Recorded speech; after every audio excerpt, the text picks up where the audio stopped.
What's up, everybody? Welcome to the Shake Up. Just getting set up. Let's see. We got Wednesday today. What we got? Tampa and a little bit of golf, or Gulfstream and a little bit of Tampa. Got off to a blazing start for the year. Well, the fuck, that's an average start. January 1st is an average start. Just make sure I'm set up right.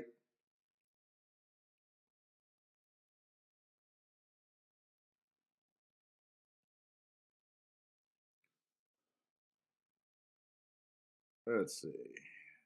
Oh, no one's here yet. All right, we're going to wait. Looks like I'm set up. We got to wait till people get here. Only one person watching.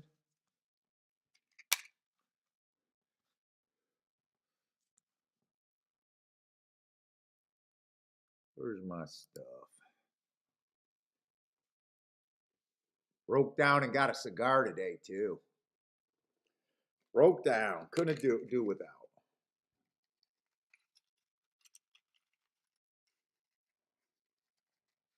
Oh.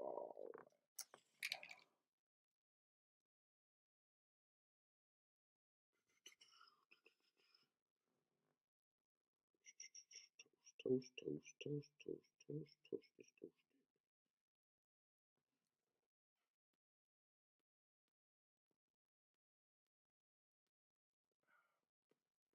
A little hot there. Let's see.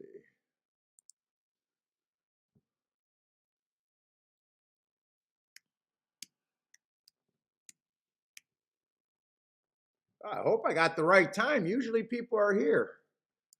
I hope I got the right time today. I think they're starting at. I think I'm on the right time.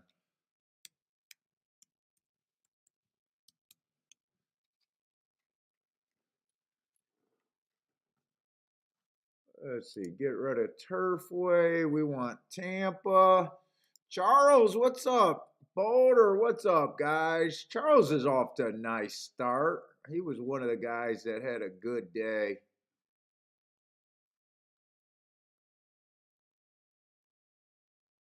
Let's see, Tampa Bay. That's what I'm looking for. Boulder, let's go. Yeah, what's up, man?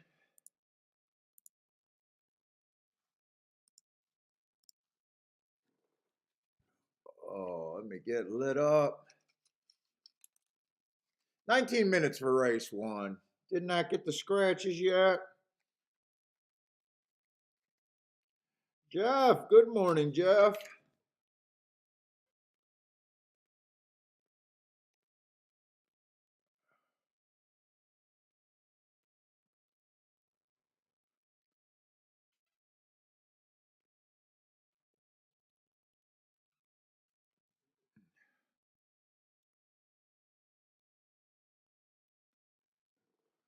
What's up, JW? We haven't seen any jockeys have heart attacks like in other sports. Is that because they didn't get the shot? Is that because they didn't get the jab?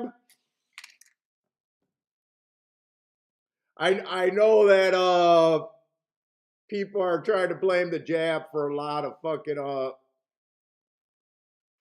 these young athletes dying. All I know is dude, ever since I was in sports, that was a worry back in the day. In fact, I was diagnosed with that hardening of the hearts that they said a lot of it was just a bad diagnosis.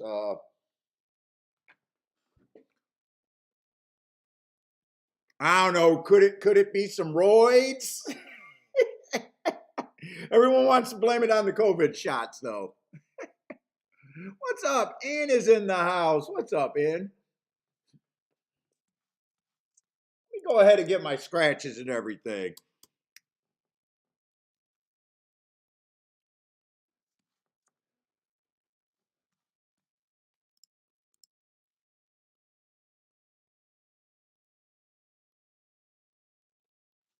Why is that not matching up? Oh, Jesus Christ. Every day I do a show. Every new Wednesday is like I never did a show before. All right, let me get a scratch. Oh, Gulfstream looks pretty clean as far as on the scratches today. That's pretty good.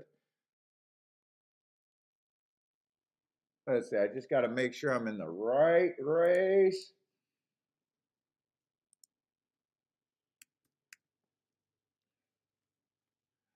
What's up, Gregory? Happy New. By the way, Happy New Year's, everyone. I know we were on. I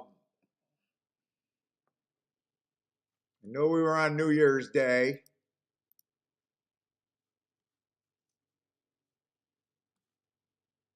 I've been getting all sorts of letters. I brought up the shit about, New Year's resolutions. This is time everyone tries to lose weight, be nicer to their family, smoke less, grow a bigger dick. I don't know. Be better handicappers. But anyways, I said, if you guys wanted to send me your New Year's handicapping resolutions. Some of you guys sent me the best last year, talking about you guys won some meets last year, or actually won for the year, which is huge, especially the guys that said they did it for the first time. Definitely congratulations on that.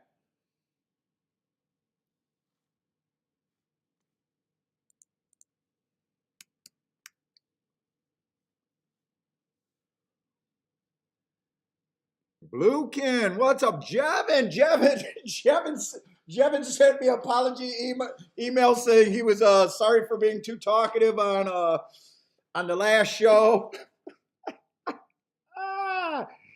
I did not even notice that he hit that late pick. What was it? A pick 5 or pick 6 for like $7K off of a $24 ticket or something like that. I had to tell him, you don't apologize to me for nothing like that. I would never never call someone out for that. Well, way to go, Jevad. I'm sorry. I'm actually sorry that I missed it. I did not realize. I know you had the horse that got put up. I'm wondering if you had it both ways.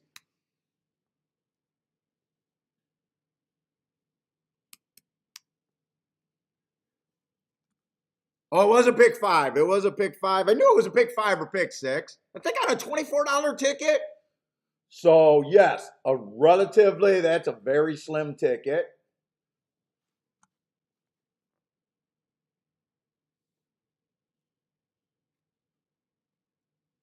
People act like these tickets, these horses can't be found. By the way, Jevin had that horse before we got to that horse. Jevin looked at that. What was that? Second to last race, that 21-1? I didn't help Jevin on that.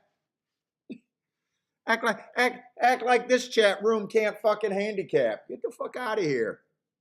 You guys are fucking a hell of a, we got a hell of a chat room. A lot of handicappers, a lot of guys calling their shots way before we get there.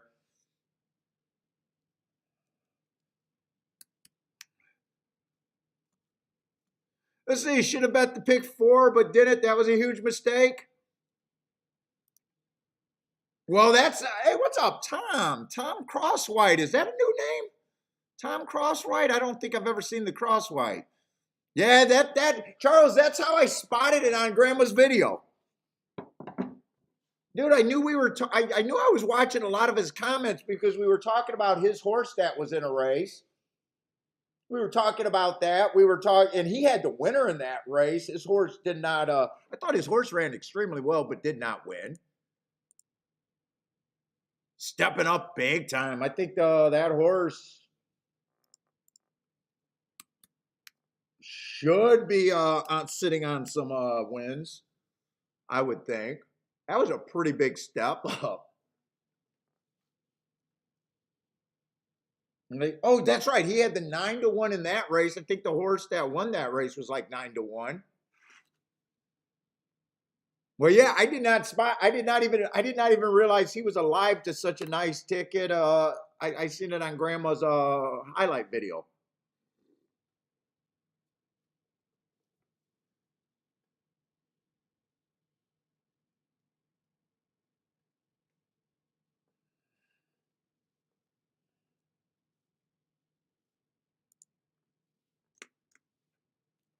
Let's see, we got 9 horses in this race.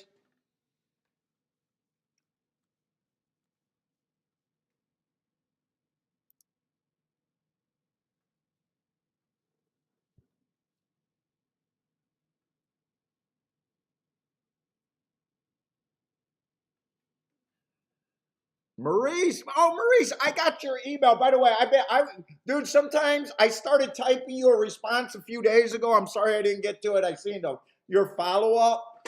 I was just waiting for the next show. Sometimes it's easier when I start typing fucking paragraphs. That's when I fucking erased it and was like, no, we just got to talk about it on the show. It was too much for me. Jay, good morning, Jay. Buy stocks. So I seen the first part of your question. It was about charting or doing your database. And part of my answer to that is whatever you are as a handicapper, any extra information can be done better. I could do a class database stronger, better if I wanted to go and make that part of it. I could do a speed figure, whatever speed figure I was using if I liked them. I could do a database that would make me better than your average speed player. Whatever you use, a trip note, a database. The thing that you were talking about was with Steve. You would do well if you would just write your opinion down. If you believed in biases, if you just wrote the date, whatever bias you thought was playing on the surfaces. You don't got to go as much as me. You could do something class and just the splits. The splits of the races would be enough to get you started in a database. That way you could spot which races paces were stronger, which lower classes ran as well as the higher classes in the pace. Whenever you're doing information, most of your information is just, it's a lot of bullshit to get to a few gems kind of deal. So you could go so many different ways. I said I went away from trying to convince people to be biased handicappers. So it's whatever that would be useful.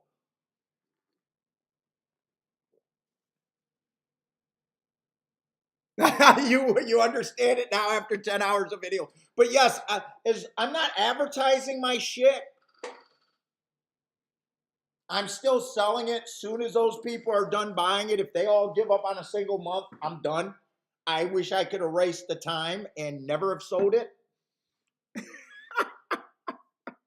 But yes, now the things that I do are just done the way for me that it's easy.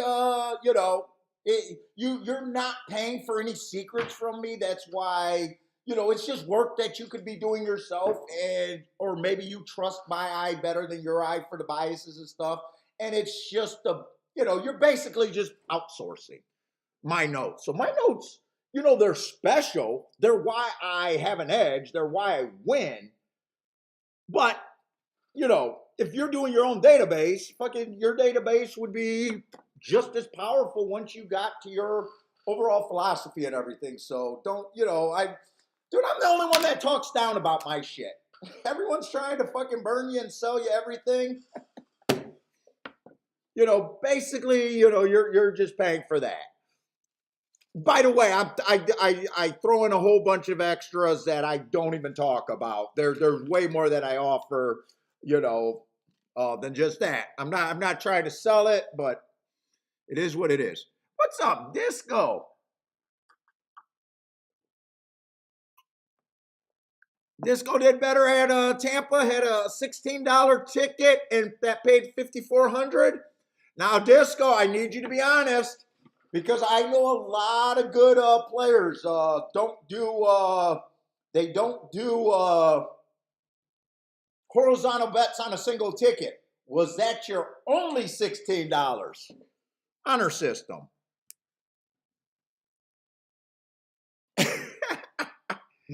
Sometimes we got to question, you see these guys put up tickets. A lot of your good pick 5, pick 4 players, they play a lot of different combinations on a lot of different tickets. Oh, you text me the ticket? And yes, it was only a $16 hit. So nice, nice, nice, nice. Yeah, it was your only ticket. You know what I'm getting at, Disco? There's a lot of bullshit in the horse racing space. What's up, Kathy? It was an entire bias play. Nice. Let's see. Buy stocks had a few booms over the weekend. Nice. Buy stocks. Congratulations, man. Disco, the chat room got off to a super start. I don't remember seeing you here. I made a fairly huge score, 4-1 over a 25-1, and then I got put up on that 21-1 winner. That was, I didn't even talk about how good that one was.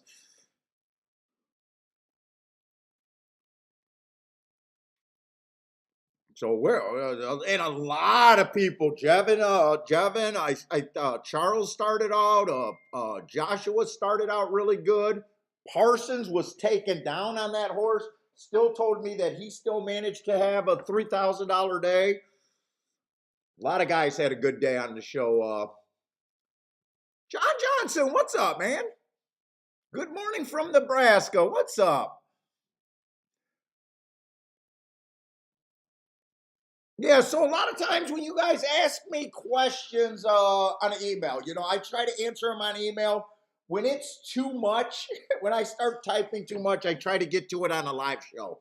And I try to get to it early. So, even if you're not watching live, maybe I'll give you a heads up in an email saying I addressed it in the first half hour of such and such show. But I'm just not a writer or typer. What's up? Rent is due. Let's go. Rent is due. Needs some extra cash.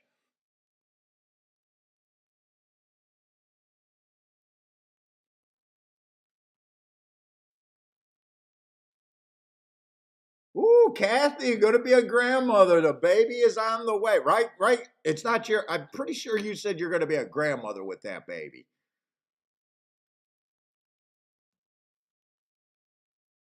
I think a first time grandma can hopefully very safe for your family. Congratulations, and hopefully it's a beautiful, safe birth. That's all I root for babies. I don't give a shit, boy or girl. I just want safe, healthy. Oh, let's get over to Gulfstream. I am sorry, but not that sorry. Okay, it takes me a while to get warmed up. I'm sorry, not that sorry.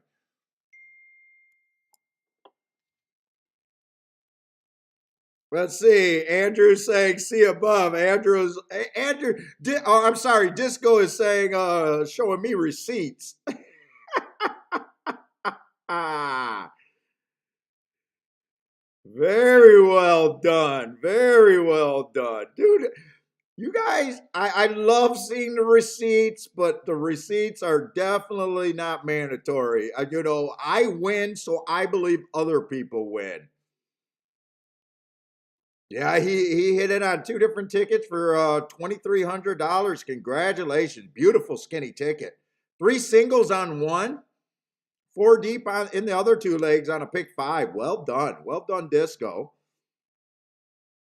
Was both your tickets the same? No, no. The second ticket, they both hit. The second ticket, the same three singles.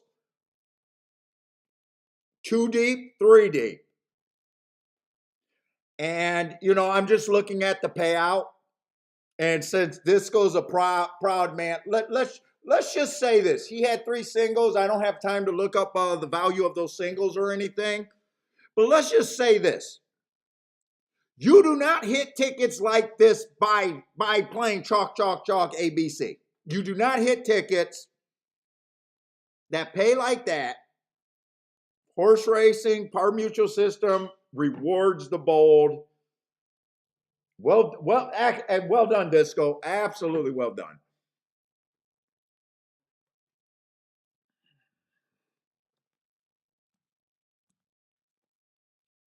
Actually, he said it was a bias play on a carryover day, so there is a chance.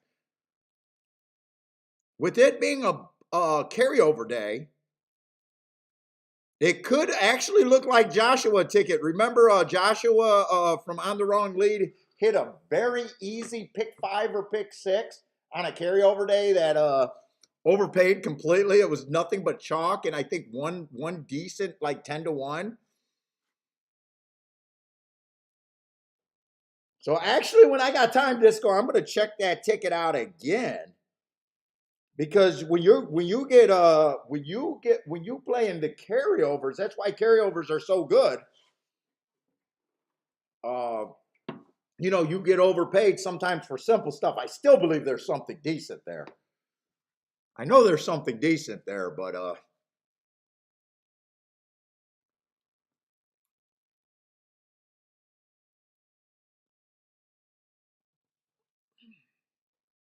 yeah, Charles, a lot. Well, yes and no. It's philosophy a lot of times. When I say they're easy, it's when you look back and just say there's nothing special there.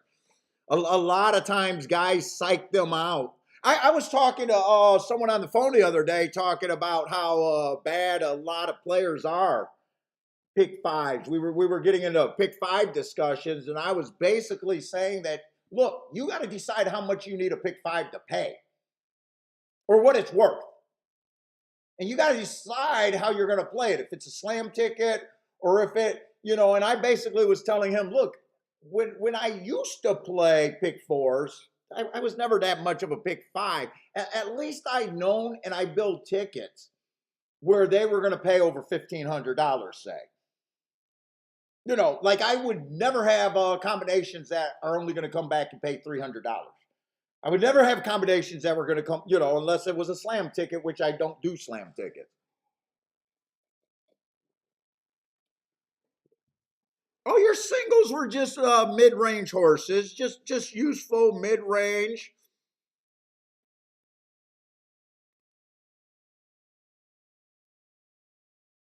Okay, we're at the gate. I don't have much here. Okay. So far, I've been looking at the numbers over there for me on the turf. Overall, I think it's just a stalking track. I'm still wrapping my head around the turf. In first race, I'm never in that much. I like greeting people, getting my head wrapped around it. Half the time, I'm just waking up. I think 5 can be a player here. Let's look at the favorite. Let's see the favorite off a year layoff. Wow, that doesn't sound right to me at 2-1. I'm not saying he can't win. I'm just saying that's not right for me. 2-1 off a horse that hasn't raced a year in the 4.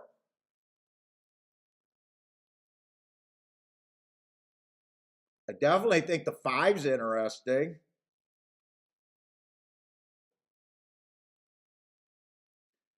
I'd be keeping an eye out on any Laurel horse that ran on the turf that ran close to the pace at Laurel. That was an extreme closing track.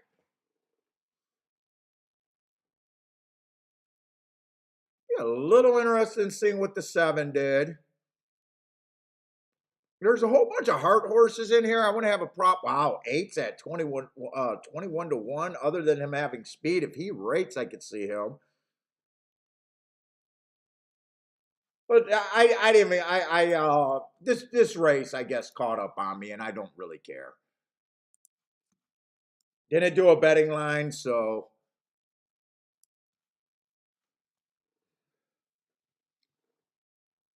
let's see. Look at Disco with that skinny ass ticket right there. What's up, Gas Station Sushi? Gas Station Sushi was on fire on January 1st. Gave out a 25 to 1. I don't remember if that was a single horse he liked there or between 2 horses there. I know mostly Gas Station Sushi is never that wide, so he had a 25 to 1 winner, I think, at Gulfstream on a turf race.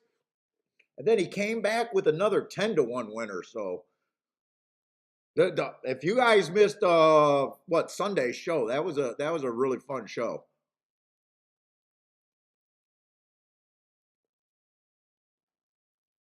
Really fun show.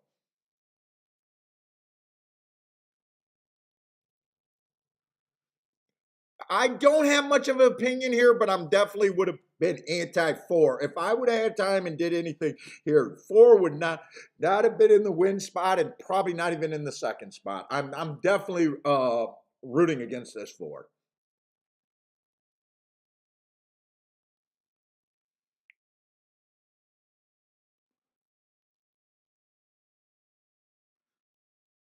Let's say Andre taking a shot with the 8.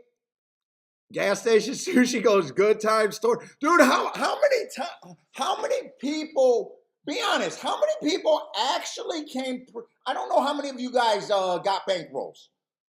Have a dedicated bankroll. There was so many people that had a huge day. I wonder how many people basically made their year bankroll on Sunday.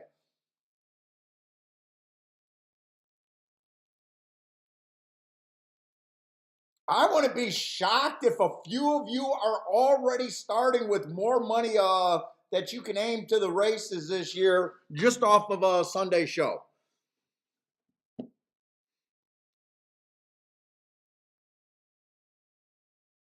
Okay, I mean, sometimes just saying you're against the horse and you know that you wanted to use them is good enough.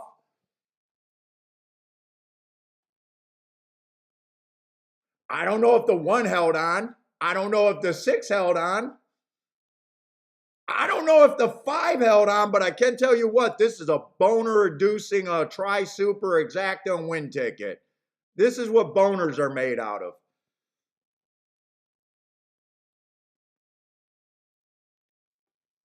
Oh, this is a mistake, not even to give yourself a shot in this ticket. Okay, let's just look. If 1 held on, I wouldn't have a problem with it. He earned one of my heart. He would have been hard for me to get to stretching out, but the hearts are always in play. 3, if they were coming off the pace, would have had the right running style. 4 was just so wrong in so many ways. Didn't I say 5 was super interesting? I never even looked to see what odds he was at.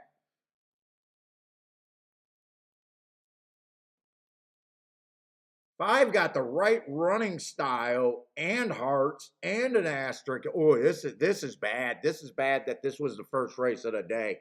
I don't care if 5 missed first or second. It's just bad for me to say that horse is super. I'm pretty sure that was the horse.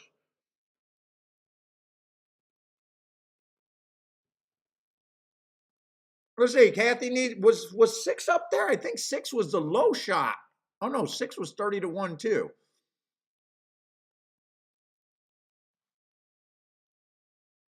One, I will admit, 1 would have been tough for me other than the heart.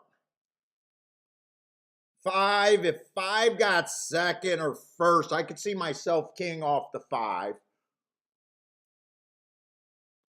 What's up, Rick? Lord, gas station sushi. Let's give a handicapping prayer for gas station sushi. Already asking the Lord to help him with the 1.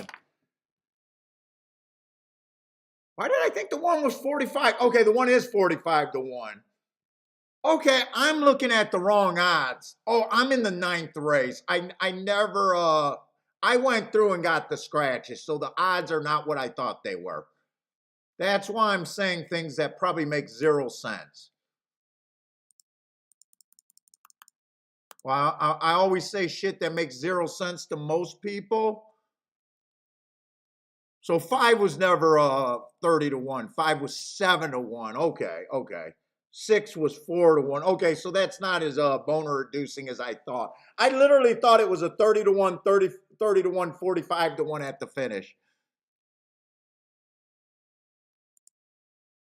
I mean, this is a very nice exact and try, but it's just not as big as I thought it was.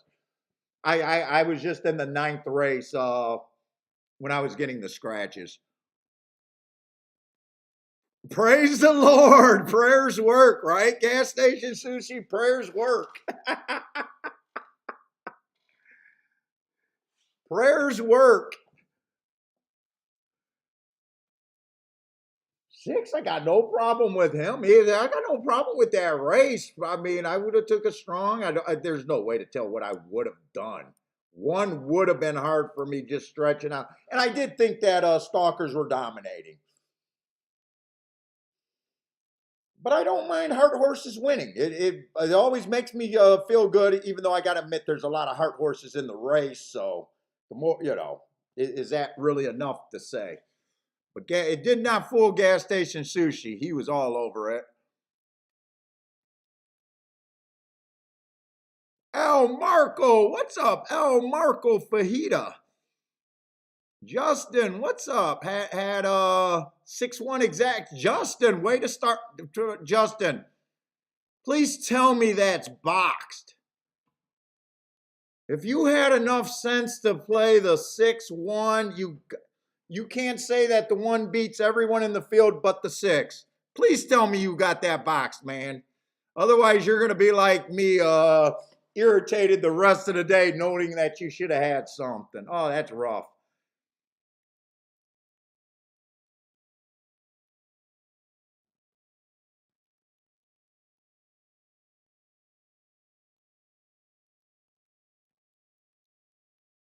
Good morning, Grandma.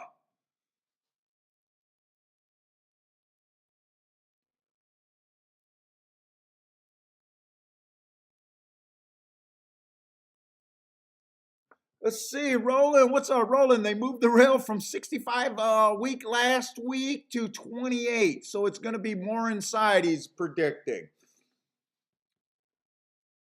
Roland's over there watching the rail. I know, I definitely know that Disco watches the rail over there too.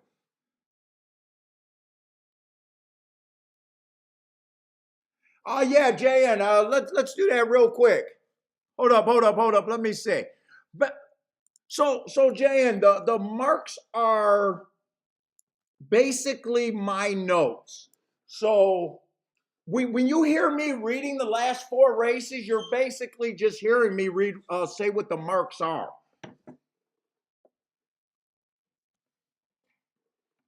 So this 1 horse, let's just go over to Tampa Bay. We can start on the 1 horse. We got 6 furlongs on the dirt. I think I'm looking for speed and stalkers over there. Basically, what I do, I build a profile every day after the races for a whole bunch of tracks. And I build a winning profile each day, and then I look it up. So basically, you're just looking at my shorthand. So this 1 horse, last race. So I usually try to go back 4 races, and I usually read from 4 on up. So top left corner is always last race. Top right corner is 2 races ago. 3 races ago for lower left. And 4 races will go for lower right. So right here, you could see that I only got extra info on 1 horse, or the last race right away. So it was a bad rail early pressing day. So the X is what I call an asterisk. It used to be an asterisk. I cut it down to the X because I can write 1 less symbol there. So that's what I call an asterisk. Anytime you see an asterisk, I think there was an excuse. The excuse on him was I thought the rail was bad that day and he had the rail. And then basically the numbers or the letters or hearts or symbols after that is basically just what I thought the pace was. So this horse, I thought he was average, and then the slash is I probably stopped the profile that day at 6 furlongs. He only ran 5 furlongs or 5.5. I never used a half furlong mark. So there was more 6 furlong routes or things there, so I didn't use his final fraction. So I just got him running against a bad rail, asterisk, average.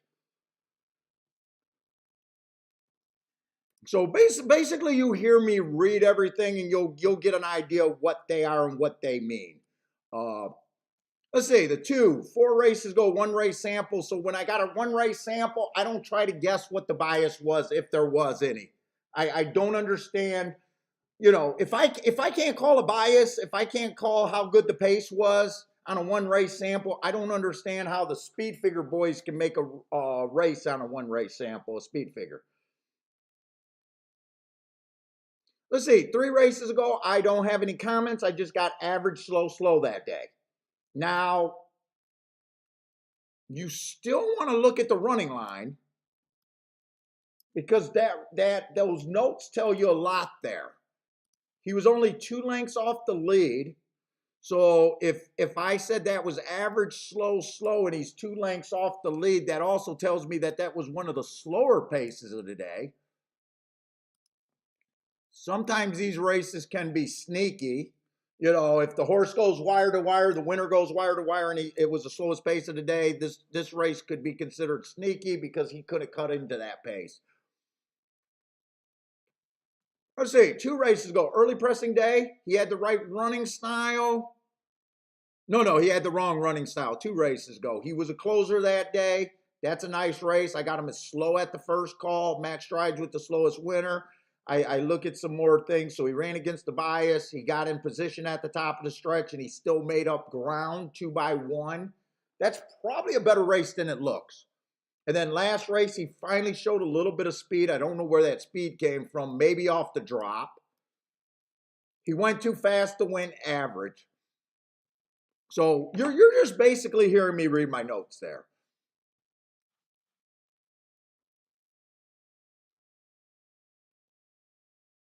This horse is off a recent drop. 2 might have a little upside. He's kind of sneaky because the only race I don't think he's a speed horse, but the only race he showed speed was when he dropped to this level after running against a little bit higher of a level. He might have a little bit of upside at a price. Let's say the 4 races ago. Bad rail stalking closing day, went too fast to win. Wow, I was not giving asterisks out. Should have earned an asterisk that day for having the 3-hole. Comes back early pressing day, wrong running style. 2 races ago, early pressing day, average. That looks good enough to be a contender here. And last race, 1 tick slower than the fastest winner, average. But I do notice that 2-horse was faster than him early.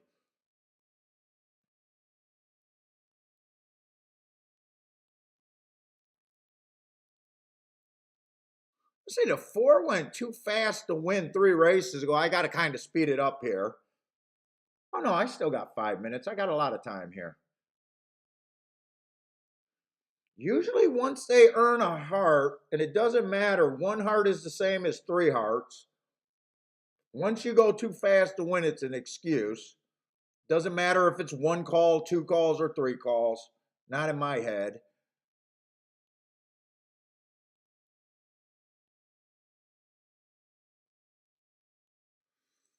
I don't know. Should be a big prize. Let's say 5's making a little bit of a drop, got some speed. Hasn't raced since August 28th. 6 is probably the favorite. Let's see, 4 races ago, ran on an inside early pressing day. He ran with the bias. He was average. Match strides with the fastest winner, 1 tick slower than the fastest winner. And he won. That's a very nice race, but did the bias help him? Comes back, bad rail day, had the 2-hole, ran against the bias. That's a very nice race, 3 back. 2 races ago, average, match strides with the fastest winner, still ran second. That's a very nice race.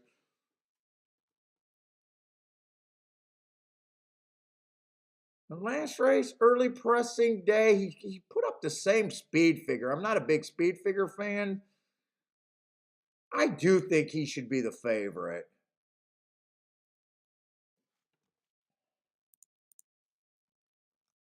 Let's get set up here.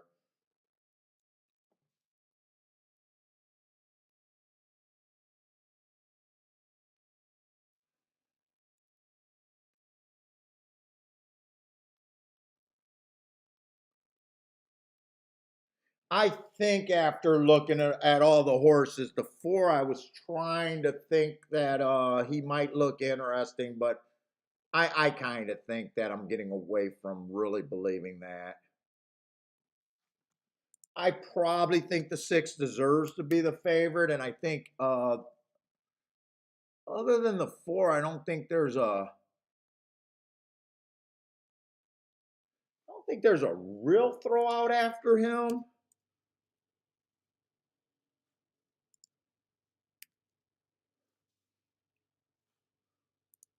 I think the 4 deserves a few more points.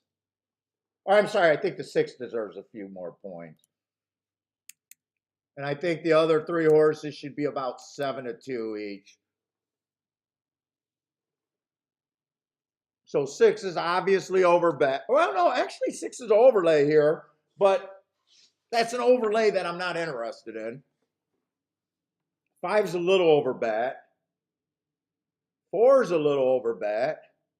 3 is a little overbet. I think 2 is a decent overlay still. And 1's right on the mark. So if I did something here, I have to. My decision's pretty easy. It's how much I would have to make the 2 to be probably the key horse. Could be the only horse right now at 5-1 that I would be interested for a win. Let's see, but I would have to try to beat the 6-2 exacta because that's only paying 11-1. And 2-6 is not that great. 16-1.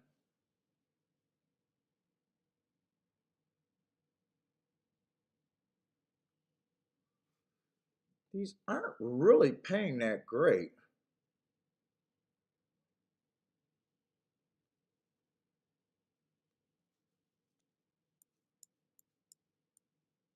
I'm writing down the options that I think I could play.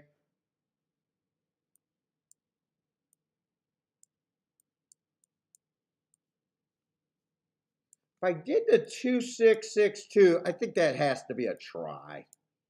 If I even thought to doing that, I'm just writing down the options that I could go right now.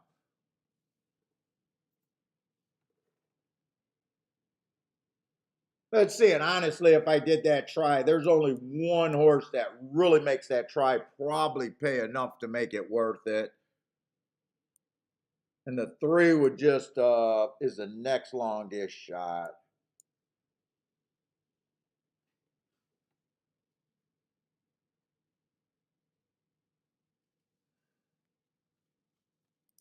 What's up, Lloyd? Lloyd's in here with the boom already.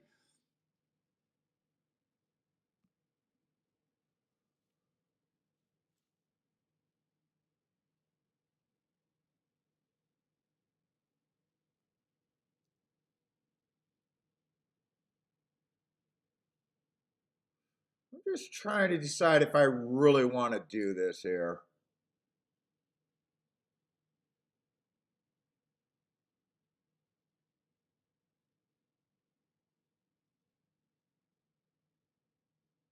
Then just for how much? I don't hate it. It might have a little upside, even though I think 6 is probably the most likely winner.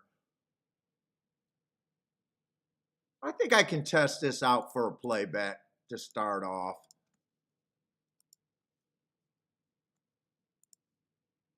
I think it has enough upside.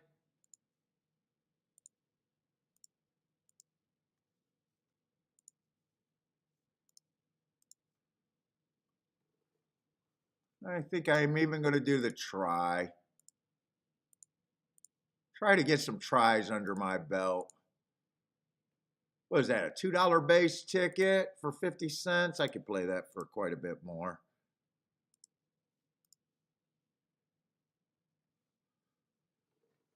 I'm willing to take a little play here.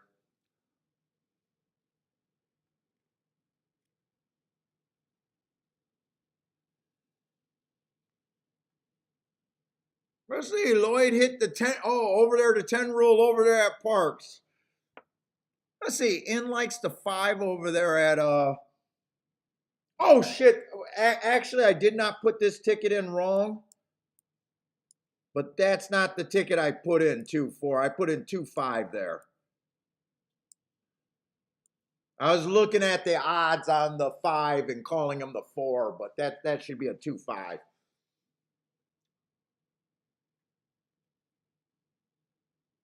That should be my New Year's handicapping resolution, telling you guys the fucking right numbers from the start.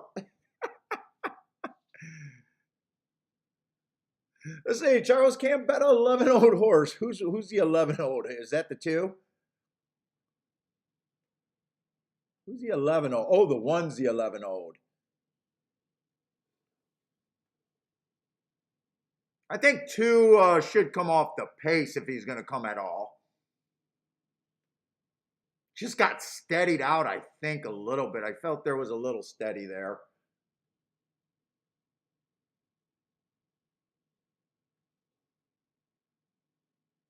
He looks live, though. He looks really live.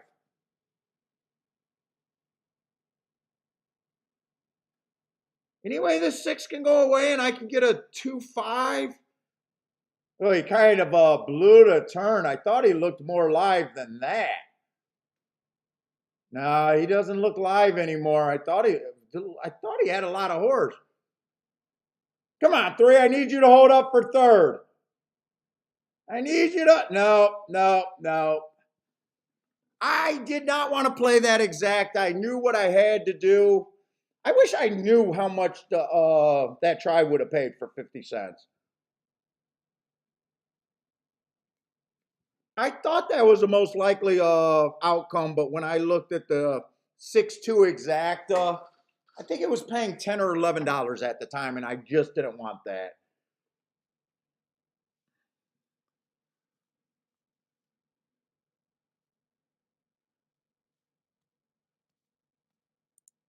Hopefully it's right now it says it's staying there at 2. And I didn't even want the 2-6. Actually, 2-6 went up a little bit. I could have played the 2-6 at 18-1.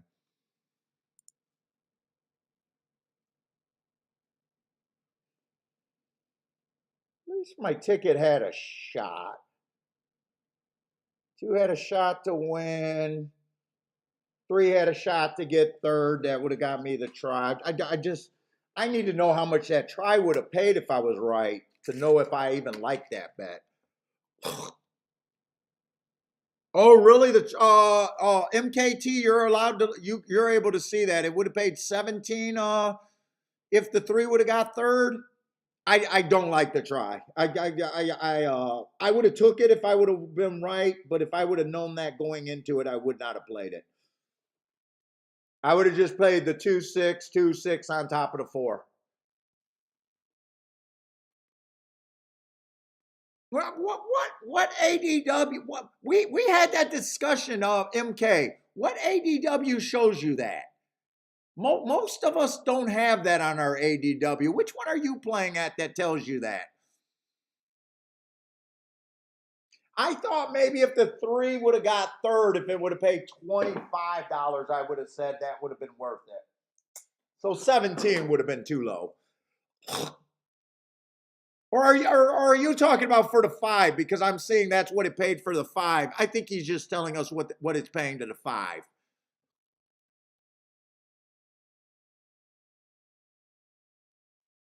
Now that I'm looking at the payout, he might have just got the payout a little bit sooner. I don't know.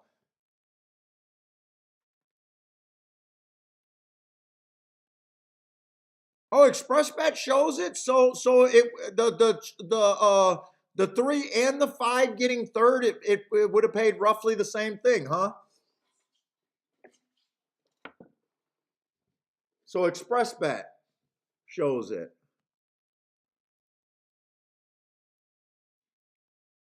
Elaine, what's up, Elaine? You know what? I got a cousin who I just found out is trying to be a little TikTok star. Her name is Elena, though. When I first looked at your the name, I was like, wait a minute.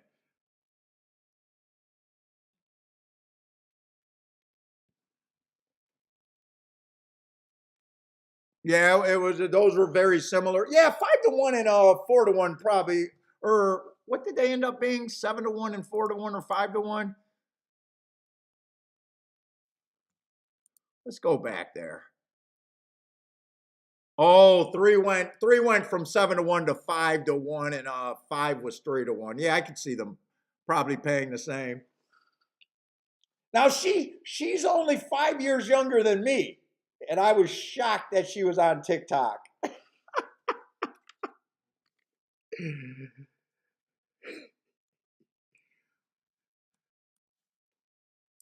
I was shocked. I haven't seen her in quite a few years either. Dude, I might not have seen her in like fucking 10 years.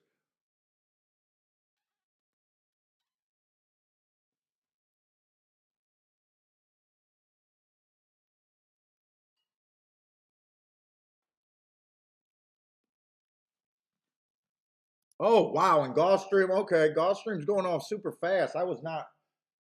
I guess I got to get back in I got to get back in mode because they're going fast. Okay, we got a Tapeta route race. I'm looking for speed and stalkers there. Let's see. The one's a Delaware horse. I just don't know. I love to see marks. I don't keep track of that circuit, Delaware. Two, I got no problems with his marks. 4 races ago, when fast for the first call on the Tapeta route, we know that's generally not good. Come back, drops to 5 furlong, which he is a 5 furlong horse. Inside stalking day, that's exactly what he was. He won basically average fastest winner of the day. Then he gets a speed favoring track. He's not a speed horse. Slow that day. Still ran good. Managed to get second on a speed favoring track, and then comes back and wins off of that race going wire or stalking fastest winner of the day. Two's definitely looks like a player here. Stepping up a little bit. That's a little bit of weakness. Got to poke holes in 2-1s. That's a little bit of weakness there. Three's at least been at this level for the last couple races. I hate route to sprint though. I hate route to sprint. That's why I'm being hard on him. Or her. Her.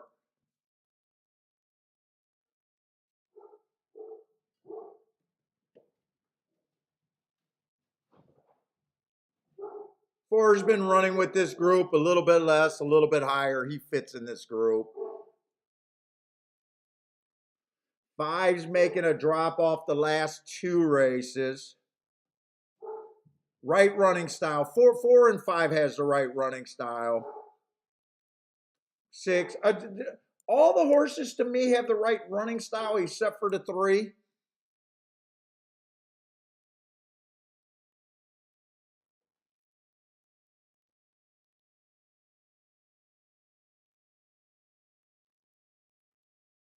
7 would be the best thing I can get to. I'm going to try to. I got to do this in a play bet because I don't even have time to work it out. I just think 18-1 on this 7 is wrong.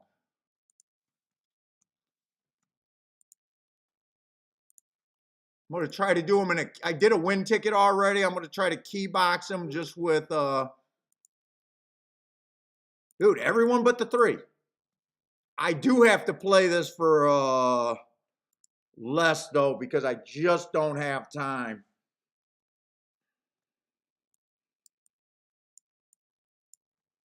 Didn't really get, I just don't think this 7 should be, 18-1.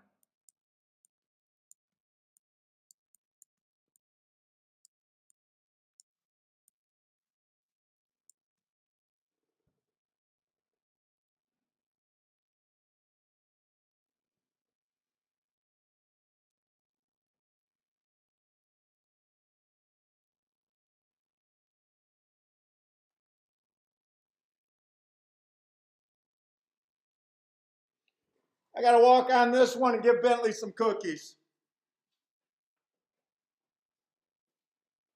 Where's my little cookie guy? You want some cookies? I know you do.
Oh boy, oh boy, oh boy.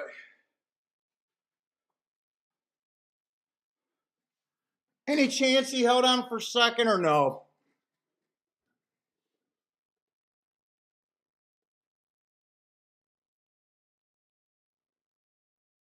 Any chance he holds on for second? When he got the lead, I thought I wanted to give Bentley the cookies because I thought for sure I had a winning ticket.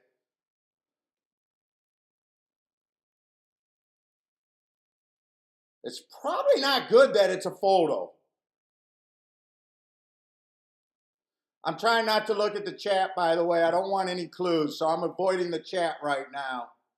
I'm trying to at least milk the excitement for as long as I can. Got butterflies in my chest. I loved when the 7 got the lead.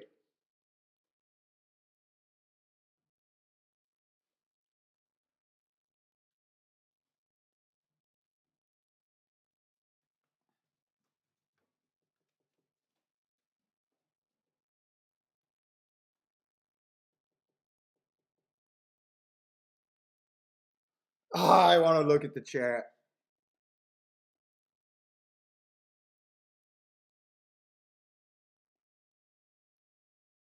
Seven got. I had to look. Hey, what's up, Marco Lou? I had to look. I had to look. You're saying if the 7 got second, I got a nice exact, probably. The only thing that sucks is I couldn't play it for as much as I thought the 7 was worth.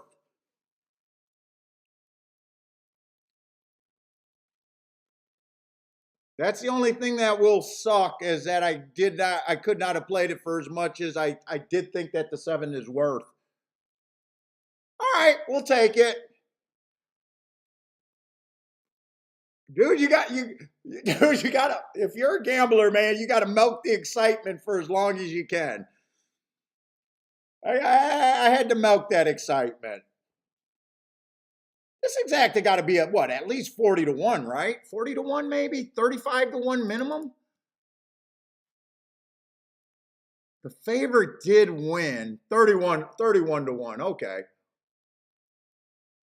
Not bad. I was hoping for a bit more, though. I was definitely hoping for a bit more. Charles with a boom. 62, yeah, $62 for $2. Dude, sometimes you just, dude, as soon as I seen this 7, I was like, in this field, there's no way he should be 16 to 1. I didn't have enough time to do the betting line. It just felt like there was so many horses stepping up. He was making a huge drop down and had decent marks. Maybe he shouldn't have went to the lead. Maybe if he would have, because he looks more like a raider, a stalker. Maybe if he would have raided, but I did not see the race. I seen the 7 get the lead. I'm not even sure who he dueled with. Was that the 6 that was in second the whole time? Maybe it was the 6 that he was doing. No, I think he was dueling with the 4, actually. I know him and someone else got the lead. I want to say I think it was a 4. All right, so 6 gonna beat me, but gonna backdoor a little bit of something. Drinks on me. I hit that race, but I did hit it for good enough for drinks. 6 all was a good bet too. 3 did get third. I'm saying 3 was the only horse that I did not want to use.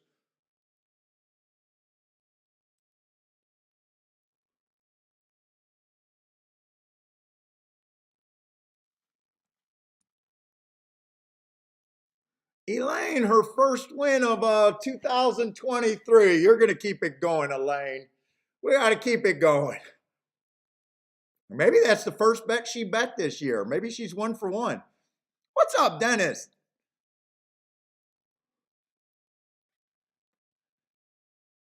Damien, what's up, Damien?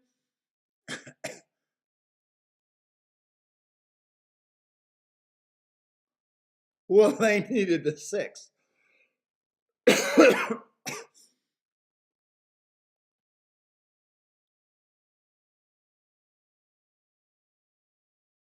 And MK is saying that, okay, so the try was basically the same whether it would have been the third in that Tampa race.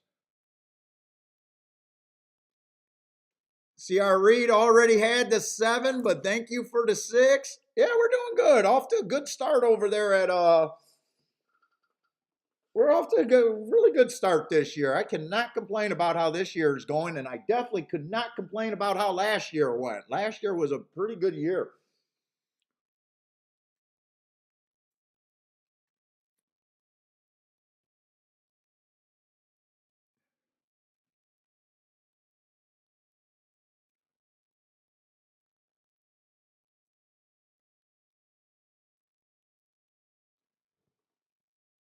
I want to say what I would have had that 7 on. I think I would have had that 7 at about 4 to 1, 20% chance to win.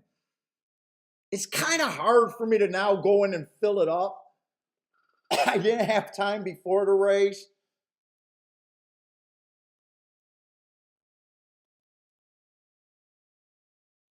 I probably would have thought that he had at least a 20% chance to win that race.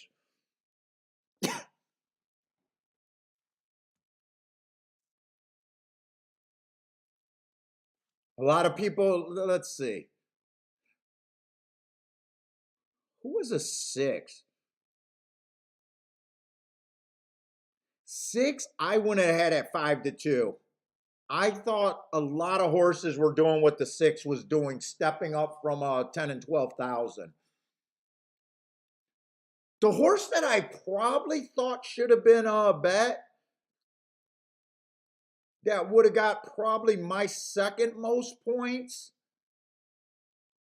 probably would have been the 5, I think.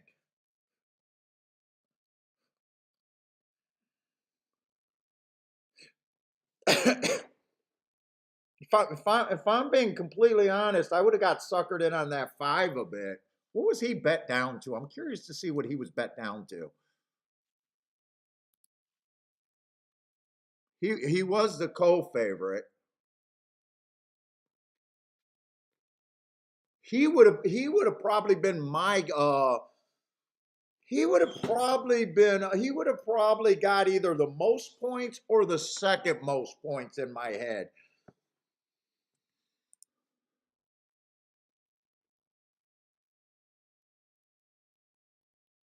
Seven just held on, huh? 7 just held on there.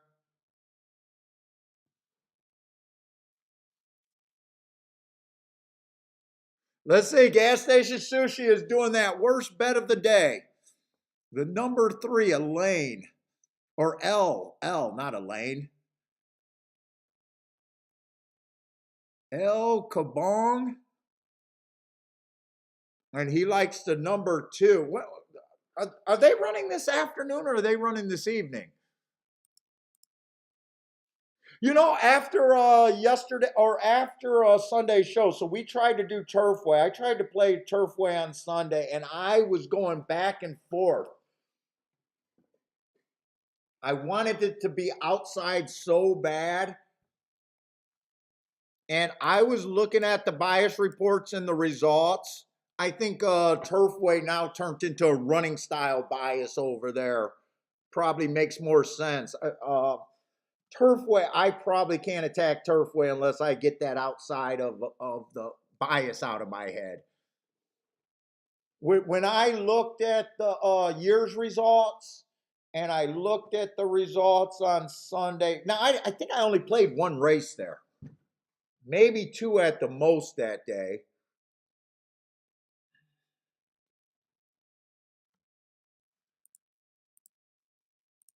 I think next time I play Turfway, I'm just going to concentrate on what running styles I think are dominant.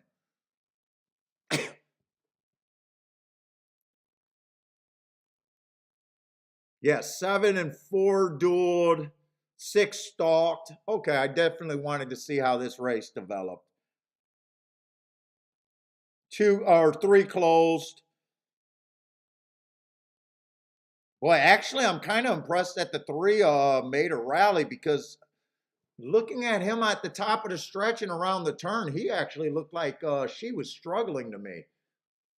I'm a little impressed that this three ran so well in the stretch. I would have called her a non-factor.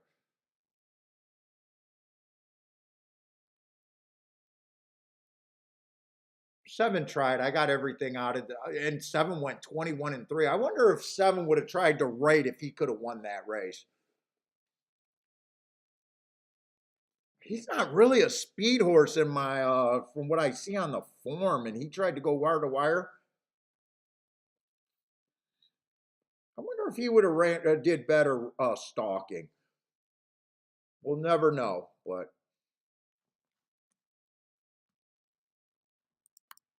let's see. Go back over there to Tampa. I'm mostly interested in the turf racing over there, but I actually got off to a fast start on the Tampa Dirt. We had a 5-horse race, so probably not that appealing of a race.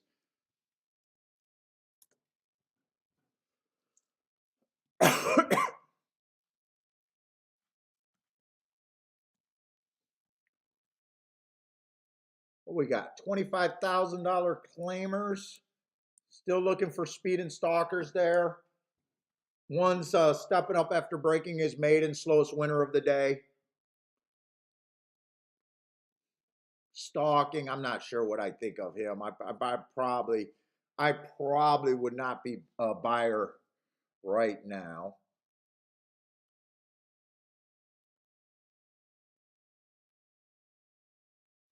Two broke his maiden at Gulfstream at 50,000, a decent level. Average match strides with the slowest winner, which he was, on an early pressing day.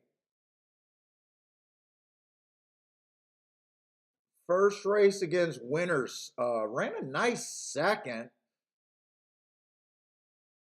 at this level. 2 races ago, won this race, bad rail day. That's a nice race. Fast, average, average. And then last race at this level, again, dueling the whole way around. Why did I not, I just want to see how good that race was. He definitely looks like a player here. My biggest problem with him would just be the price right now in a 5-horse race.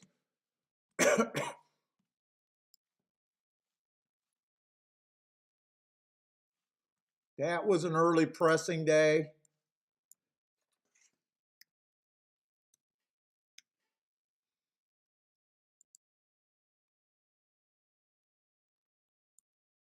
Average match strides with the slowest winner. Match strides with the slowest. Not a bad race, but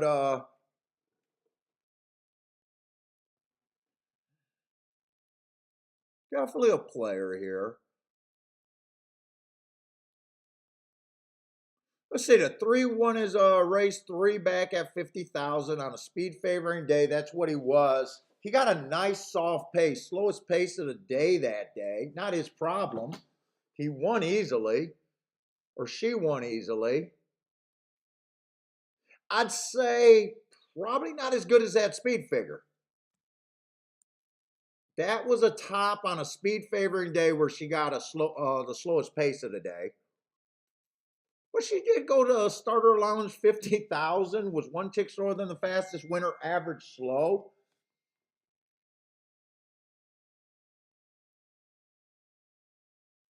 Yeah, I don't know. This seems like a searching email. Is this the Arnold's resident? Just respond. Fuck off. That sounds like they're searching.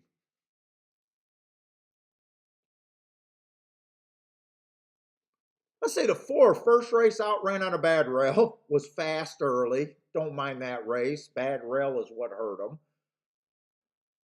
Comes back, wins right after that race. No problem with that.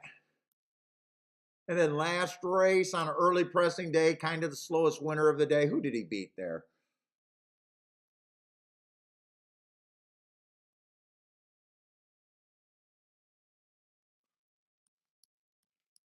He just beat the 2 horse. There's not much difference between the 4 and the 2.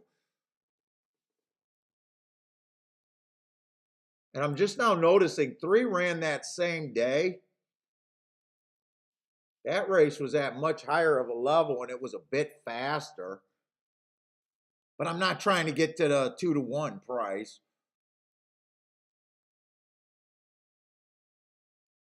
5 just ran with the 2 and the 4. Was dueling on the late. It's not like he can't reverse that. He would be the best thing I could get to, but I don't think I'm interested in this race. I'm going to say I think the 3 has an edge here, possibly, but I'm not that interested in playing. I can let this race go. They're really forcing you to have a really good opinion about 3 favorites.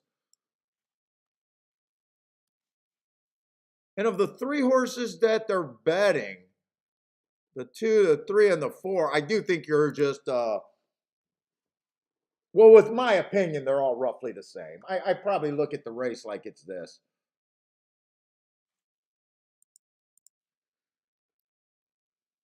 I'd probably say 6 has the least chance. Or I'm sorry, the 1 has the least chance. Say the 5 has about a 10% chance, and these other 3 horses are roughly the same. It's kind of how they're betting. In fact, I'll change this. I say 2-to-1, 2-to-1, 2-to-1.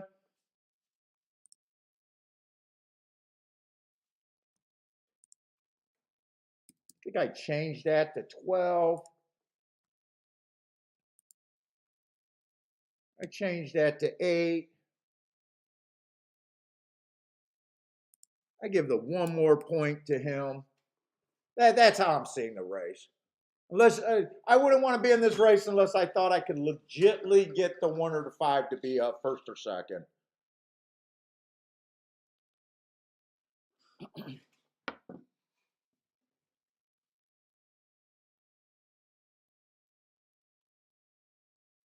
Is that George or George? Is that how I'm supposed to say that name? Is that George or Jorge? George, probably. What's up, Blair? Please forgive me if you guys are new and I can't say your names right. It's because I can't read, guys. I'm terrible at figuring out names. Let's see, Dennis is on an ice cold 2-4, but it's a tough bite to swallow. I would say it'd be hard to milk money out of that. They're forcing you to be extremely right. I would say probably better opportunities throughout the day. 3 did get the lead. I kind of thought 3 might have the upside, the best upside of that group. But I would have still had them roughly the same chances. If I would have broke that down a little bit more, I think maybe I could have got the 3 to 40% and cut the 2 and the 4 down. But it's not. It wasn't even worth trying to break that down anymore.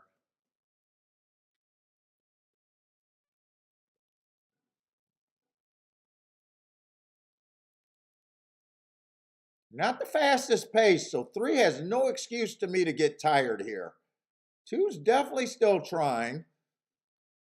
3, I can't tell if 3's slowing down or 3's just rationing out his speed.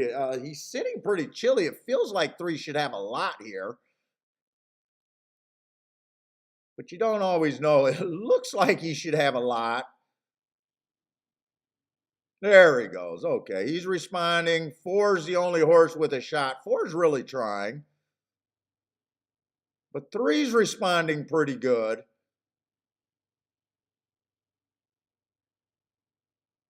3, 4, 3, 4, 2, 5, 1.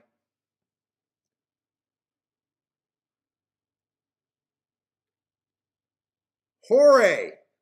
Jayan is helping me out. Thank you. Whenever you guys try to do it phonetic for me, thank you very much, Jayan. Jorge.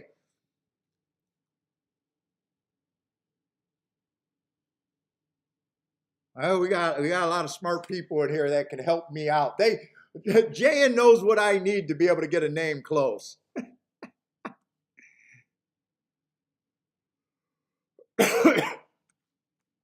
Let's see. We don't got a lot of time between Gulfstream and Tampa. And by the way, I talked to Michael Lester. Michael Lester, if you're watching, and I know if you don't watch live, you always watch late. You tell me you watch pretty much 100. I had a great call with, I love talking to Michael Lester on the phone. I don't like what he told me. I don't like what he told me, but we got a plan to help Michael Lester out. Oh, hopefully you got what you need from me. I definitely you're supposed to be doing these betting boards and getting them to me. So we know that Michael Lester went on a real tear, built himself a nice bankroll, but then he started doing my betting board and regressing. And I'm like, that's impossible. You can't regress doing the betting board. So we had a good call. He's gonna be doing his betting board, sending it to me. Dude, just trying to help him out.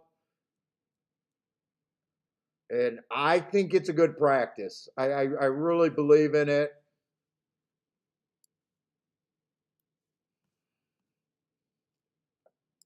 I think it's just a learning curve of him having a hard time pricing his opinions.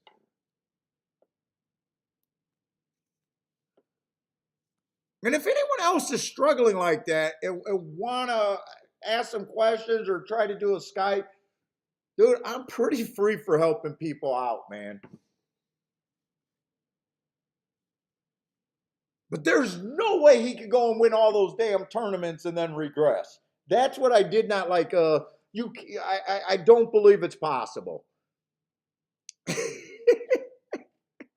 I had to talk him off the ledge. You got to pick your victories. You built the biggest bankroll that you have ever did. You're a new player, and then you went into a slump. You got to know how to handle your slumps. And we're definitely going to spend the time to get him back.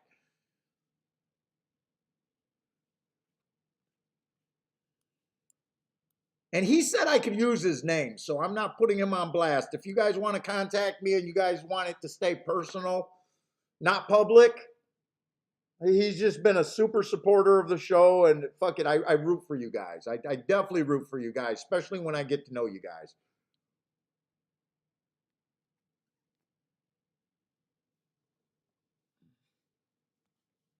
Should change your name to Info and Knowledge and explaining how to do things.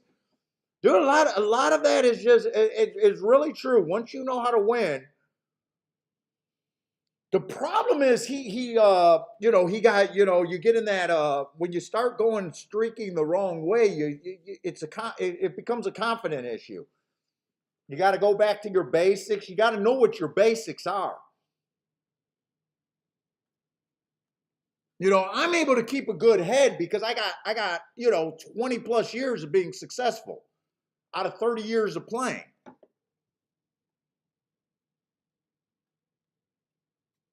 You got to understand the guys. You got to know what spots to get out. It's almost like poker. I think a lot of people could benefit of listening to poker philosophies. A lot of horse players can benefit from watching. I watch a lot. I'm not a good poker player. And just because I watch a lot of poker videos, I'm still probably a terrible poker player. But I love listening to their betting philosophy, pot odds, why they're doing things. And I think a lot of that shit transfers.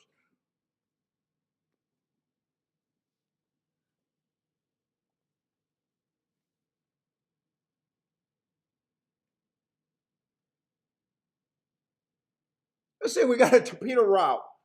First route of the week. But I tend to think this is a major stalking surface and closers. Unless they go 25-50, that's when they start wiring and all bets are off. But I build my opinions based that they're going to go faster than that. Let's see. Disco says the 2 looks the best here. Hey, Disco, do you still think it's outside on the Tapeta routes, or have you softened on that stance?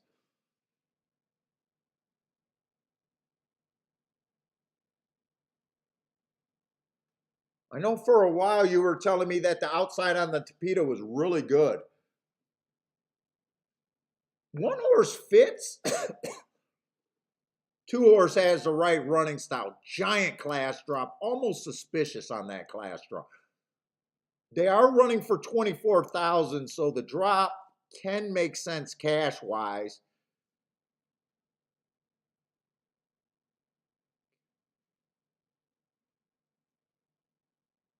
Two, two probably looks good enough to scare me out. He just won at 35,000 off a year layoff, and then he comes back on a 1 race sample at starter allowance 50. I'm questioning why they're dropping him. Why would they be willing to lose him for 12.5? Right now, it looks like they're playing poker. They might know that something's wrong with them. We don't know that. They might be giving up on this horse, or they might be trying to steal a purse.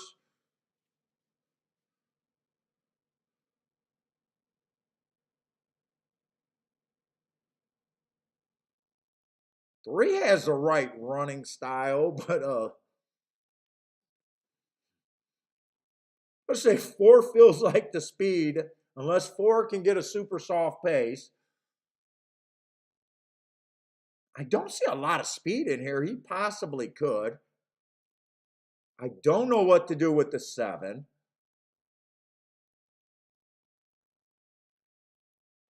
Fuck, 8's making a giant class drop too.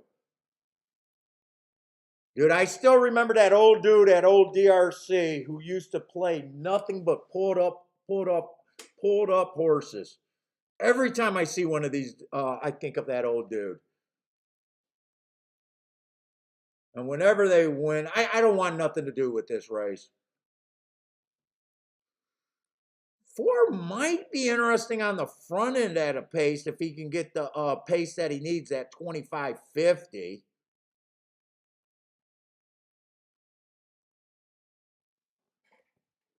But I'm out here. Let's see. Disco says that the inside on the synthetic is now fine. That big range they got, the rail, oh, after the big range probably, the rail is now 36%. But I bet you're still looking for off the pace though, right? Off the pace for the most part.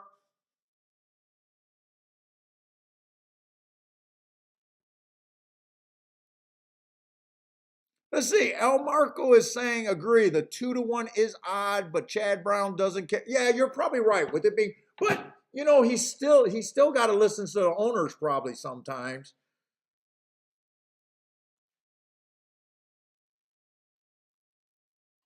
I don't know if he owns this horse or what. I don't know that kind of shit. 5 ended up getting the lead and 4 stalking. I think this actually helps the 4 if he's good enough. I think the 5's going on a pace that normally they come off the pace.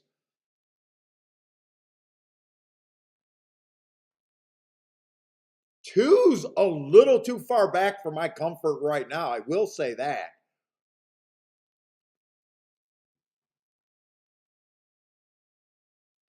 The Vandolph horse, am I going to think of that old dude? I do not even remember his name. I just remember a guy at DRC would come to the track every day, and the only time he would play is pulled up, Vandolph, walked off horses. And I tell you what, he's probably gone because he was probably 80 fucking 20 years ago. So I imagine he's gone, but I still get a soft spot in my heart whenever one of these Vandolph horses win. And there's going to be a Vandolph horse winning right now. I'd like to think if he's in heaven that he just cashed a ticket on a nice 8-1 horse. Yeah, no, he definitely had some backlash, and you got 8-1 because he was pulled up. He actually fit. Actually, I was probably being a puss by not saying, "Hey, let's try it out at least for a playback." In all honesty, I was probably being a little pussy there because he's actually got more class than the two horse does. Two still managed to get second. Joshua's not getting fooled. What's up? Joshua just hit the win in the exacta.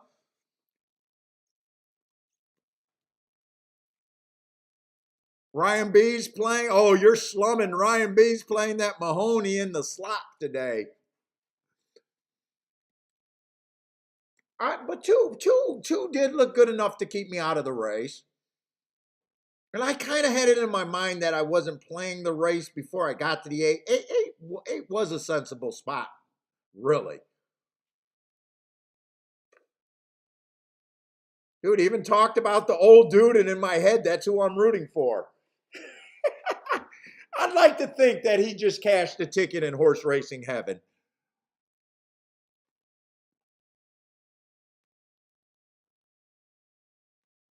Can you imagine going to the track for every day for year after year and that being your only angle?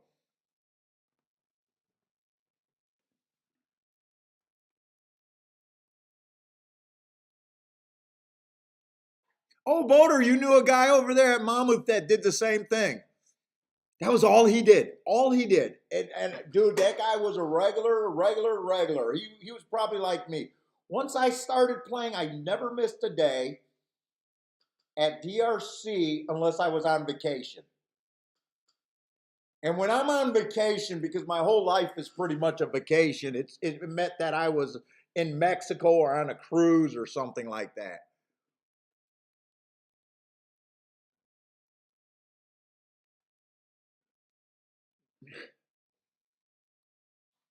Yeah, nice hit, Joshua. Very nice hit.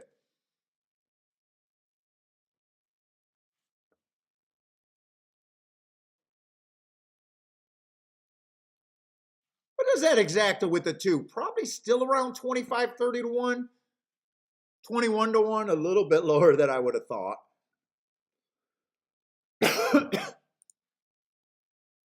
But still very useful exact. And the win ticket is very nice.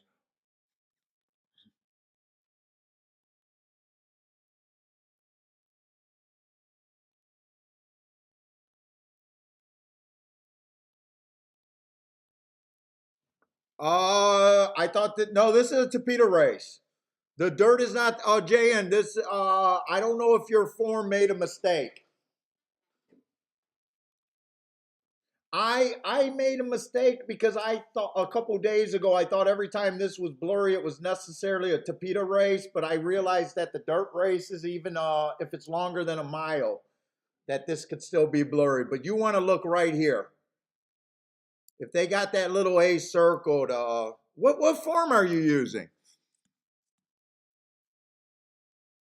Yeah, there are two different dirt looking tracks. One's a dirt race and the other's a Tapeta. So it doesn't say Tapeta. It's that A with the circle, all weather is what that is. That I got circled, at least for Bristnet. I don't know what they do on the Daily Racing Form or any other publication. And then when you're looking at the past performances, the same thing.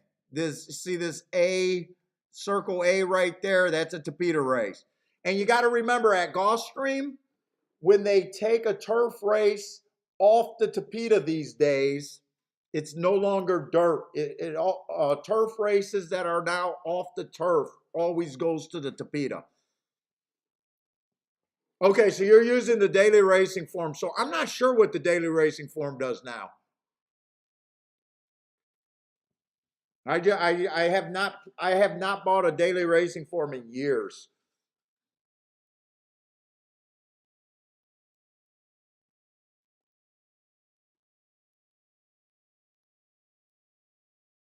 You see it. Okay, synthetic. Okay, you see it now. Yeah, because I obviously approached the synthetic, the all weather, and the dirt very differently at Gulfstream. If this was a dirt race, I would have got super excited. Talking inside speed and stalkers is what I'm looking for on the dirt towards the inside. Synthetic, it's stalkers and closers. Every once in a while, you'll see me make a mistake. I made a mistake a couple.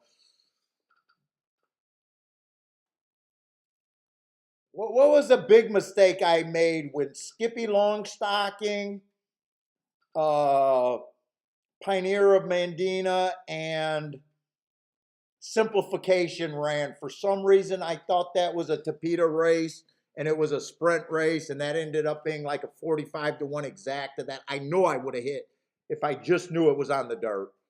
I made the mistake. I don't believe it. I would say that's an old wives' tale.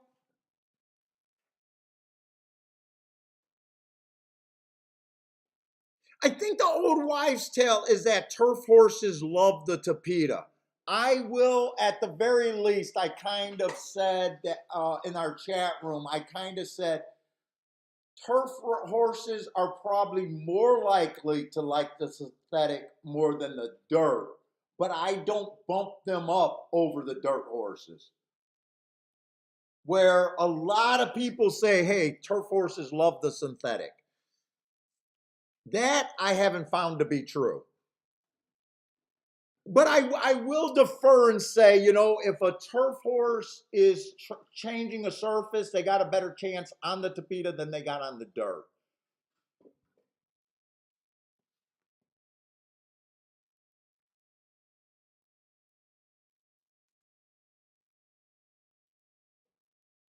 What's up? Mofo Joe is back again. What's up, man? Yes, yeah, I agree with that statement. You have to play against the favorite and be happy not to be afraid. Absolutely. I believe that's how you beat takeout. Now, I don't have problems saying, that a horse scares me out of the race. I have no problem. I kind of made my mind up a little quick there to stay out of the race. I don't mind that. I already had a decent hit today. We got a whole bunch of races, so I don't mind being scared out by the favorite, but I don't agree in being scared into betting the favorite. Because I know that statement that you said, you can't be afraid to bet against the favorite. That's how you actually win in this game. And I always say the most powerful you are as a handicapper or a bettor is when you hate the favorite and you throw him out. I hate the favorite. I'm not going to use the favorite. He has to beat me. That's the most powerful you are as a handicapper. That's when you should be playing or making a real excuse to play. But then I don't mind saying that a favorite scares me out even when a nice 8-1 wins.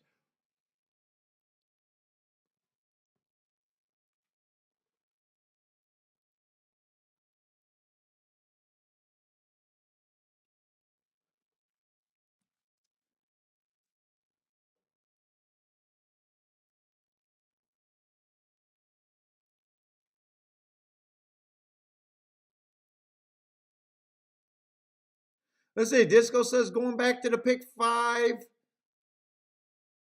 from the day there, the best roof I played with 2 years in the pick five.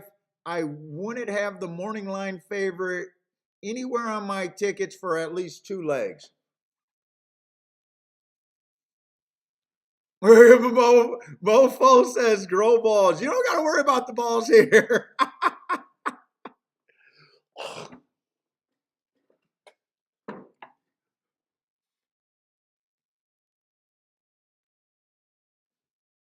Let's see. Let's help Jay in and just make sure. He's asking if the 6 races on the dirt. We just want to get, 6 races on the dirt. Notice that they don't have that little A there.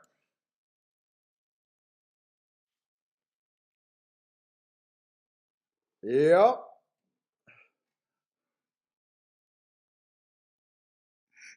Grandma likes my testicle fortitude.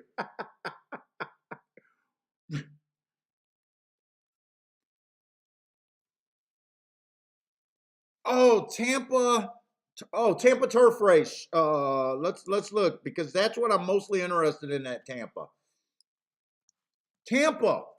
I've always been a lifelong loser at Tampa until the last 3 years. I got away from mostly dirt racing, even though I got started off good on the dirt races this year. But the last 3 years, I don't know if it's 2 or 3 years. I've been winning at Tampa Bay, just mostly playing the turf racing. I'm loving the turf racing over there. There's a huge bias there, year in and year out.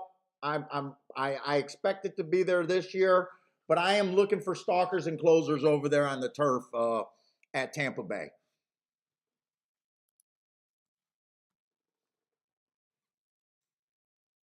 Let's say we got maiden claiming 25,000.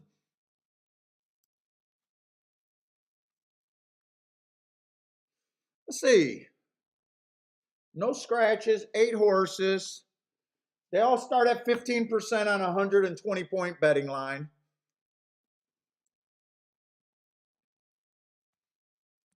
Let's say 4 races go on the turf. He went too fast to win. I don't mind that race. 3 races go was pretty ugly. Stalking closing day, average, average, slow. Tried to show speed. 2 races go on a stalking closing day. Went fast. If he goes to the lead, I think he gets burnt out. And then he ran a nice dirt race last race, but I'm not too into him. Let's see, the 2 had the turf race last race, early pressing day, wrong running style for that day. It was just slow. But overall, I think he has the right running style today. Still not sure what I think of him. I got to go fast here.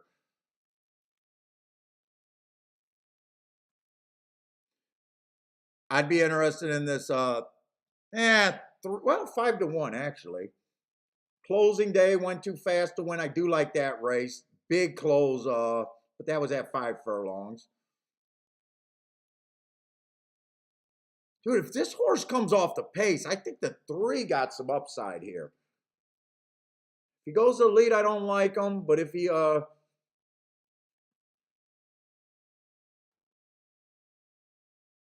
for being mostly a sprinter stretching out, it's difficult.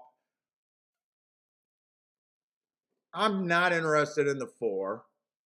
5 definitely fits what I'm looking for here, but he's the favorite. 6 is what I'm looking for. 21-1. That's probably the best price I can get to. 7 fits. I want 8 to go to, whoa, 19-1. Wait a minute. I don't want him to go to lead. He might go to lead. Let me write down my contenders here at the very least. I'm not going to be able to do a betting line. I'm running out of time.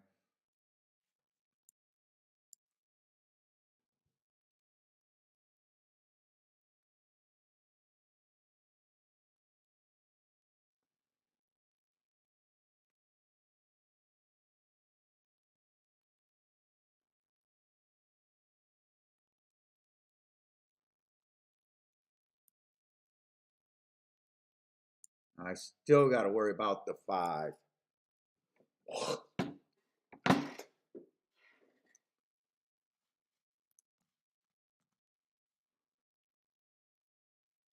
5-2 is 20-1.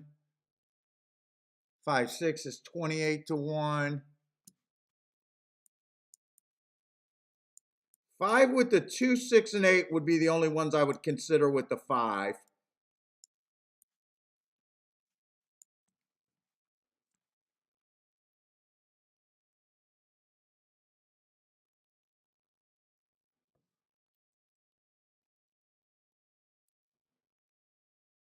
I think I play this.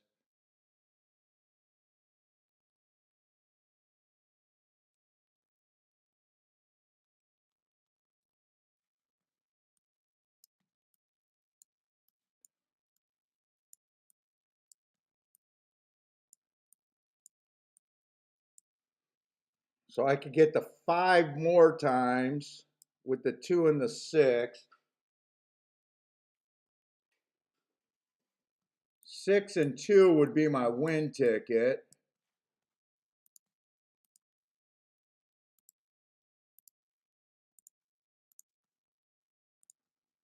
I should be able to get all of this in. Whoa. Not if I'm making mistakes like that, I won't. 5 with the 2, 6, and 8.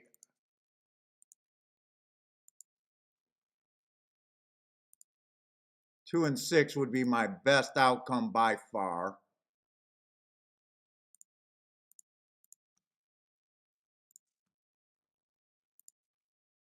The way I had to play this, so I got the 2 and the 6 to win. I did bet this more than the other exactas, but this would be the biggest hit. This would be the biggest hit right here. And 6, 2, 2, 6 would be the best I can ask for.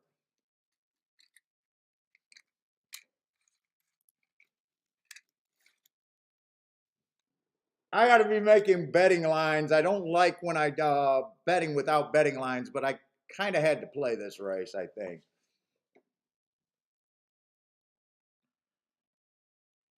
Shit, an 8 I thought might have went to the lead. Now I wish I had the 8 a little bit more.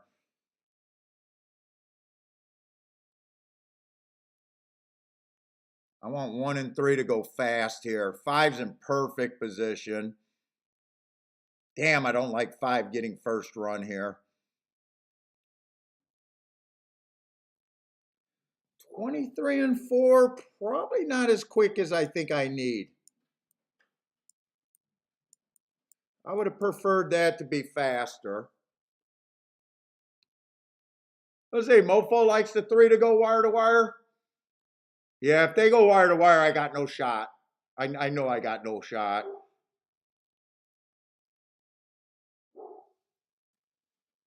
$48, 24 and 1. They didn't really speed that up as much as I would have liked.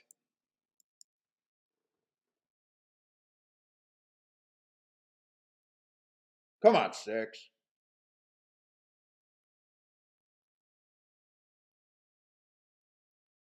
Keep the 6 interested at the very least. It looks like 5 is going to win, but come on, 6. Everyone else is, I think, too far back. 6 got some upside, but 6, I don't think 6 is coming fast enough. No, 6 is not coming fast enough. And 8's searching for room and kind of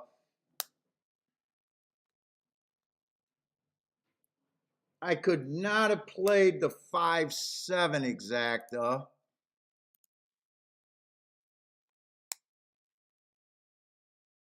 That's paying $8. 5-4 was paying 6, plus I didn't like the 4.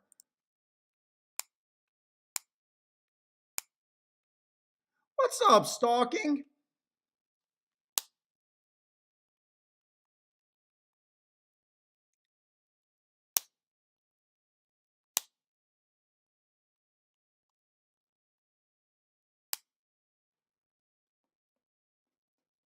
Tony, happy New Year to you too from the UK. What's up, Tony?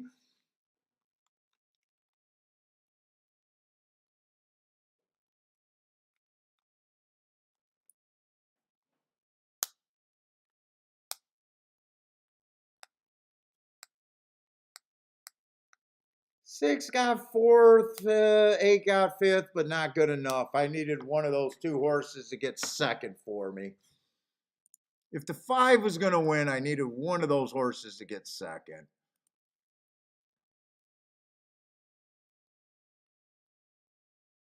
And they were paying 25 and 27 to 1, but I played those more, so it would have been okay, but that's going to be a L.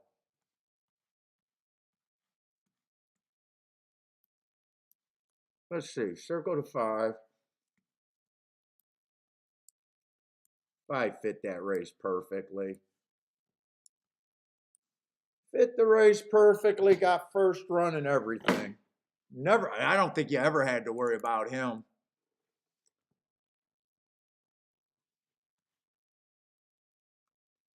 Let's see, we're going in the 4th race over there at Gulfstream. Another Tapeta route.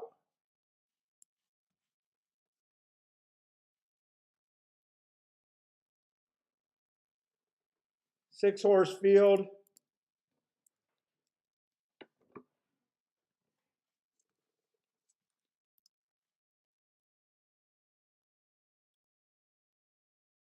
Anthony, what's up, Anthony? Let's see. Mofo likes the 3. Who else got some pick? Rented Do hit the pick 3. Matt Gray, what's up, Matt Gray?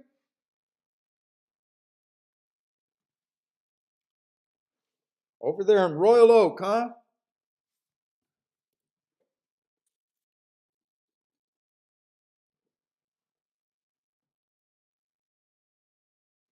Yeah, so we got back-to-back Tapeta, so I'm still looking for off-the-pace horses. Looks like there's not a ton of speed in this race either. We got the 4 off a year.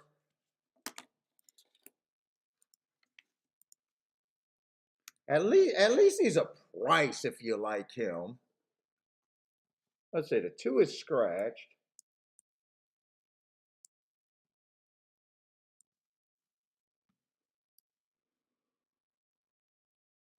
One does fit, but I don't have any real marks on him.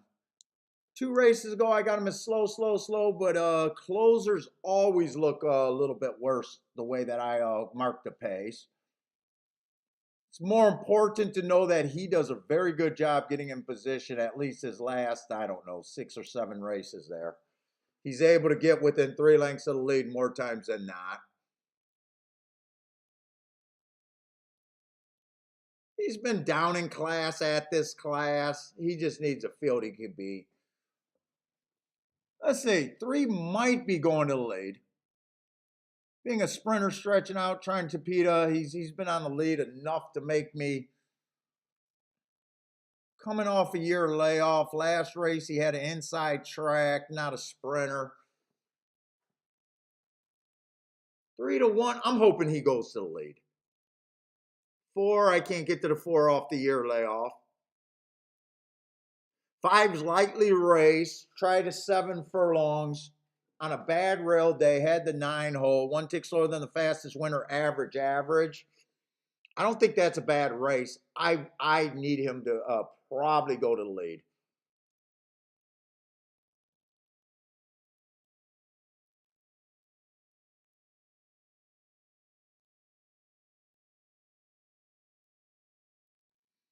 Six got ugly numbers according to my pace, but does a hell of a job getting in position at the top of the stretch. And seven's my best marked horse. If he rates here, I think he definitely could win. Been going too fast to win. There's a danger of him going to lead, but I think that's who I think. I think the 6 and the 7 should probably be the favorite here. If I'm wrong about the 5 horse being and he comes off the pace, I could be wrong about how the 3 is going to run. I probably don't this betting board does not look that appealing with basically 4 horses in a chalk range. They're forcing you to have a stronger opinion than what I would have. I think that's where my math is.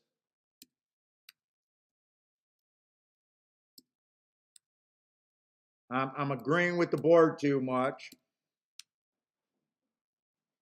The horses that I think can have the best shot, none of them are overlay. This is, I just know, there's no bet for me here. There's no bet. What's up, Kevin Edge? What's up, man? I got no bet here at Gulfstream.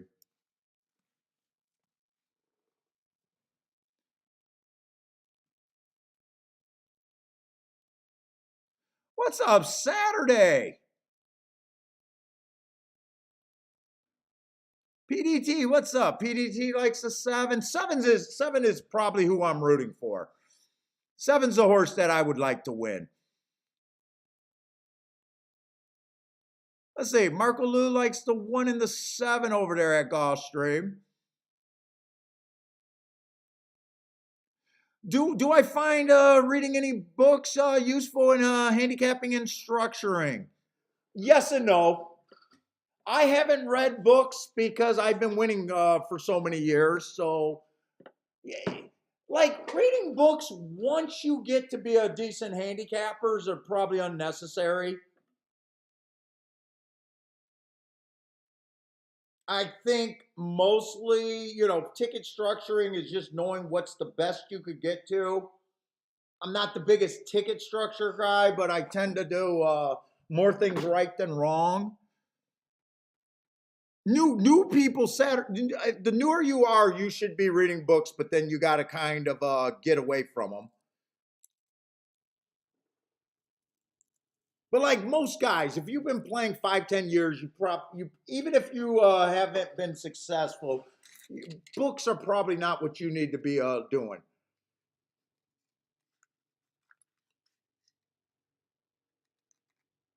In fact, I almost think it's humorous, all these guys that still go to buyer's books. Buyer's books are so dated now that everyone has the buyer numbers.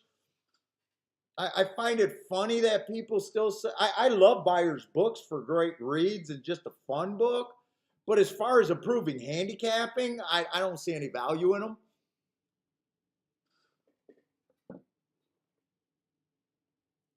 I still love guys that want to watch this show and be like, hey, you suck. But then they quote books like they're the Bible. Most of you've never got to watch a single author play.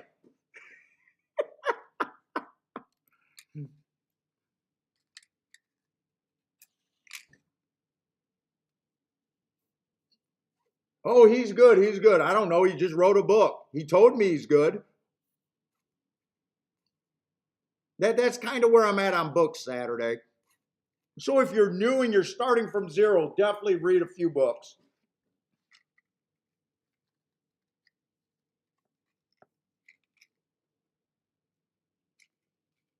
You don't want to be a by the book handicapper, I'll tell you that. You won't have enough artistry in your bets to be any good.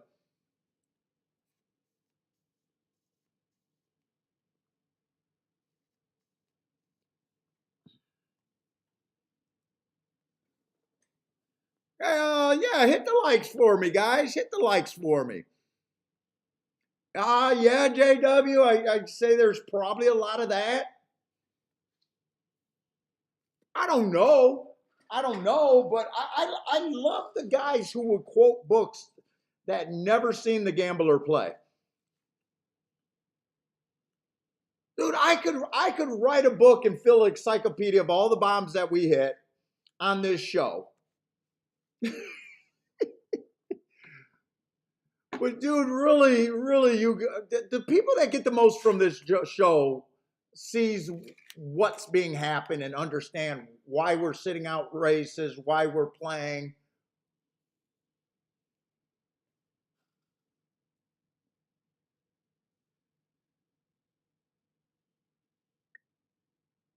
Elaine says no books, been betting 17 years. So it sounds like Elaine learns that you're going to have to learn through a school of hard knocks. That's just what horse racing is.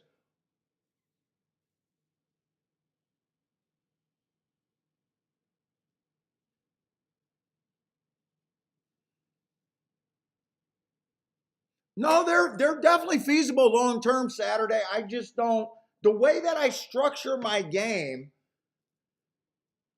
I don't take the time and I don't look in advance to see what I like. I don't like horses. So you know what I'm saying? So I could go back and playing them.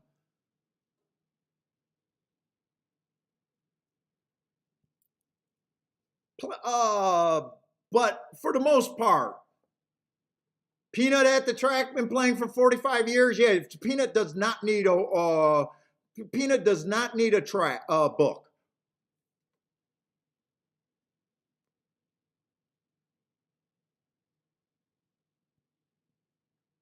Trust me, once you know how to handicap, and if you actually became an expert at a single subject, you're probably better off, is my belief. But once you know how to handicap, it's price is value in building tickets. Knowing what to do, what's right, what's wrong, that kind of shit is what's going to make the difference. You're not going to, so many guys that say this game can't be beat. You go back and you ask them, and I guarantee all these guys that you go back and ask, well, what made you think you can beat the game? Well, I read some books and I've been playing for so many years. Well, did you attack it like a business? Did you keep notes? Did you have an original thought? Do you have original thoughts about betting? Do you structure tickets? What kind of horses do you hit? What kind of horses does your handicap get? When do you bet the most money? You know, and you'll find out most of them will give you answers that they don't have no shot in hell to win.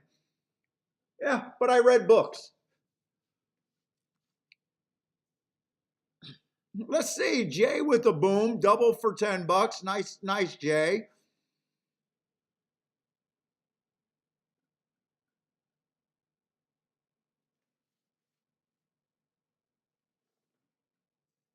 Yeah, basically, it's like everything else. Find your edge and exploit your edge. Once you know how to handicap, you'll find out the difference between winning and losing is how you conduct yourself.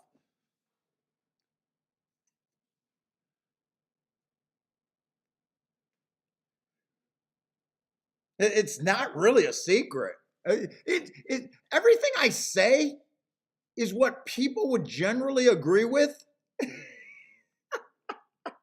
that read enough books.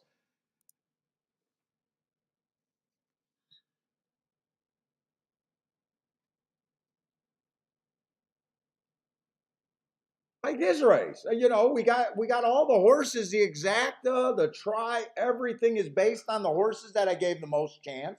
Now, if I said I was rooting most for the 7 and the 6, but I still gave the right prices on everyone, and I could just look at a race.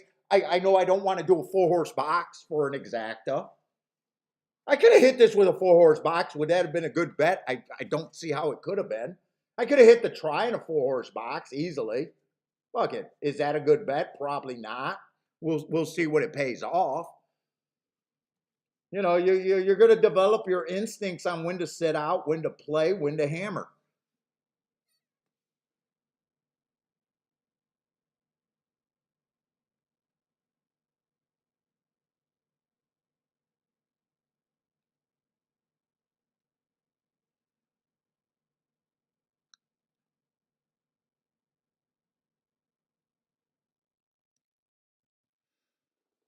Uh, the newer you are, Saturday, I would suggest the newer people concentrate on one circuit, maybe 2 at the most.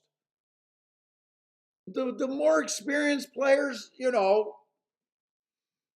there's guys that got to look at a form the night before and do a lot of handicapping, and then there's guys that are really good. If you ever listen to Inside the Pylons, he basically says he needs about 5-10 minutes to make his decisions because he knows what he's looking for. He's able to play a lot of tracks. He doesn't go into his handicapping, he goes into betting.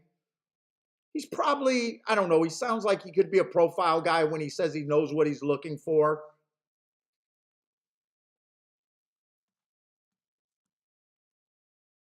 He understands the game. He understands he has a real opinion about what's right and what's wrong. Kind of like me. A lot of times when I listen to him, it's almost like, is he stealing from me or am I stealing from him? It's kind of in my mind. I say that all the time. He said, you know what I'm saying? But he has very strong belief.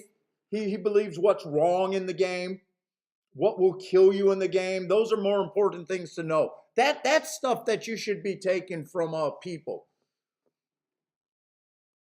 Watching someone and relying on their bets are not making you better. I don't, I got to do that because I'm doing a show, but I don't believe people in this chat room are here for the picks.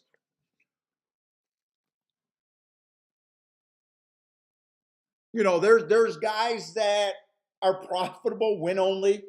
There's guys that are, mine is mostly exactas and doubles. There's guys that specializes in pick fives, pick sixes, pick fours.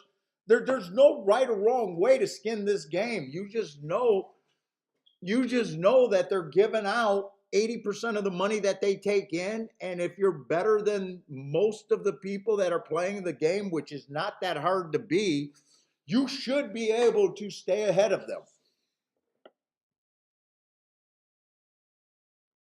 Benjamin, I think I only played 2 tickets so far. I backdoored to Exacta with an 18-1, but I had to play a smaller bet. I don't even look at where I'm at for the most part, but did I play 2 bets or 3? I'm guessing I'm up a little bit. My day's not set in stone. I did not play that Exacta enough to let's see. No, I played 3 bets today. I did play a bet at Tampa, so I hit 1 out of 3 races today. Oh shit! Maybe I'm closer to even than I thought, or maybe even down a little bit. I'm 1 for 4 today, actually.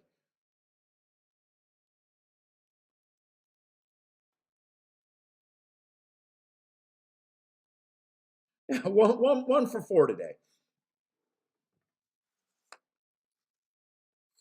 If I'm up, it's not by much, and if I'm down, it's not by much. Jay watches the show because of the person. Now, I know a lot of people just watch these shows just to be in the chat room, just to give out their ticket and to celebrate with other people. I know a lot. I know a lot of you guys watch every person out there, and that's probably what you guys are doing, and not necessarily care all that much.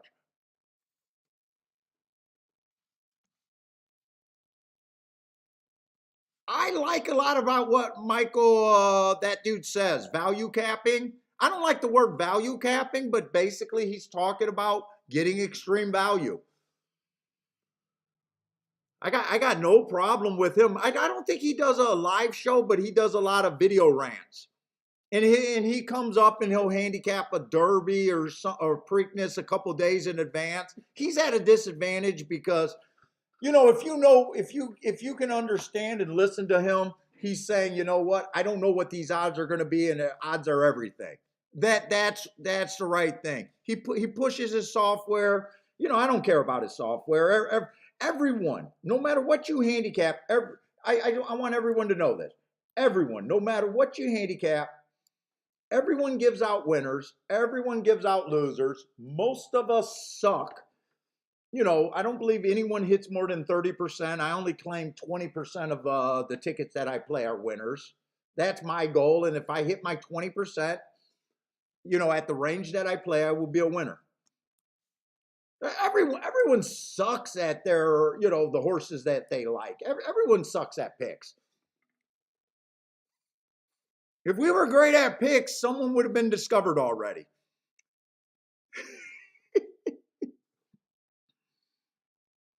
Like, the easiest way to improve your game is not trying to out handicap your winning percentage. It's not getting better at picking winners. It's getting better at picking winners at a price. That's honestly the secret. I can't stress that enough. If you want to get better at horse racing, improve your ROI. That's the most important thing. Improve your average mutual, not your ROI. Improve your average mutual, and your ROI should take care of itself. And it's just putting in tickets that you believe have value according to your opinion, that you're getting overpaid according to your opinion. Win, lose, your winners should obviously express value that you're getting overpaid. And every losing ticket that you should play, you should feel like you're ahead of the math.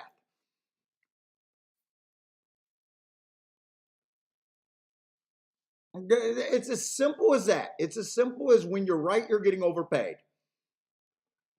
There's not an easier way to say that. it's not really about bias handicapping, other than I know that keeps me out of the box with everyone else.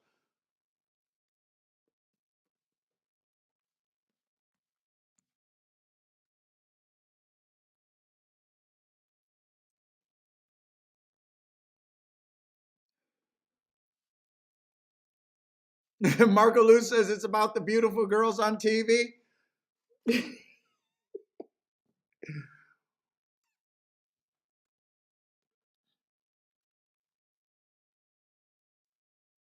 Let's see, Elaine is not a fan of the racing dudes. I think that Mike guy is a very good handicapper, at least from watching him on tournaments. I don't know anything else about them.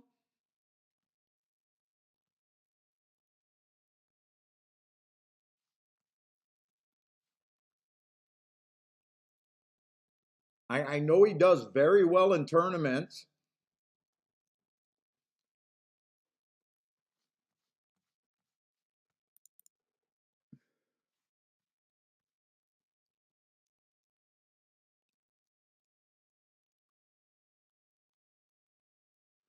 Let's see, I will say fourth race over there at Tampa is probably not for me. There's a lot of first time starters. There's a 2-horse shipping from Colonial. I don't have marks. There's a 4-horse shipping from Prestal. I don't have marks. 5-horse, I got a mark last race. Bad rail day. Should have got an, wow.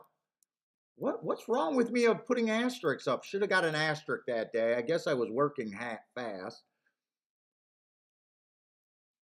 And 7 got the right running style if he takes a little step forward. But 7's kind of stepping up in class, but he only ran one race where you got a few horses, the 5's dropping, 4's dropping, 2's dropping, and everyone else is unknown because I don't waste any of my mental energy on first-time starters.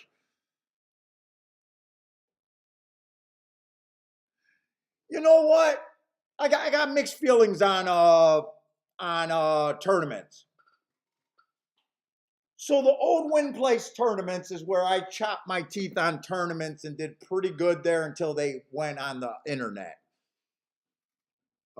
I qualified for the NHC 3 times in like 5 or 6 years that I played it. So I had a pretty successful rate for the years that I chased it. I'll say the win place tournament, the biggest thing and what people are getting wrong is saying this is a tournament horse only, meaning that they're playing long shots. And they're admitting that they would never play that horse with real money.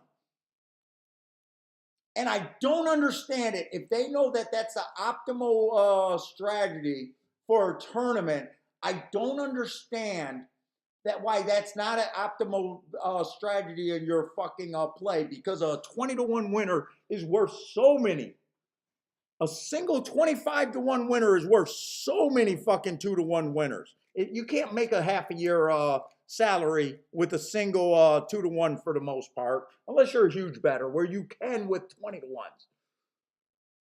So I actually believe that those win place tournaments, knowing the optimal player and getting better at finding those horses that matter in the tournament, will make you a better daily player if you stopped walking around and saying this is a tournament play only, and you knew that those were the horses that you were playing day to day.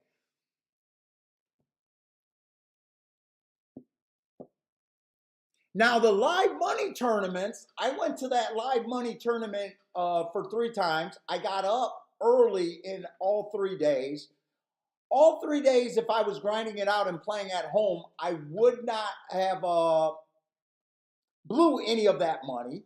And all 3 days, I would have basically added almost $5 grand to my fucking bankroll with just what I did. Except I was in a tournament playing by tournament rules, and I tried to win the tournament.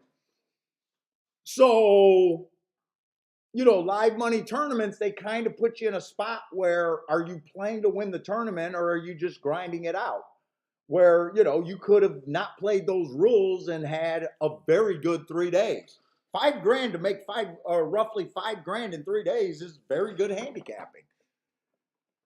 But, me on the tournament result did not look very good. But I do believe those win place tournaments do make you a better player as long as you stop saying, hey, I only play these horses in a tournament. That's the dumbest thing I've ever heard. Dude, I learned my first year at the tournament. How are these guys getting to 100 points after 3 races? How are these guys? Oh, wow, these long shots are really that. When I first played tournaments, I was basically like a lot of people looking for 5-to-1s and 4-to-1. You see what my game is now. Yeah, the mandatory plays you can't sit out, but the great things about mandatory day plays is when they landed on your race that you were going to play anyways.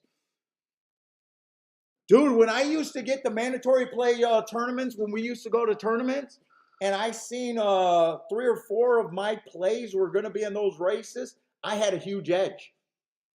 I was going to play those races easy anyways, and now they're telling me. Now, I did go to some tournaments, and, the tournament that cost me second race, the last race of the day was nothing but a first-time starter race.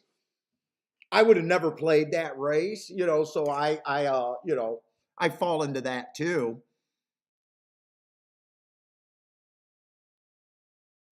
But those win place tournaments, if you learn, but I don't know why so many handicappers can't get that in my head. I'm going to go to the tournament. I'm going to play nothing but 20-to-1s and 10-to-1s on up.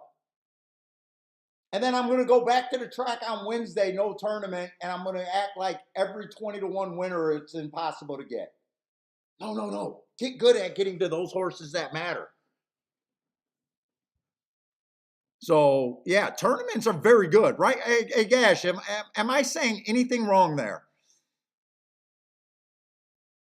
Oh, you're saying in even more ways that I mentioned.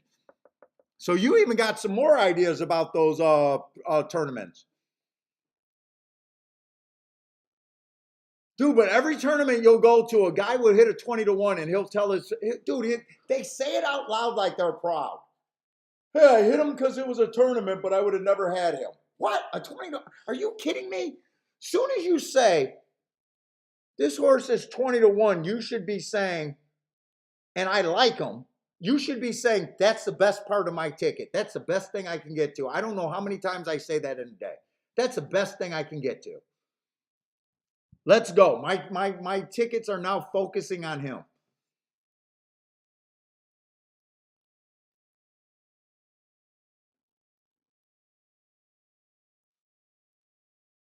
Oh, Matt Gray finished 19th in the Greyhound handicapping tournament many years ago.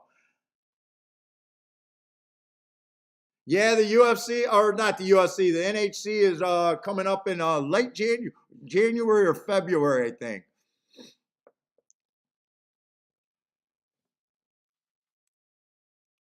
Yeah, and 6 was a first-time starter. Bad water. Actually, I think someone gave out. Buy Stocks gave out bad water.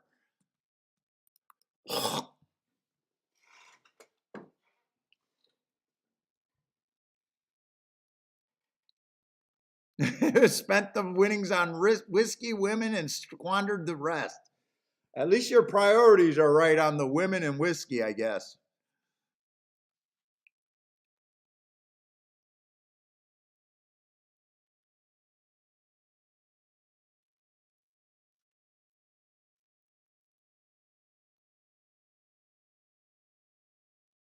Oh, Disco says March. They moved it to March.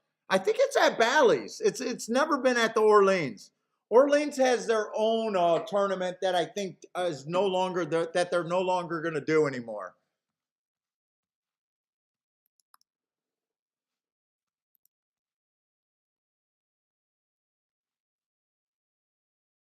Yeah, I know. It's always at the beginning of the year, the NHC. Now it's in March, I guess. And I'm pretty. It's at Bally's. It's back at Bally's. The year at the first year I went was I think 2004. was at Bally's when they televised it. That's the tournament that I made the $100,000 mistake.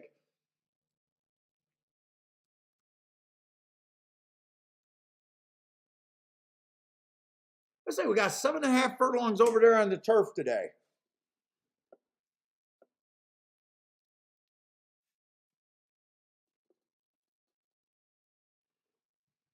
And let's see, I know Spencer and Gas Station Sushi are, I think, the only two people in the chat room that qualified for the NHC so far.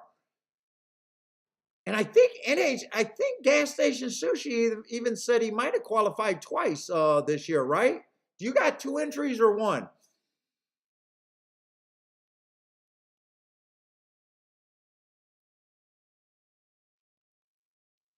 Everybody makes $100,000 mistakes a few times in life.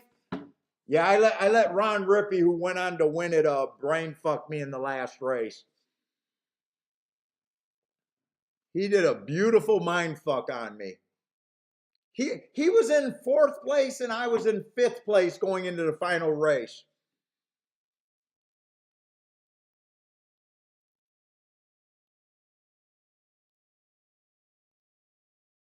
Oh, you got 1 entry this year. You were trying to get your 2nd entry. Well, I got 2 people that I'm definitely cheering for.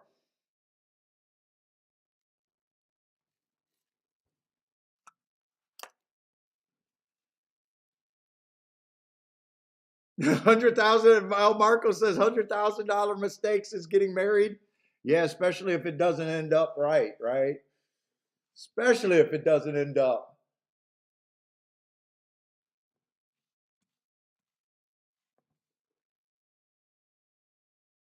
Let's say they did go wire to wire in the first race, but that was a blanket finish. The one at 45-1 did go wire to wire on the turf, so it's possible.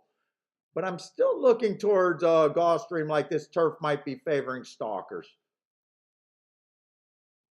And I want to get a betting line done here. Let's see, 3 races go at Laurel, early pressing day, average, match strides with the slowest winner. Nice little second there, I guess. Comes back, wins off of that race, basically being average. Yeah, he feels like a speed horse. I just think I want to be on a stalking profile right now. I'm not sure. 2, slowest winner of the day, last race. That was at least a turf route, so we at least know he didn't mind the turf, ran his best race on the turf or best race in a three race form cycle and a class drop. Kind of hard to say. Let's see, 3-1. I'm probably not trying to get to 3-1 in this race. 3 is another sprinter stretching out. Tried a route last time going matching strides with the fastest winner in a stakes race. There's upside there, but 8-5.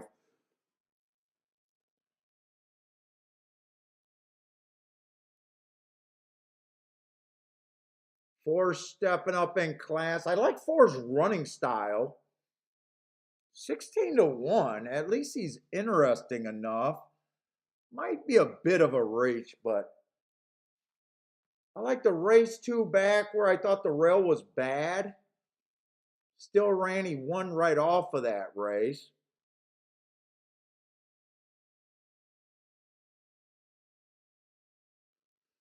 Five's making a drop if they go wire to wire, but I do feel like there's a lot of sprinters that could possibly press this. He was outside on a day that the rail was good. 30-1. I'm probably reaching. Lots of sprinters stretching out. I got a feeling this pace should be pretty solid.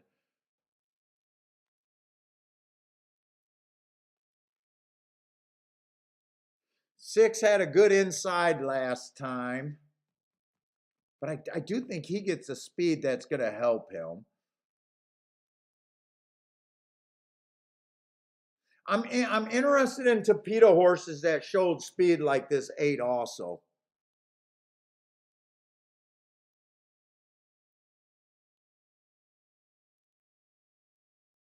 This is a tough race. Let's see. I'm going to be hard on the speed horses and the horses that I don't think I can get to.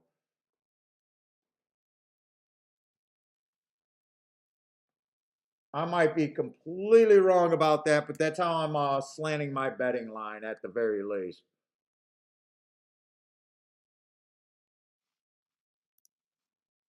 Quite a few horses that I think I can't get to.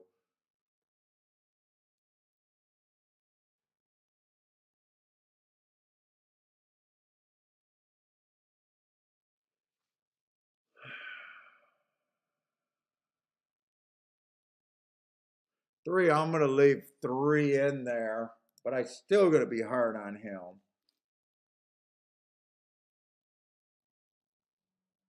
I think the one got a fair shot. Two, I think, got a fair shot. Four is still the most interesting horse to me.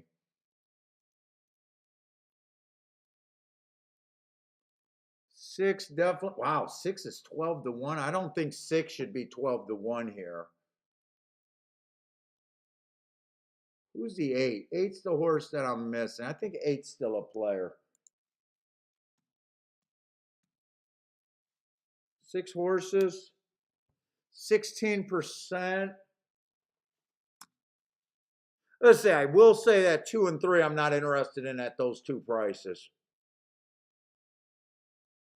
I think I can work with 16 because I already know that I'm not interested in the two and the three. I think I'm just going to work with that 16%. I'm trying to find a reason to bet some prices here. Oh, Hawthorne is trying to entice me to go to a last chance tournament over there at Hawthorne. I just don't. I don't even know how interested I am rushing over there.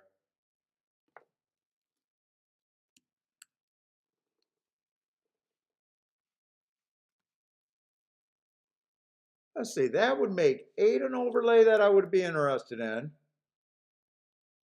Six would be an overlay that I'm interested in. Five at 30 to 1. I can still take a shot with him. I think I'm interested in these four horses. 16 times 4 is what?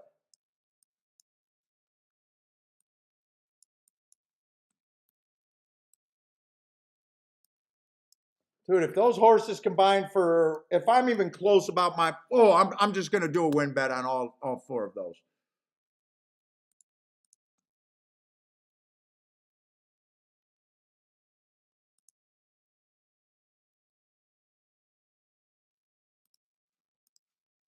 I'm not going to be able to work out exactas or anything.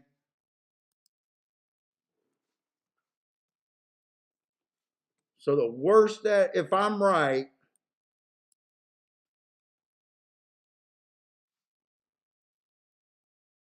eight would be the worst outcome.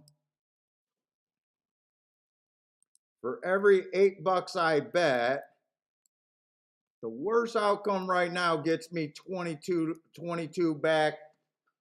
And I got to get less than even money back on that overall bet. Plus, I got some horses that would make it a lot better than that. Eight would be my worst outcome, and I still think that's an okay bet.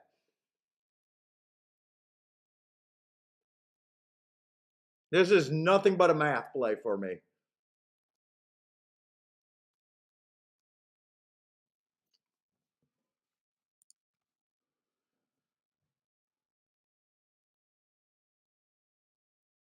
Nothing but a betting line and a math play. I want a fast pace here. That I know I want. Super fast. Unless the five goes wire to wire. Actually, I want them to slow it down right now that I see the five got delayed.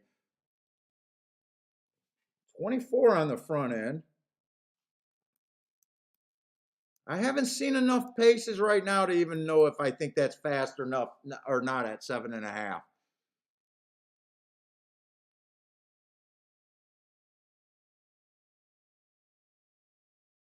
Looks like he's going too fast now. Fuck, none of my other outs are running though. And they sped it up at the half. 47-1. That's 23-1. So they sped it up at the half.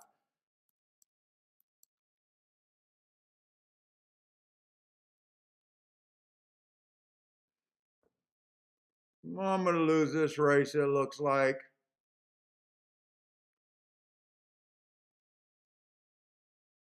Eight's the only horse with a shot, but they're already at the wire.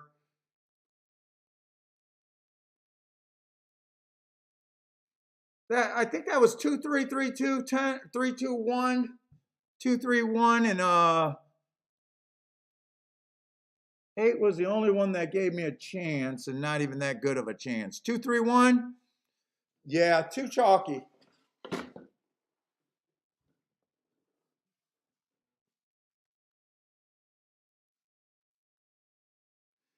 I actually don't mind that bet though.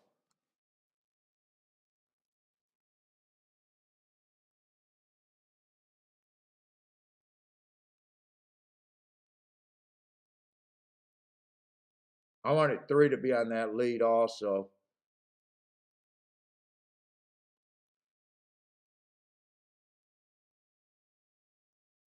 Three two or 2-3. Might have been 3-2.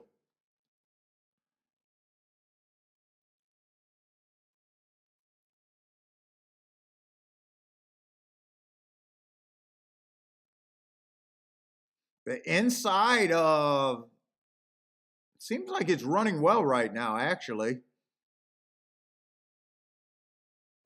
First race it came in what? 1-6? 1-6, I think the first race came in.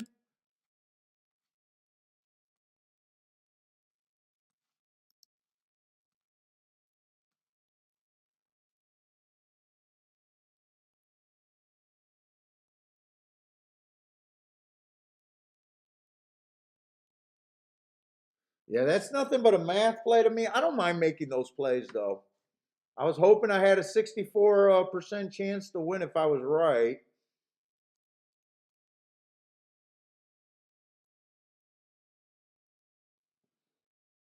Ah, shit, you're right, Jay. Didn't even do the tic-tac-toe board today. Let's throw it up because we got enough horses later today, or we got enough races to still go, and we got enough results that we've seen. You know what? I'll put it right here. Only problem with Gulfstream with the tic-tac-toe board, when they're using every surface, sometimes we don't see enough of any particular surface.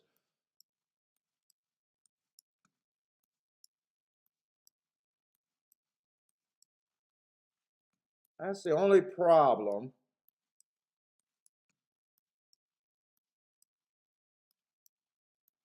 Let's see. We know 1 won the first race. 3 won this race. Let's get the rest of the results.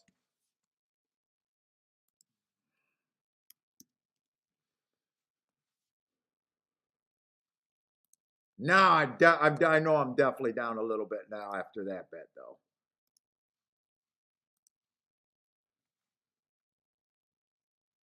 1 won the first race. 6 won the second race on the all-weather stalking. Coming from 2.5 lengths off the lead.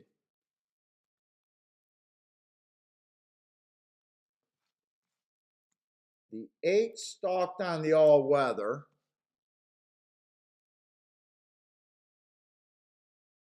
Pretty close to wiring. I'm going to move him up. He was 1 length off at the second call. He had the lead at the start, 1 length off at the second call. That was a race where the 2 was a favorite. 2 came from dead last and still got second. So I just want to. 7 came from 4 lengths off to get third, and 6 came from 6 lengths off to get fourth. So other than the big class dropper, they still, that race broke down other than the winner.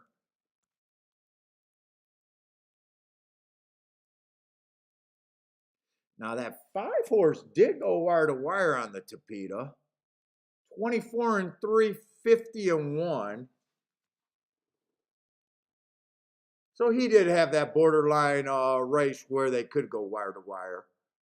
Four actually got the lead. He came from a half a length off. I'm just going to call that wire to wire.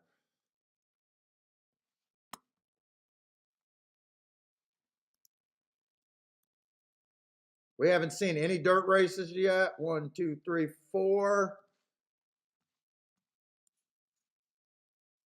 And the 5th race, we just seen the 3 win. I'm going to put him down as a stalker, but I'm going to try to keep an eye out for that. He might have closed. He might have stalked. Let's go. Let's grab Tampa Bay too. We're going to try to play. So I'm probably going to miss this race at Tampa Bay if there's not enough time. I want to get the tic-tac-toe board at least.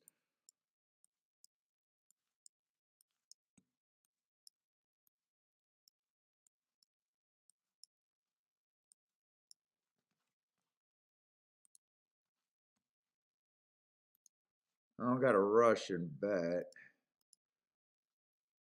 Let's see. They only got 3 charts up so far.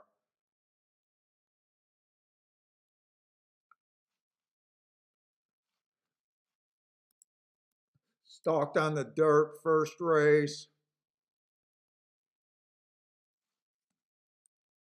3 wired second race.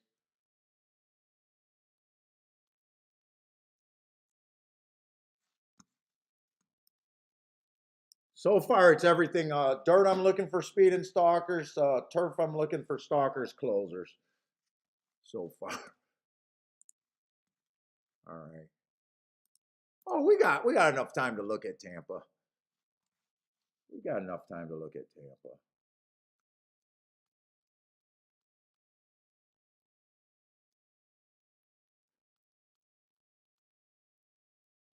Let's see. This race, Badwater won. I just don't know how he won. And they're just oh, we got a turf route race. So I'm looking for stalkers and closers here.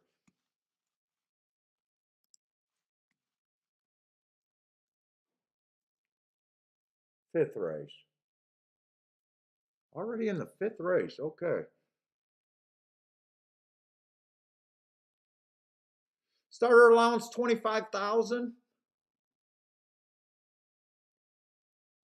One just feels like he got speed, and I'm just anti-speed on the turf right now. I'm anti-speed there. Let's see. No scratches. 8 horse. They all start at 15 to 1. Or 15%. 15%. They all start at almost 6 to 1.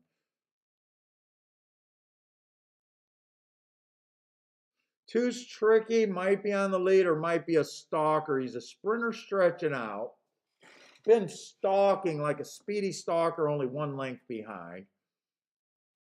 Trying turf for the first time and trying a route for the second race.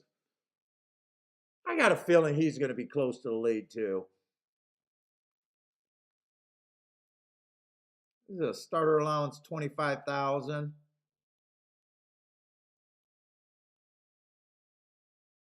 Three can run on the turf. 3 feels like he's stepping up here. Right running style, possibly stalking. But does feel like he's stretching out. 5 to 2 does not feel like any value to me on him.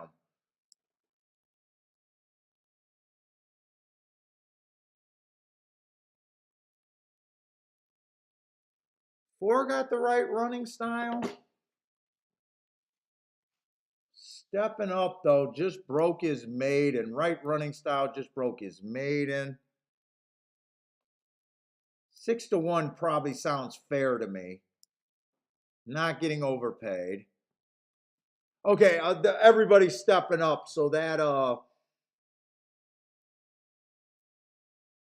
everyone's stepping up, so I'm not that worried. This is a starter allowance 25 that's probably on the weaker side of things.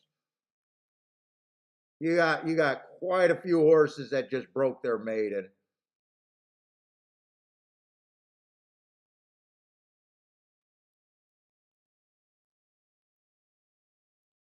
8 got the right running style.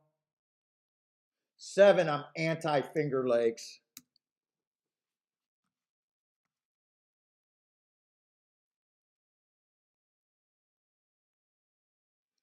I don't think I like the 6 at all either.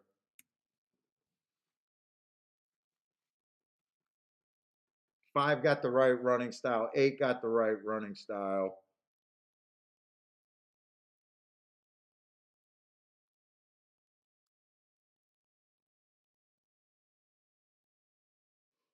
One, I would say, is a class horse here. But I'm anti, well, he can still be played. I'm just anti-running style on him.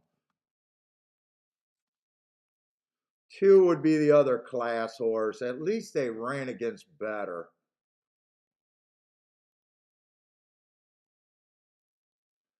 4 got the right running style, but starting to feel like more of a reach to me.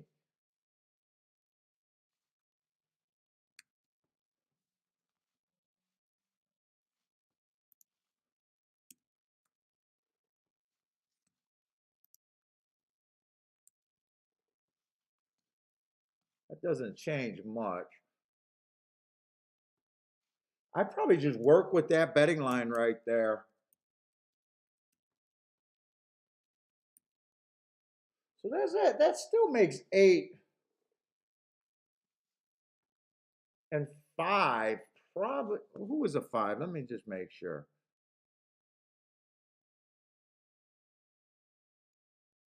8 and 5, I'm definitely interested in.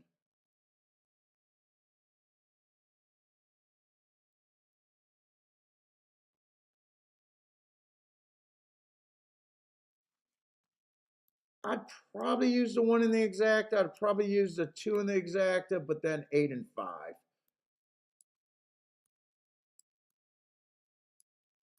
The only exacta I think I got to worry about is a 2.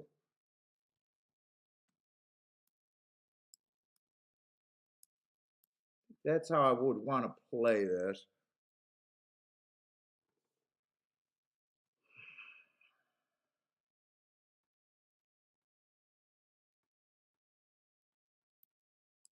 Wouldn't mind an 8 and 5 win ticket here.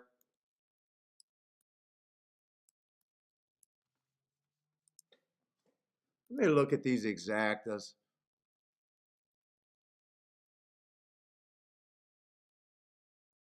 2 wins and I backdoor the exacta. Those are both 20, 26, and 27 to 1. I guess they're okay. If 1 goes on to wire, I even put a smaller win bet on the 1. Even though I think 1's the best part, I'm just a little anti-speed. And even though I'm putting less money on him to win, he's still the best. That would still be the most I can win on the win ticket.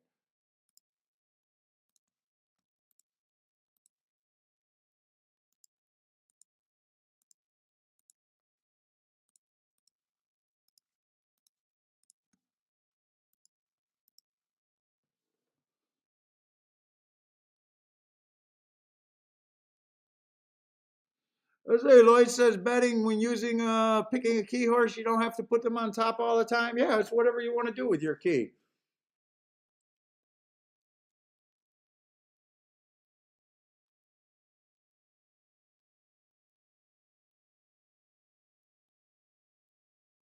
Three, I'm hoping three's close to a fast pace.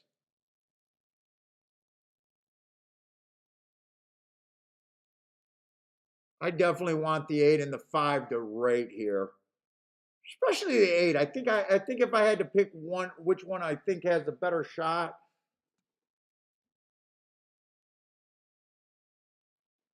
I think it's the 8 in my head.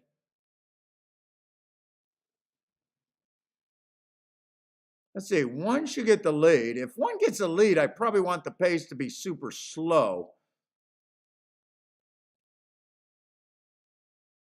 2's definitely trying to rate. 8. I just want 8 to relax right here. Just relax. You got position. I want him to relax, and it looks like his legs are moving fast. To me, it looks like the 8's trying to get the lead. I want him just to relax. Let this 1 go for as long as possible.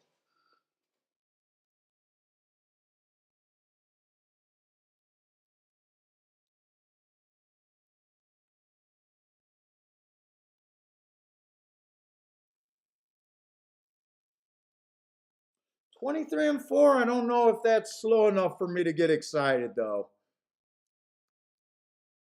I don't know if that's slow enough for me.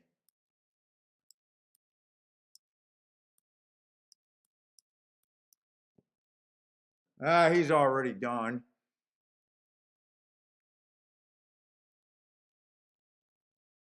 I hope 8's not making a move too early. 8, you make this move, you got to finish with this move. That's what I'm worried about. Did he make the move too early? Come on, 8.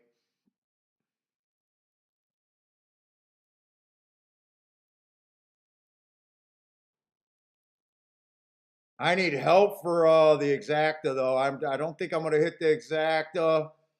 I did not use the 3. I just need the 8 to finish this, but the 3's coming. Give me the wire. Give me the wire. All right.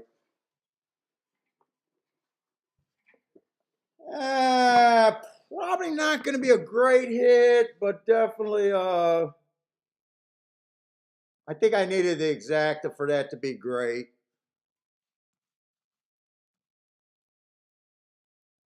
I didn't want to use the extra horse with the 3.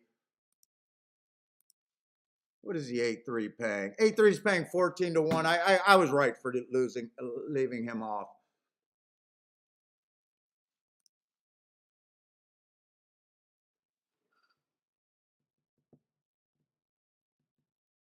I'll definitely pay for everything and make a little profit here, but it's not like it's not going to be a boom of any sort here.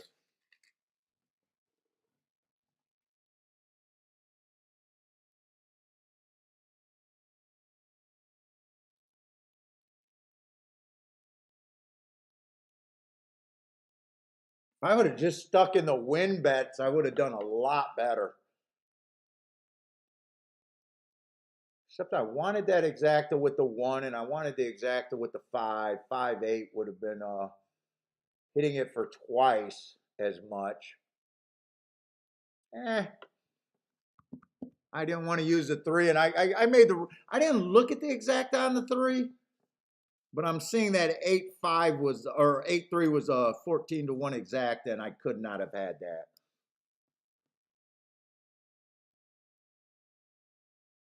Let's see, buy stocks dead even today.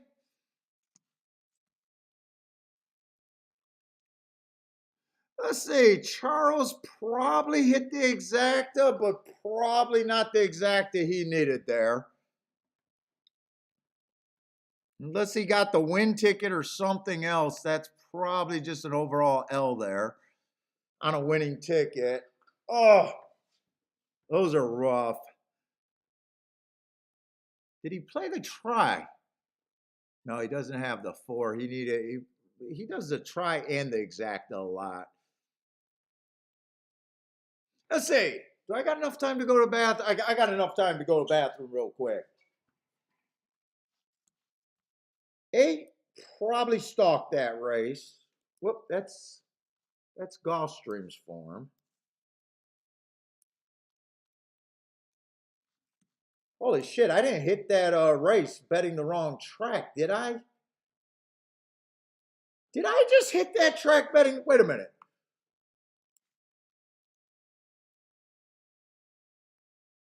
No.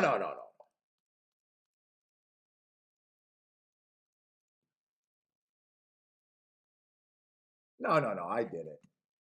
I was wondering.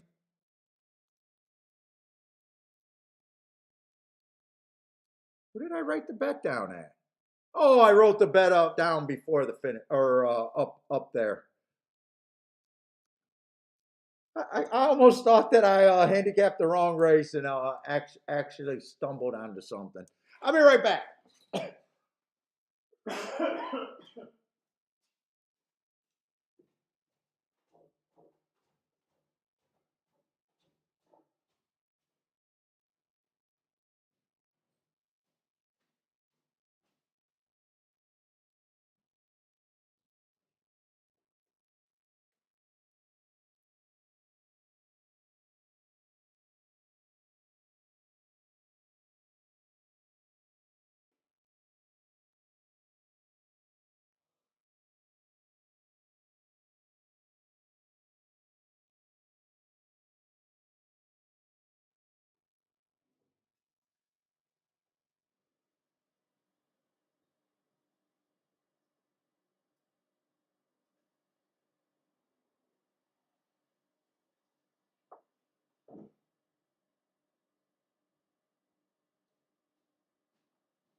I didn't go upstairs for a drink, but I looked over at it and it looked so good just sitting there.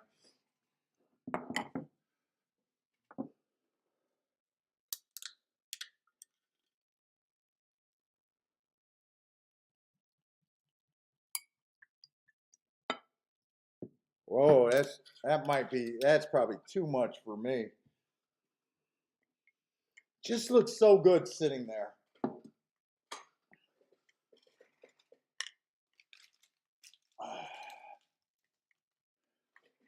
I haven't had a drink on air for ages. For a while, at least. I got a tickle in my throat. It's medicine today. It's medicine.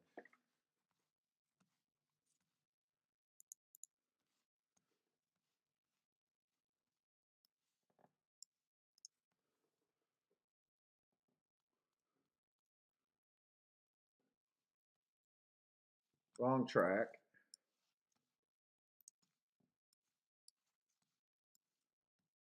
Ooh, that does smell good. Really? Oh, big ice cubes. Black label? I think this is a dirt race. Fuck, do we go dirt race to dirt race? No, dirt race to Tampa. I need some dirt to dirt over there at Gulfstream. Let's see, the one is out. Just turns into a 6-horse race.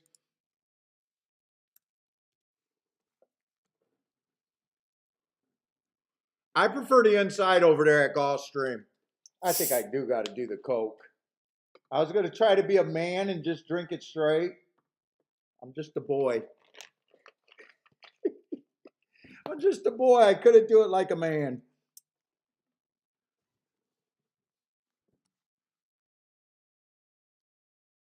Dude, if the rail's good. Two's only 5-1. I was looking at his morning line going, why would this horse be 15-1? And he's not.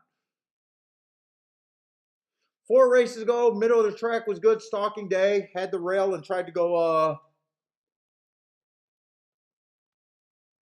That mark is wrong. You can't be slow. That I got to check that, but I don't have time.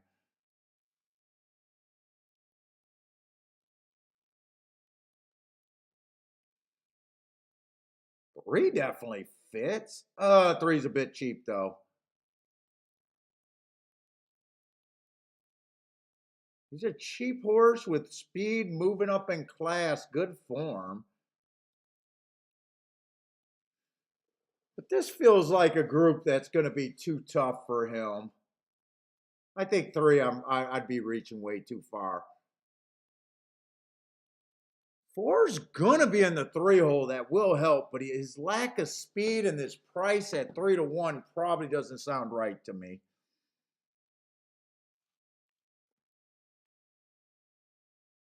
Five is quick, went too fast to win 2 races ago. Last race, average 1 tick slower than the fastest winner average at higher levels.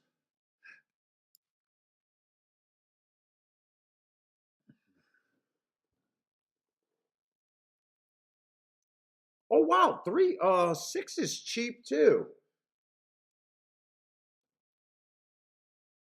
Good form, but cheap. I don't think he can outbreak the 5 and shouldn't be able to battle with the 5. Let's see, 7's making a big class drop. Going to be in the 6 hole. It does get harder to win on once you get to the 7 hole, which he's not in.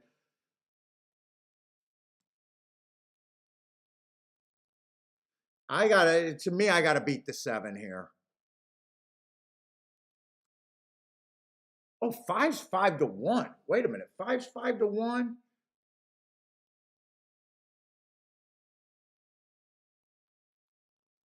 I think I play this race. 2, 4, 5, trying to beat the 7.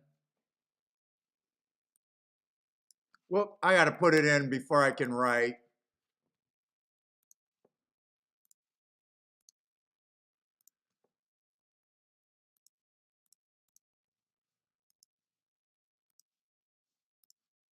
2, 4, 5 exacta box, 5 to win. That's probably all I'm willing to do here.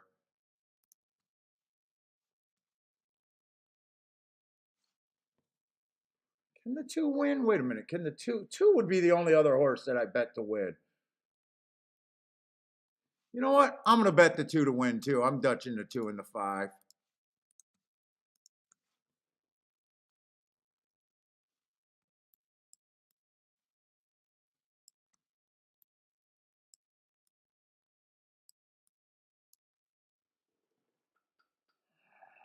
Probably need to hit the win ticket and the exacta. Coke is flat.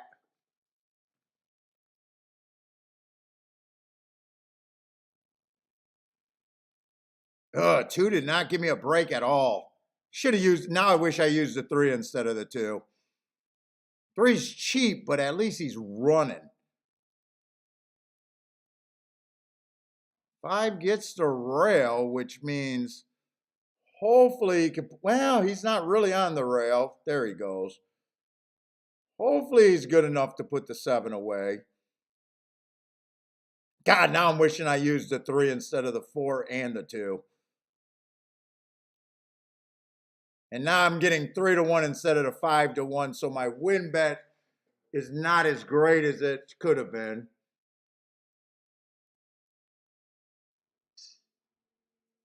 Should have used a 3. I should have used a cheap horse. That's the horse that would have mattered. Come on, can 2 or 4 run?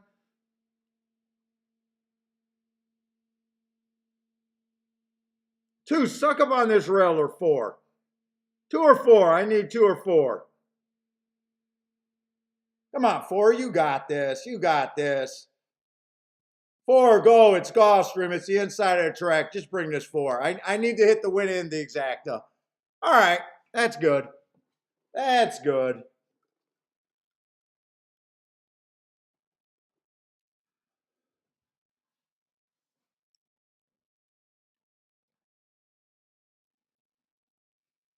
I would have loved to get 9 to 2 or 5 to 1 on that 5. I would have loved to get those odds. It was too good to be true. The win bet, I probably would have had the 3 at about, or I'm sorry, the 5 at about a 25% chance to win that race. Where he was an overlay at 5 to 1, 9 to 2, but I'm probably getting fair value on the 5. I think I even said that when I looked at his morning line and assumed that he was 3 to 1.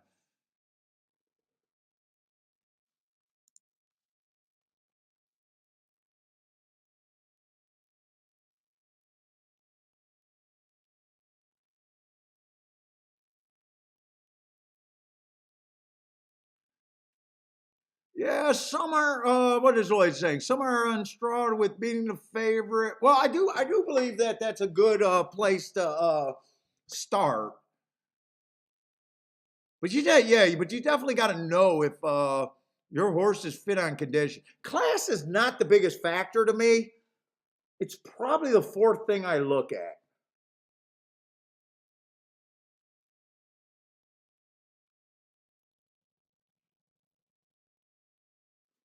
Let's see, gas station sushi. I agree with that to a point. But I do believe that you're like set position should be, hey, look at a race to try to beat the favorite and then go from there. Maybe you don't always, maybe you don't always end up on trying to beat them. The exact only paid 14 to 1, so my margins were super. So at least I knew that I had to hit the win bet and the exacta. If I would have hit the win bet and not the exacta, I didn't have time to check that exacta. I just assumed that beating the 7, 14 to 1 does not sound great on a $6 base bet. Yeah, 14 to 1. If I would have looked, if I would have had to, I didn't have time and I didn't check the exactas. In fact, looking at the 5-2, 5-4, 17, and 14, I think the better thing would have been to not even play the exacta, knowing that you had to hit both and just betting more money on the win. That's where my ticket, I will admit my ticket could have been better there. You don't want to have a $6 base bet and get 14 back. Yeah, it won here, but I don't want to do that very often. What's up, Attila?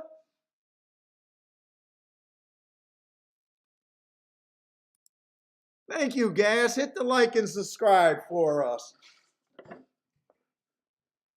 Charles wants to puke. You know, I knew where I needed to be. Luckily, the 4 bailed me out. I still would have rather had the 3 and lost the exacta. 3 was the horse that I should have played towards the inside. My opinion was if the 7 gets beat, he's going to get beat because he's on the outside.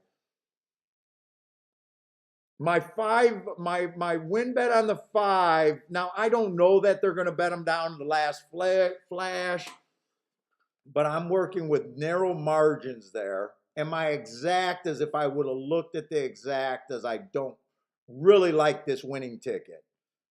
But I will take it, but I will admit that it's not a great ticket. At least it's the least you fuckers can do, right, Gas?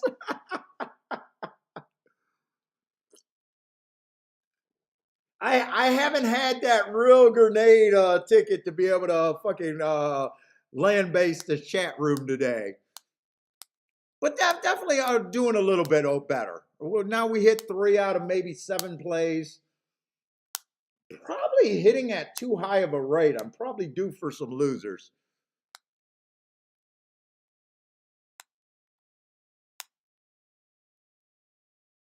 Hey, Marco, I was actually looking up. So I got a plan to do a whole bunch of rant videos, like a minute rant videos.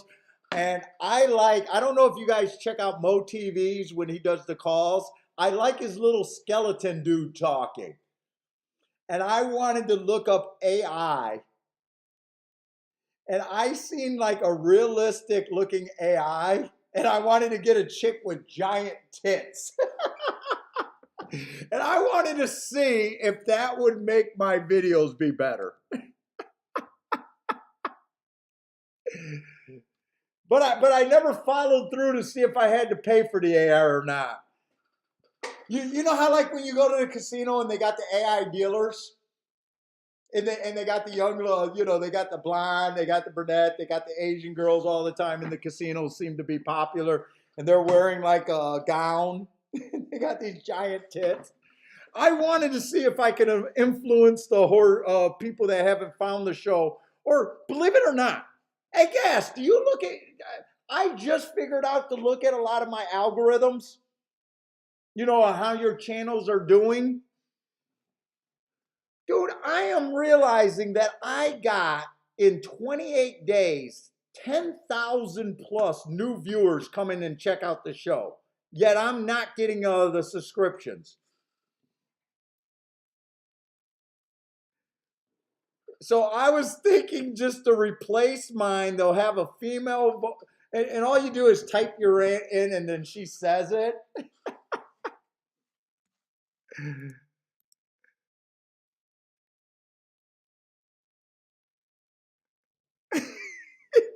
I wanted to see if horse players was a bunch of simps. All of a sudden, I get a bunch of subscriptions because I got an AI chick there with big tits.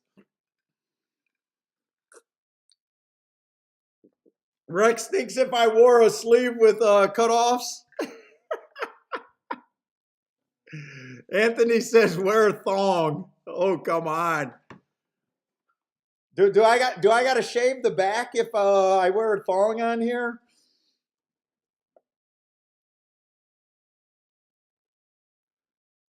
Okay, I honestly don't mind the 5 winning. When I put the bet on, I thought it was overlay, but I will admit that that could have been bet better. I'm not completely happy with the 14 to 1 exacta either. I was thinking it would probably be a minimum of 20 to 1. Yeah, chicks do sell, man. I can't, you know, dude, there's a lot of simps out there. I don't understand how this day and age when the internet is free to get all the sex cells you want, why you would want why why you need it everywhere. There's like no shortage of sex on the internet. But all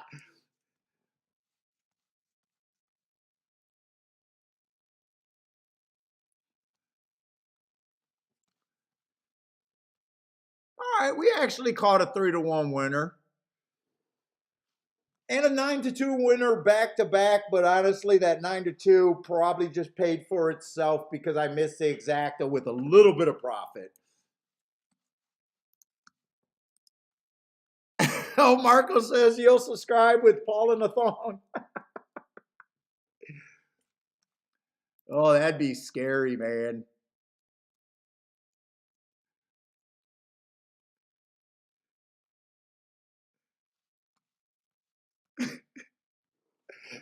That reminds me of, do you guys watch, God, I can't think of these two guys' name on TikTok.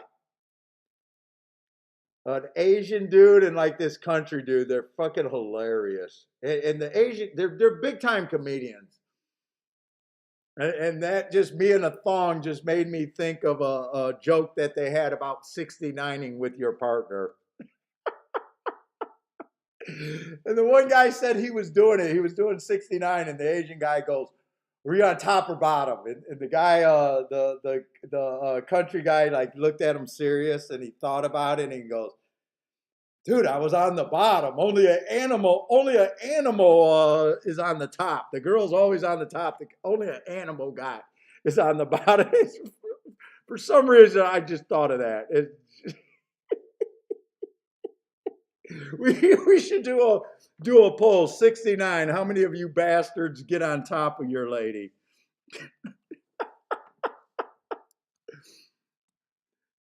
And I had to think about it. I was like, yeah, that's not a pretty sight.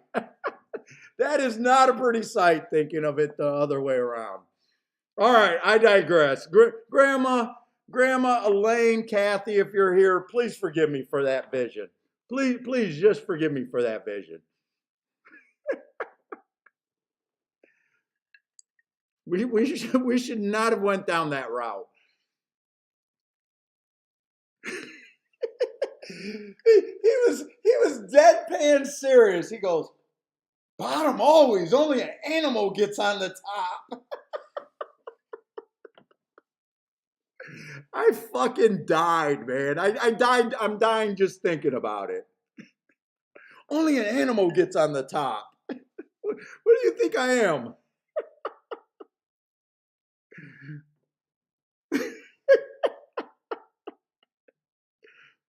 It's so bad.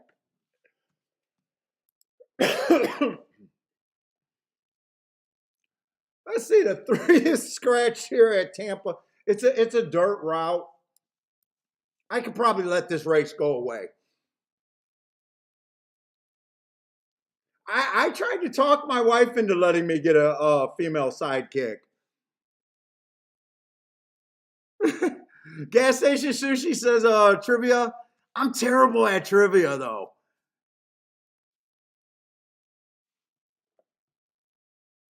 And if it's horse racing trivia, fuck, I hit tickets. Hey, Gas Station, I always got this thing. The more a guy knows about the history of horse racing and the guy that can spout out everything and sound super educated about the history and trivia of horse racing, I automatically go to, that's great, but you're a terrible handicapper. The more you know about horse racing trivia, the worse I think you are as a handicapper. Oh, trivia about the show. Trivia about the show.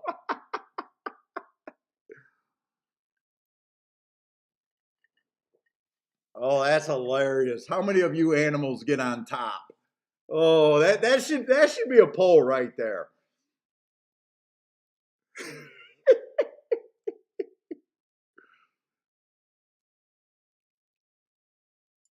It's a nice little cheap race over there at Tampa. I'm mostly interested in speed and stalkers.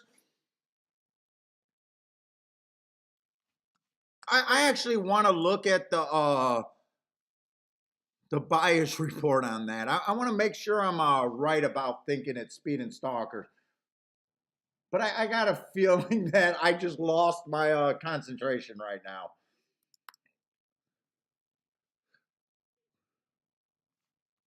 That's last year's.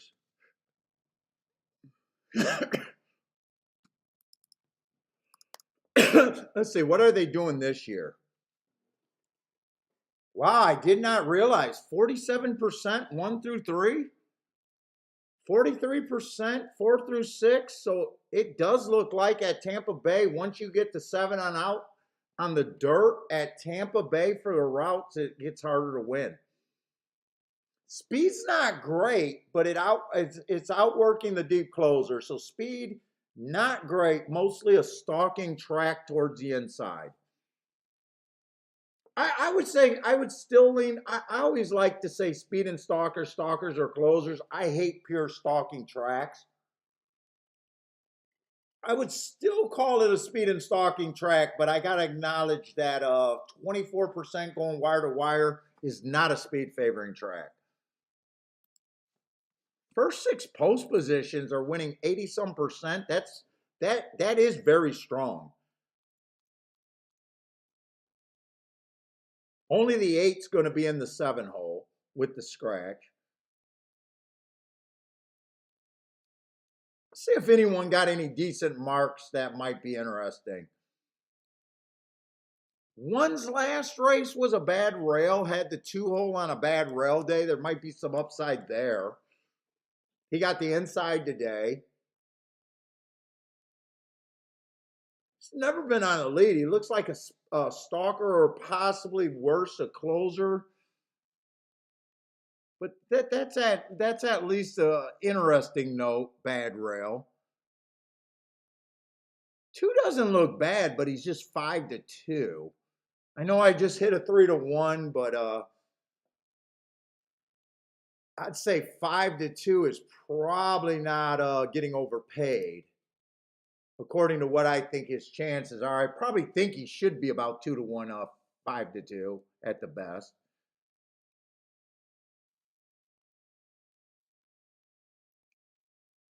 That race 3 races ago, inside closing day, he had the 4 hole and he was a stalker that day and he went too fast to win. That's at least an interesting note. I'm going to root for the 4 to do something.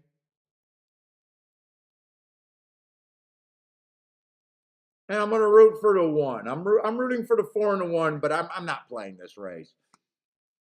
I just got no bet. I'm just going to tell you who's a little interesting to me, but that's it. I'm not willing to back it up with cash. Hey, what's up, Parsons?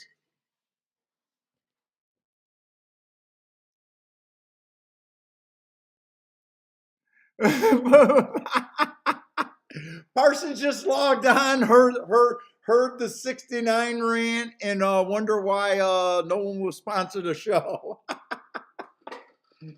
Come on, it's an adult show. We can talk a little bit every once in a while. Come on, that's not that bad, is it?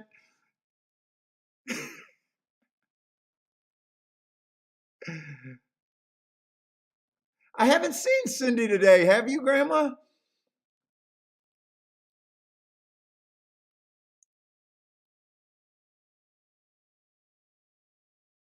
Let's see. Parsons is gonna. Oh, I did see Grandma's rant, or not rant. I'm sorry. Request for if your guys are near a track.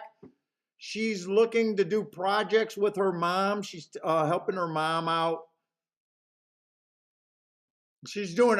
Sounds like she's doing art projects with her mom, trying to keep a bond there in a tough situation, right, Grandma? And she was asking for, if you guys are near the track, if you guys could send track photos to her. She won't use them. It's just for her little art project.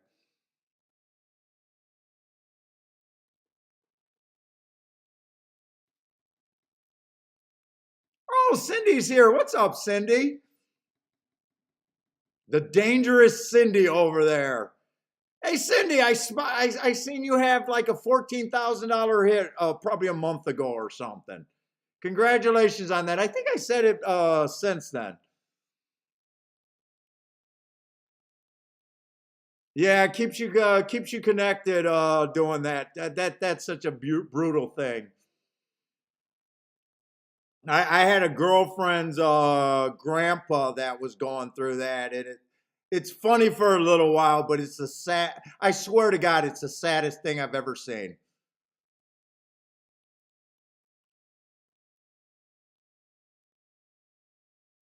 Let's say PDT has some picks or picks for grandma.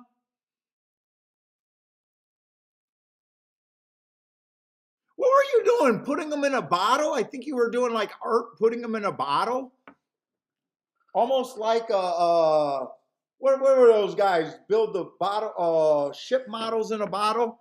Let's say one ran really good. Four, the horse that I was hoping that had some upside at a big price didn't run at all. The four, five. I'm not sure what the exacta was. I kind of toned out there. Five definitely won the race. One was there, but I'm not even sure if the one held on for second.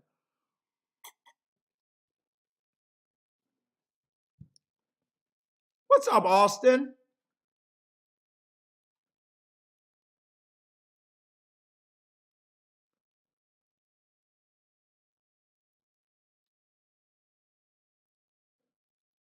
Where's Grandma out? I know Grandma's out of like Tennessee, Carolina, something like that.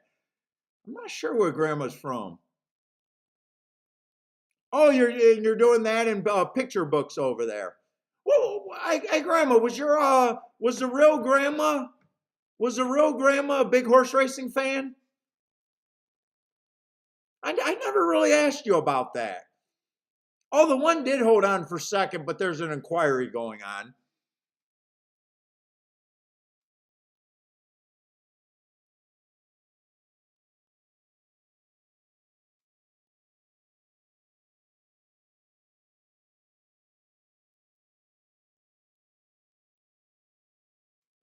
Thank you very much. I mean, dude, I feel like we got a real family out here in the chat room, and want the best for everyone over here. Thank you for helping out. Oh, Cindy's Texas bound over there. Is that going to? I don't even know who TCU is. I'm just so fucking glad they fucking beat Michigan. I don't even know where TCU is. Are they a Texas school? I honestly don't even know who the hell TCU is. But just you saying Texas bound, I don't know why I thought that, and I'm just so grateful Michigan cannot win the national championship. My wife would be unbearable.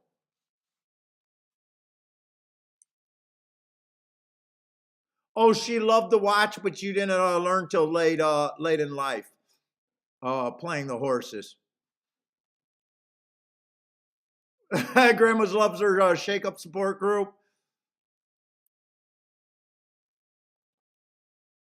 Yeah, the missus did go to now she went to U of M, but she didn't go to Auburn camp or not Auburn, Ann Arbor campus. So she went to the fucking U of M light. I don't know if she gets complete credit.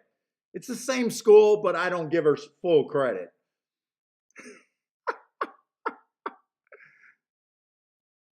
Oh, the five might be coming down here.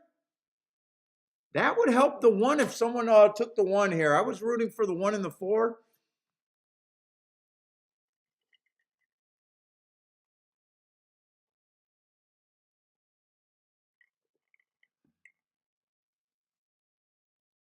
Yes, Damien, they are the most arrogant fucking pricks on the planet.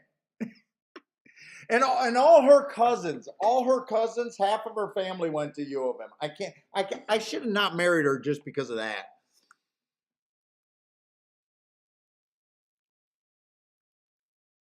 Michael Lester, what's up, man? Michael, I told him you got a homework assignment over there. We had a nice long talk. I talked to him a little about it earlier. Definitely want you to be working on those betting boards over there.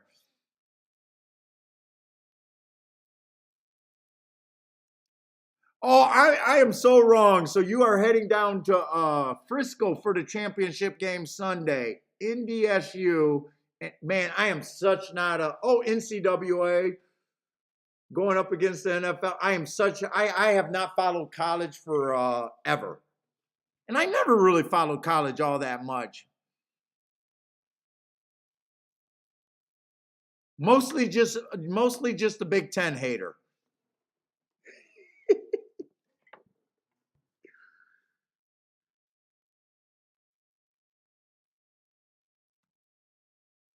You just got home. Okay. Only one bomb in the first race. A 45-1 won the first race, but I was nowhere near it. Yes, obviously Kiki is not home. Oh shit. I did not realize the clock still for some reason I think time holds for me.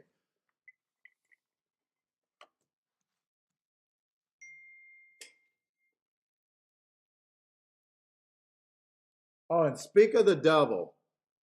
Why is Kiki asking me that?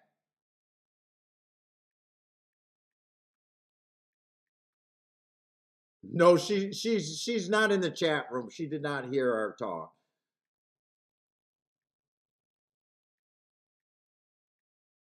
I don't know why she's asking what fucking video game I like to watch them playing. I love the Age of Empires. I suck at it. I can't play it, but I love watching them play it. For some reason, she's asking that. Let's see, we got the seventh race, the PETA Sprint. I'm looking for speed and stalkers for the most part there. I think this still ends up being a 6-horse race with 2 scratches.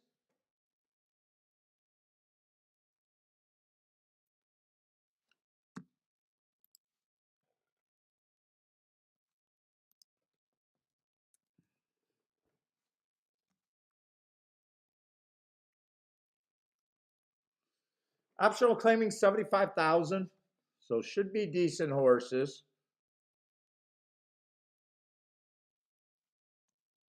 Let's see, the one 4 races ago, early pressing day, looks like average, slow. In a little stakes race, wins a $25,000 race on a bad rail day. So I'll give the horse a little extra credit for running what I thought was against the bias. But still not that sure what I think of her. Kind of working her way out. Last race was at this level. Average, slow. I don't think is impossible. I'm guessing I don't think 4-1 is any great number on her though. I'll try to do a betting line. Let's see. 2, I'm probably not interested.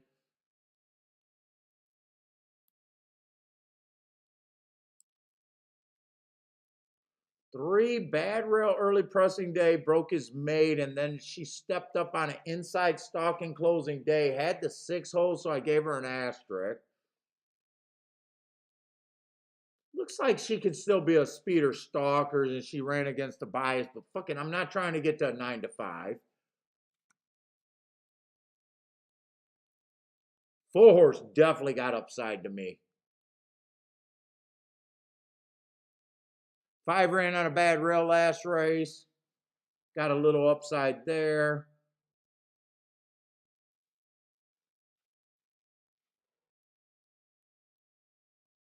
Do I got enough time to break this down? I'd say I'm mostly interested in the 4, and the 4 feels like a little bit of value at not much, but he does feel like a little bit of an overlay.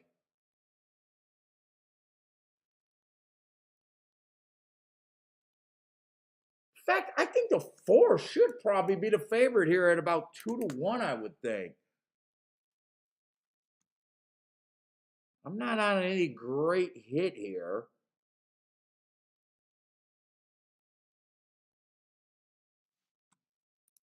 I do not like the 2. I'm hoping that this 7-2 holds. I will bet the 4.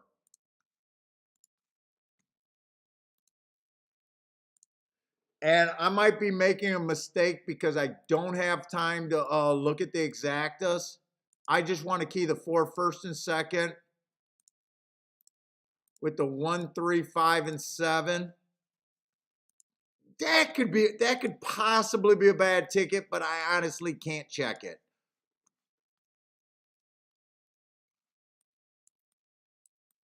I got enough to be willing to bet this ticket. I think 4's an overlay at that price, but these exactas could be bad.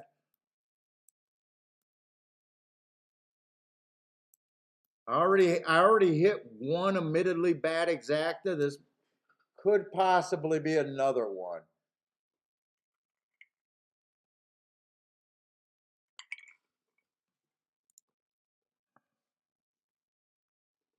Let's say Anthony says it's Gulfstream, all cheap, no class. Let's say 4 did get the lead, but it's pressured and it's a lot of pressure here. Ugh, he does not look good right now. I don't think this 4 can win or even hold up for second here. I'd be kind of shocked if he could. And he ended up being 5-2. That's my fault for betting narrow margins.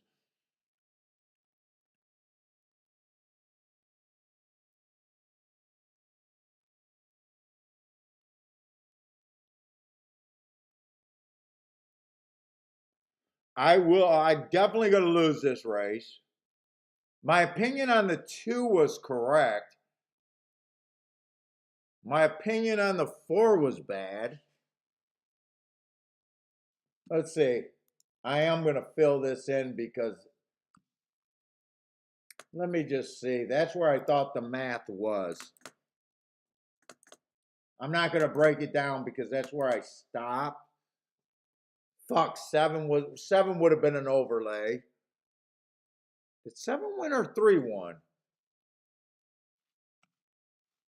3 would have been a little over bet. 4 ended up barely being overlay. I think a better bet would have been king off the 7-7. If I just stopped there and did the math, I should have seen that 7 was the best that I had there. I'm not sure if this exacta would have been great. 7-3, $25. That's definitely had way better. I don't like what I did there. That was a bad rush. Bullshit.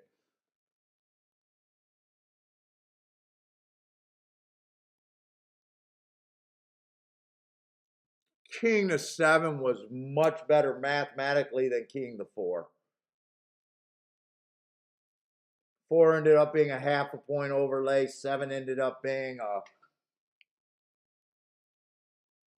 2-point overlay, a little bit better than a 2-point overlay.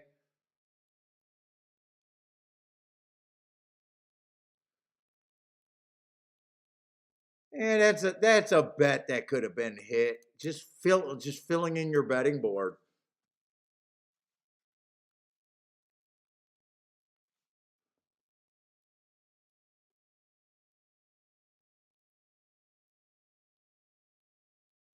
I did like the. I'm looking back at it and seeing if there was a reason for me to get off the 4. Or, I still like the 4 the best.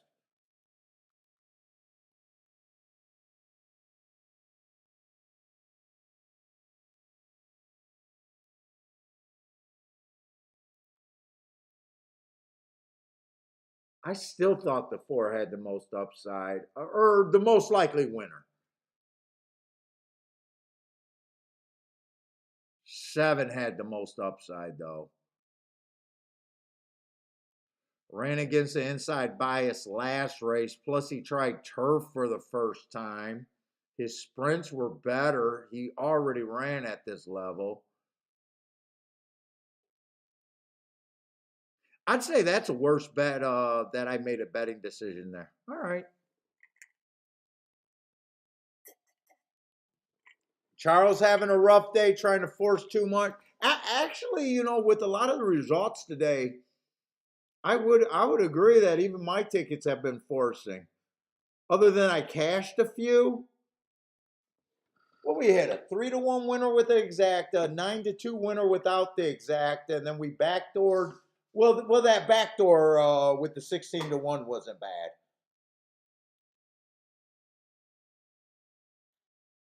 This was definitely a. I don't know if it was a forced or I didn't fill in the last number to realize where I was at. I will stand behind that. I did think the four still had the best chance. But now that I realized that the math ended up where it was, that 7 was the better fucking play.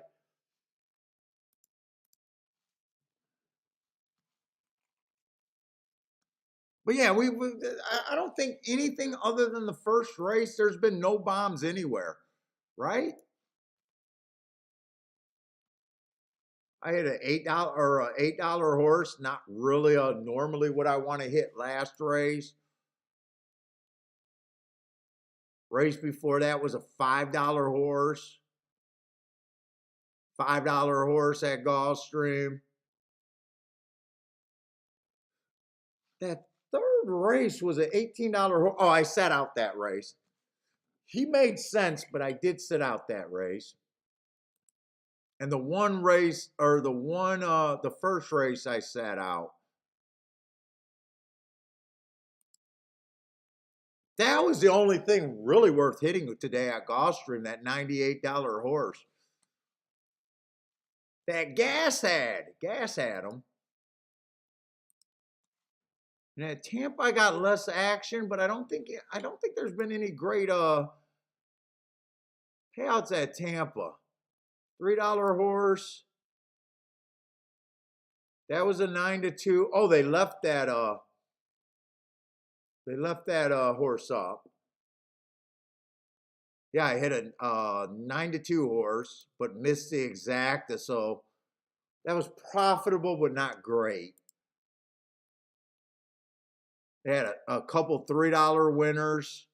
They had a $6 winner and a $5 winner. So really, I hit the longest price horse at Tampa, but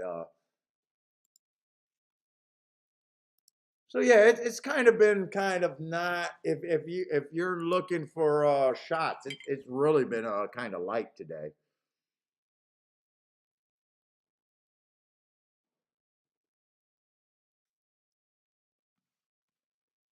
Really light. And actually, this is a day that I'm either supposed to be losing or barely winning. So far with the results and the way I play, I'm basically supposed to be where I'm at. I could even justify being a loser today, uh, and being okay with it. We got another turf race over there at Tampa, and I'm definitely interested in the turf. Got a fairly big field. Still got 9 horses in the field.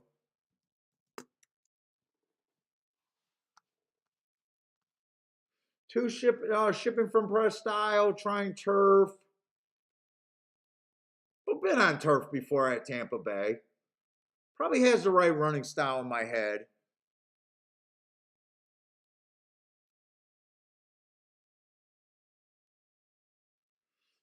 Two just won this last race last time with the right running style. But if you want to poke a hole in him, he's a deeper closer, and there's possibly horses that could get first run. He won this race last race, but the races before he was stepping up. But he does have the right running style.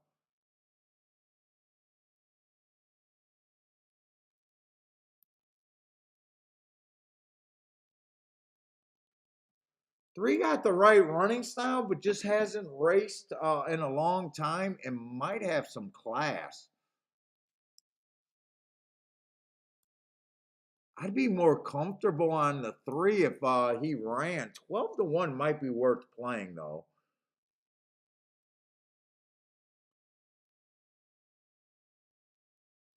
Four's dropping in class. Earned a heart last race. Went too fast to win. He has rated before at a higher level on the turf. He kind of rated, man, if he rates like he did last race, I wouldn't be shocked if the 4-horse improved here.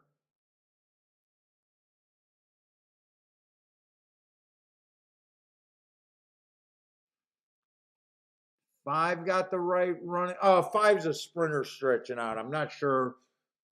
I'm not sure what I think he's going to do. Someone goes wire to wire. It could be the 6.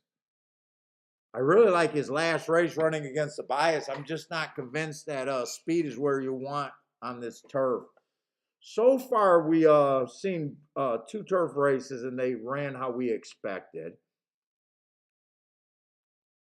Plus, the 7 got real speed. I think the 7 and the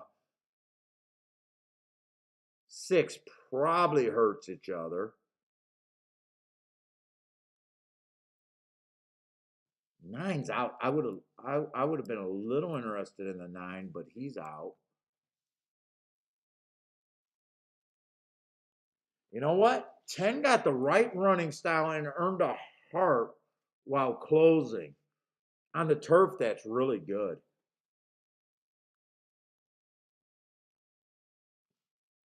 I'm definitely interested in him.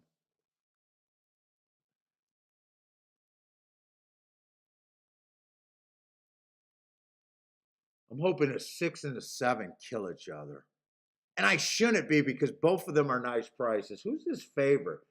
I think with the 2-horse stepping up,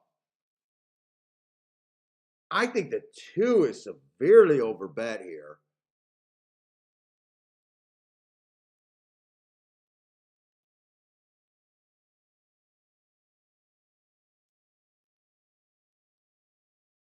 I think I have to at least do a win bet on this 10-horse. Who did he lose to last race? Was that the 2? That was probably the 2.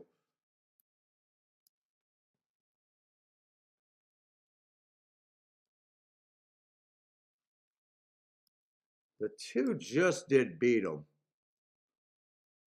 10 at 12 to 1. I don't think the 10 should be 12 to 1.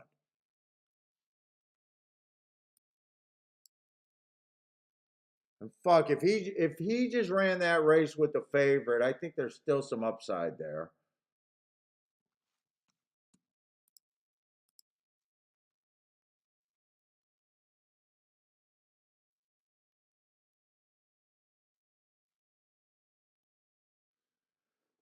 I'm checking the exacta with the 210, 10-2. Neither of them are worth playing. Well, 10-2 is kind of worth playing straight, but 210 is not worth playing.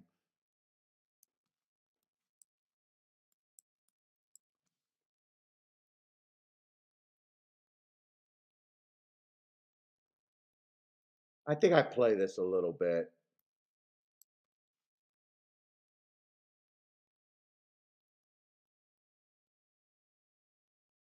I think I even use the speed horses because that's a monster ticket.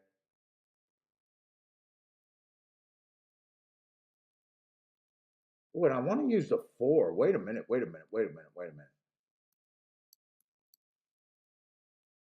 I don't think I use the speed horses. I want to use the 4, and I want to have a little win bet on the 4.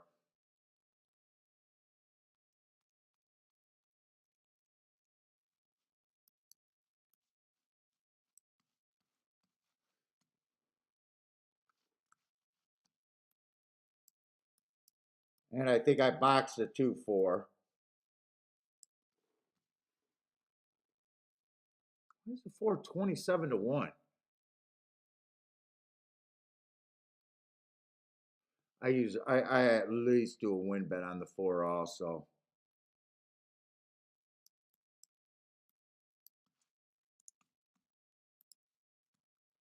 I think that's as far as I want to go here.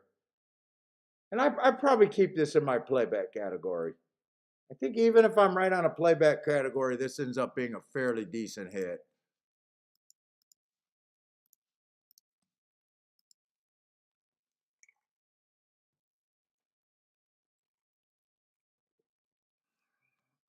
I'm betting too many races where I'm not completing betting lines too. I got to put this bet in before I do my betting line. Let's see. 10-2, I just want straight. And I really don't want this 2 to run, by the way. Unless the 4 gets second. If it comes in 2-4-4-2, I want that both ways.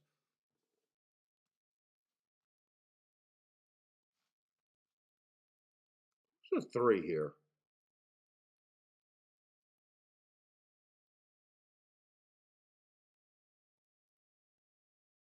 You know what? I use that 3.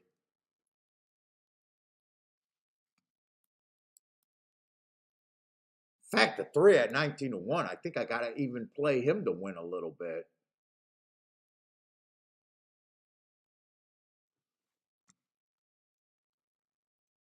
Yeah, I think I do.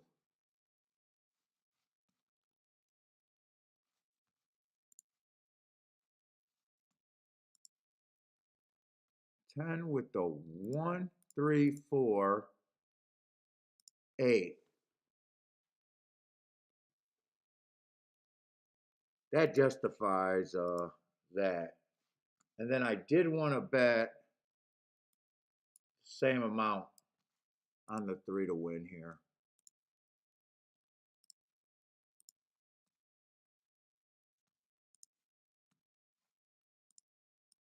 In fact, let me check these exactas with this 2 one more time. I'm going to leave the 2-3 off because if it comes in 2-3, that's paying $20. And I don't like the 2 all that much. 2-10 is $11. I don't want that.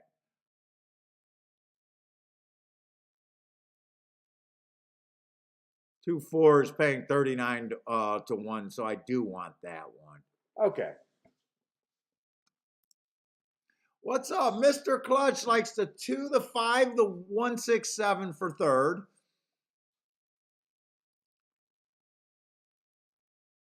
Ren is due likes the 2, 7, 10. 2, 7, 10.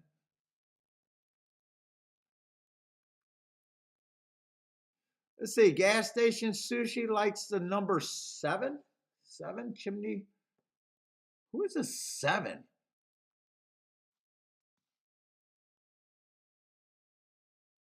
I'm hoping 7 goes to the lead. Wait a minute. Am I in the right race? Tampa Bay, January 4th race. The 7 Chimney Rock. Tampa Bay. Race. Oh, the 5 Chimney Rock. The 5. That was a sprinter stretching out. Okay, I got who you like now. And I needed 6 and 7 to go for the lead, and right now 7's not cooperating. Was it 6 and 7 I wanted on the lead? Yeah, it was 6 and 7, and 7's not showing any speed. I don't mind where the 4 is, but I don't like the 6 getting an easy lead on me.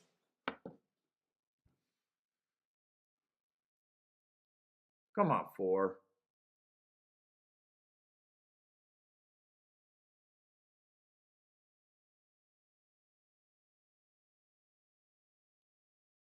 Come on, 4. Keep this 4 interested. I think this 6 goes away on his own, doesn't he? Come on, 4. Keep it moving. Keep it moving. You're looking great. I believe you can fly. Let's go, 4. My 10's not running, but come on, 4.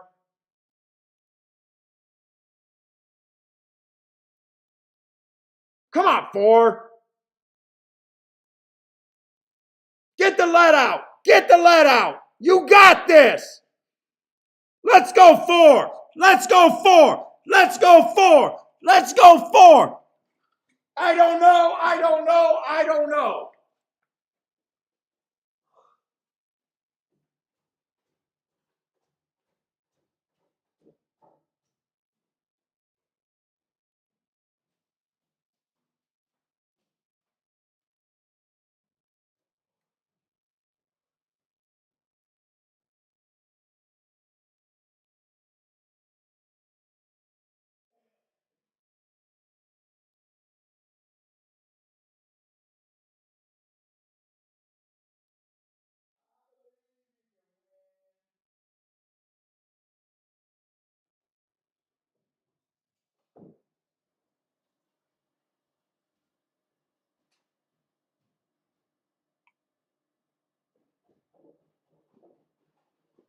Come on, 4. I believe in you. No, they're showing the 6 horse. Come on, put this 4 up at 39-1. Did 6 really hold him off? Fuck you, camera guy. Put the 4 up. 4 won that race. 4 got second. I said I was going to use the speed and I decided not to. And I was only going to use the speed with the 10.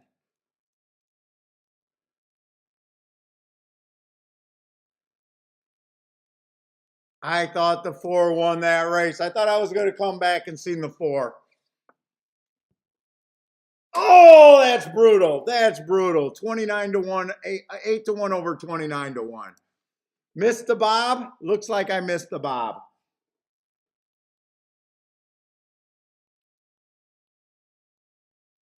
And it came in 6, 4, 2. Wow, they did not waste any fucking time on that photo.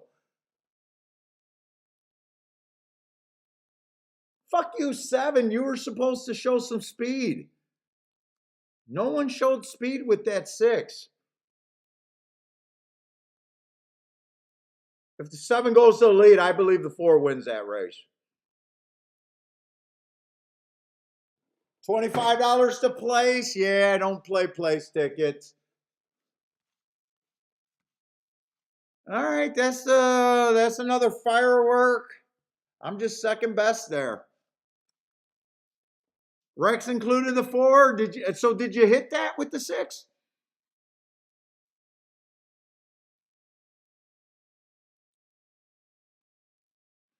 Oh my God, everyone. Good flop. Hey, what's up? Good flop too. That looks like a new name.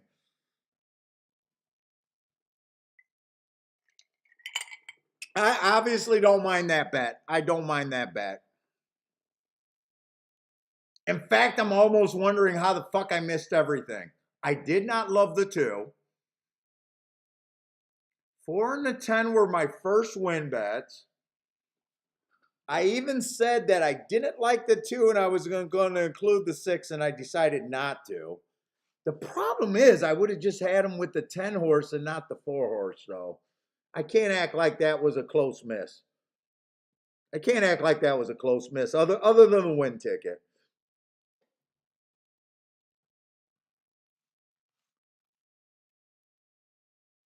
All right, what the fuck? I mean, come on. This is how much of an exacta is this? What's up? River runs deep. What's up, man?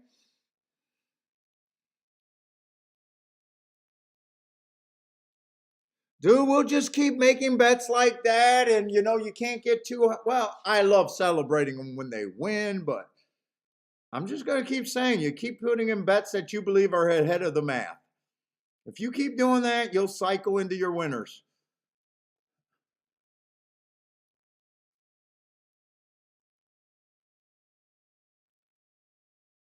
It's only a 500 or no, 250 $255 exacta. Did Rex hit the exacta? Nice job. If Rex hit the exacta in the win ticket, who says you guys need inside information? People look at those tickets and be like, "Oh yeah, you guys can't hit those." Bullshit.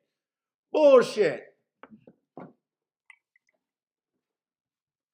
256-1 on that. Oh my God, that's a brutal finish. Brutal finish. All right, he did lose. He did lose.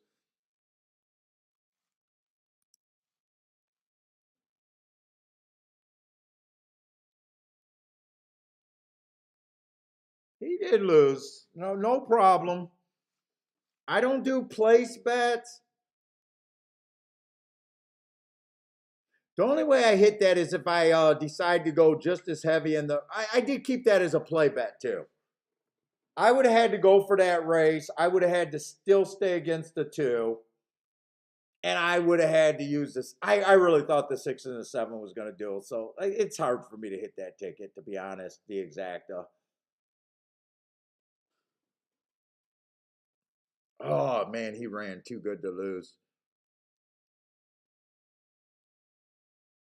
All I needed was a little pace pressure.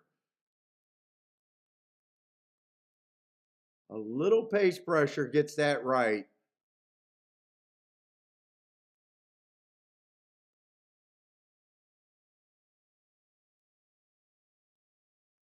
All right, I honestly got no problem with the results because even though they went wire to wire and I'm anti-speed, the six ran on a stalking closing day, went too fast to win. That's like a perfect race, other than me not wanting to get to the speed horses. If I thought the track was favoring speed or fair, I'm all over the six. Four is another heart horse. In fact, I could have just took the four heart horses and boxed them. That would have been a four, 6, 7, and 10 were my best marked horses in the race. So I got no problem losing that race. It hurts, but really no problem. Oh, I needed a head bob. It came down to a head bob. All right, 29-1. Let's see, Cindy likes the six horse here. Good luck, Cindy.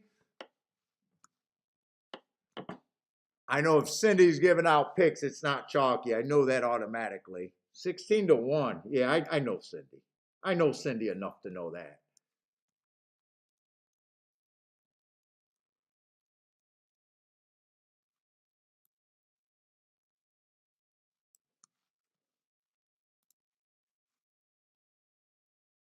Nice big field over there. What is that, like 11 horses? The only problem is I probably don't have enough time to do the betting board. 0 minutes to post. It's a problem.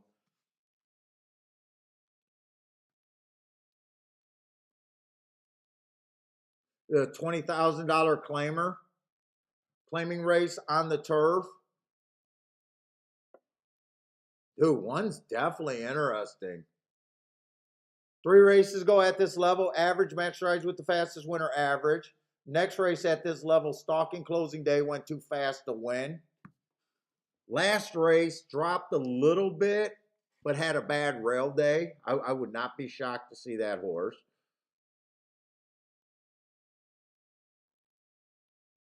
Two's coming out of the same race as the one's last race and went too fast to win on a stalking closing day. He had the right running style, but still made his move a little too early. Would not be shocked to see him.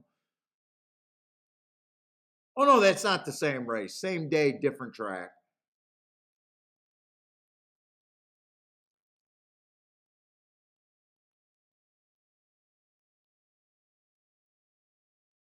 Four feels a little cheap. Oh, four's out. I was going to say he felt a little cheap.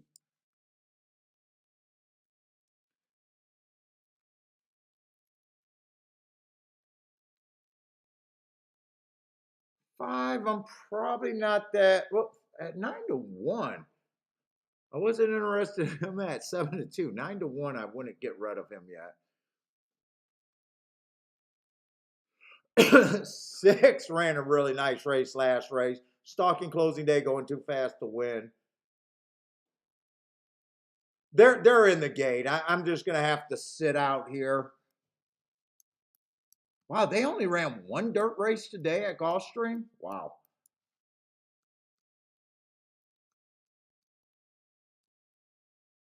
Who's Cindy 6? Oh, that was a horse that went too fast to win on a stalking closing day. I wouldn't be shocked if speed holds up here. Definitely feels like an overlay.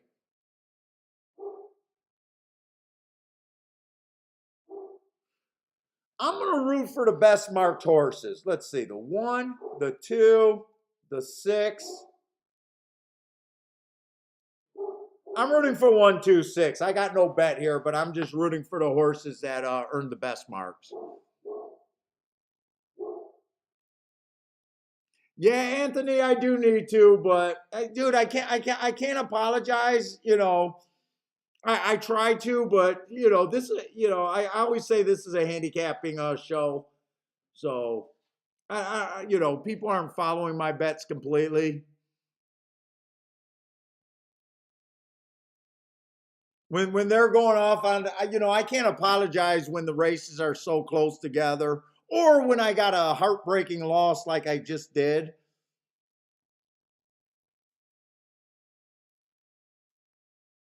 Rushing for another bet. I can't. It used to bother me, but it can't bother me.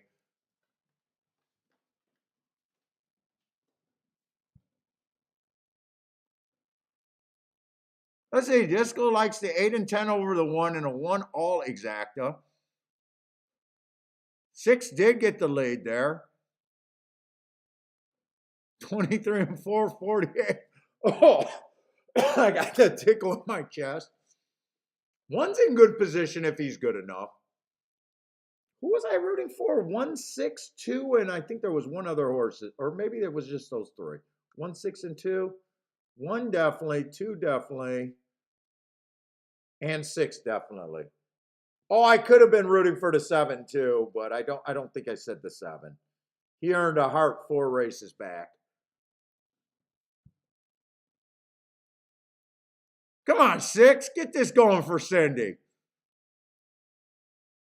Let's go, Cindy. I got no problem with this winner. Put the 2 in for second. Nice job, Cindy.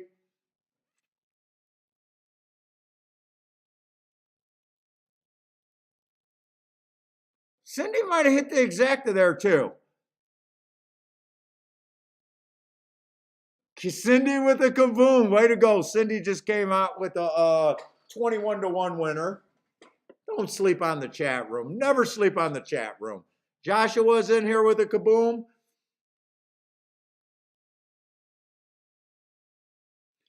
I do. By the way, I was just saying I can't apologize for not getting to here, but I feel like I missed something with the best marked horse winning. But fuck, that was a heartbreaking loss, and I just spent too much time looking at that replay. Charles with a boom. Way to go, guys. Let's see, MKT, $50 to win on the 6. Missed the exacta, but who cares? Pick up a grand. Parsons with a boom. Now he wish he played the try.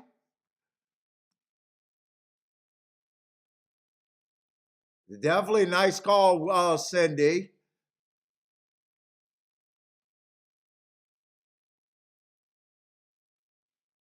Looks like my stocks might have had that. Dude, I swear to God, in this chat room, there's more people celebrating about bombs than there are with 3-1s.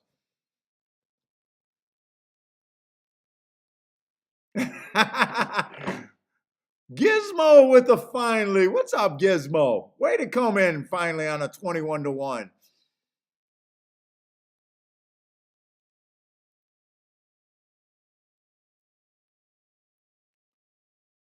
And Cindy not only had the exact, did she give out the try too? Cindy might even had the try there. On the 6 here, Gulfstream, 6 to win in place, and 6 over to 2, 10, 11. I don't know if Cindy's a try player. I wouldn't be shocked if she hit the try too. Charles hit the try. Hey, Charles, I got to believe that makes everything all right. Charles said he was having a tough day up until probably then.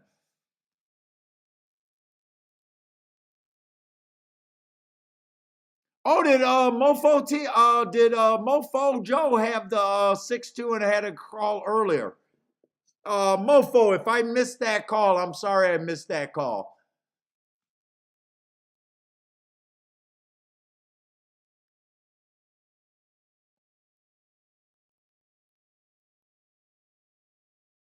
Yes, he did. Mofo sure as fuck did.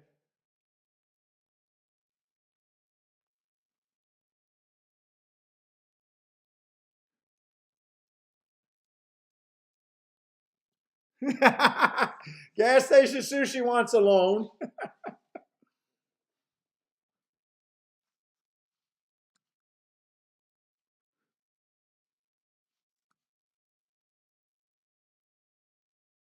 Yes, great. I had to look it up too. I definitely don't want to miss it. Shake up day for all. Well done, Mofo. And Mofo only gave out one horse, kind of like Cindy did. Didn't even have to spread. I would have had to spread. Boy, a lot of people in the chat room have that. I'm wondering if that horse should have been 30 to 1, and so many people in the chat room had that one.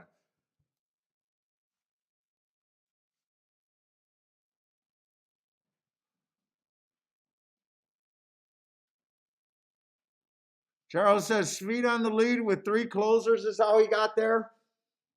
Best, I got no problem with other than I was watching a heartbreak for too long.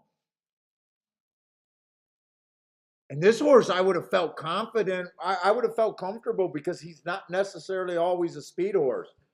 He looks like he's capable of rating too.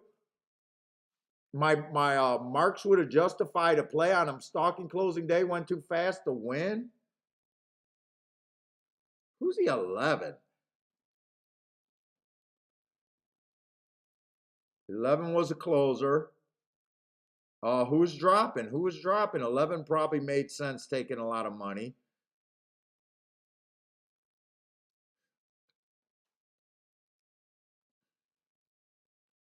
And 2 was the was another heart horse. I was rooting for 1, 2, and 6 there.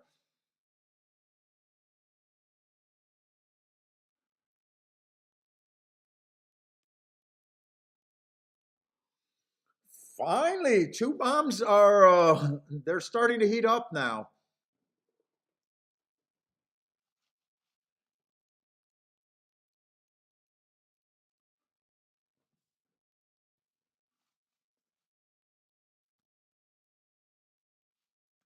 Let's see this. Grandma got something going down. She needs a single over here at oh sorry. She needs a single over there at Parks to get through something or maybe to close out. I think I'm gonna have another little drink here. That's actually good.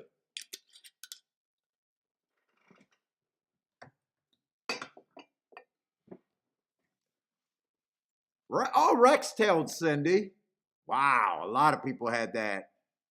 Charles says sure does help. Dude, just keep doing what you're doing, putting on tickets that you believe have a long-term upside.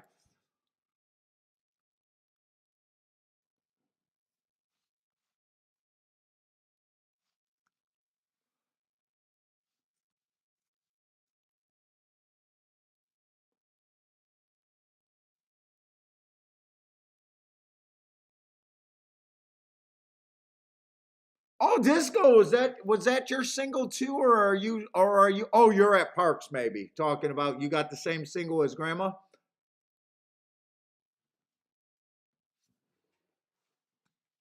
By the way, what did that exact? I gotta look in some of your guys' pocketbooks. Nice 118 to 1 exact and a fifth $240 trifecta for 50 cents.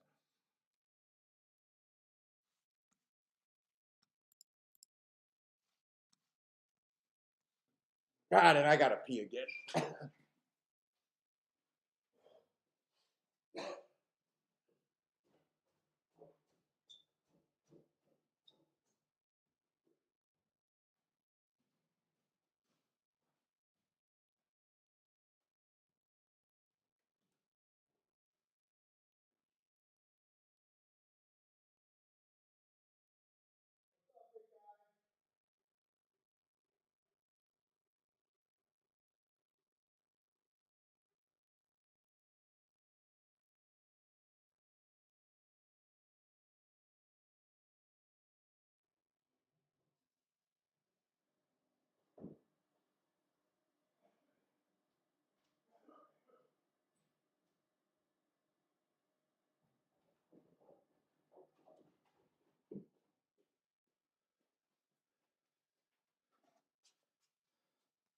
All right, let's see if we can look at Tampa, but I'm on tomorrow. I think I'm just going to do one track tomorrow. I downloaded Tampa for today and Tampa for Friday, and so far I haven't downloaded a second track for tomorrow. I just got Gulfstream. I don't know how much I feel like looking up another form. If I played another track, it'd probably be Aqueduct, because Fairgrounds probably starts a little late. I don't know.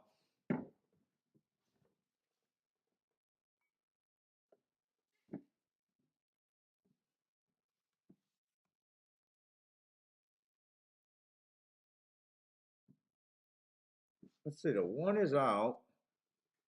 We're in the 8th race.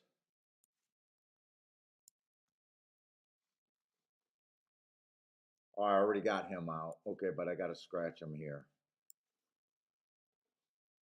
Let's see, we got $8,000 claimers. Speed and Stalkers, what I'm looking for.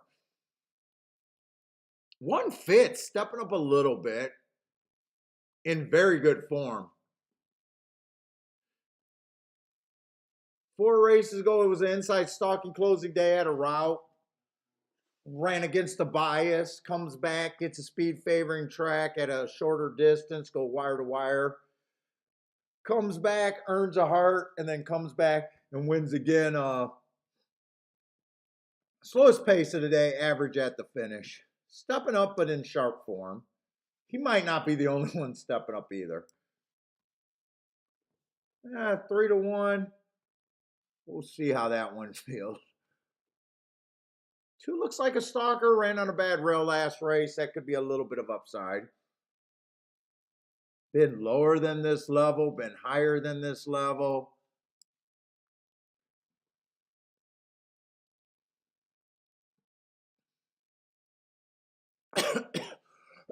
Four's a nice race. Last race, lower level. 1 tick slower than the fastest winner. Average. 1 tick slower than the fastest winner at the finish, which she was. Nice race. But I will say I don't feel like 3-2 is value. I don't feel like you're even getting a chance to get even a little overpaid there.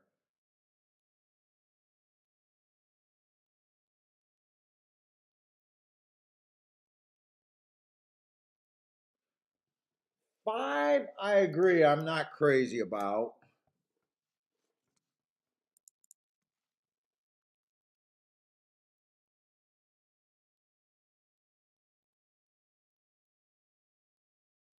Seven's mostly route to sprint, but last race he ran at 7 furlongs and had speed and went wire to wire. Dropped in class pretty big, and now he's stepping back up. He was at 16,000 before that. I can't get rid of him.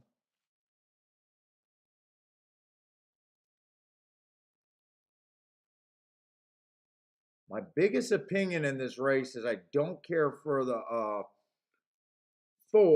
5, and the 4 just feels overbet to me.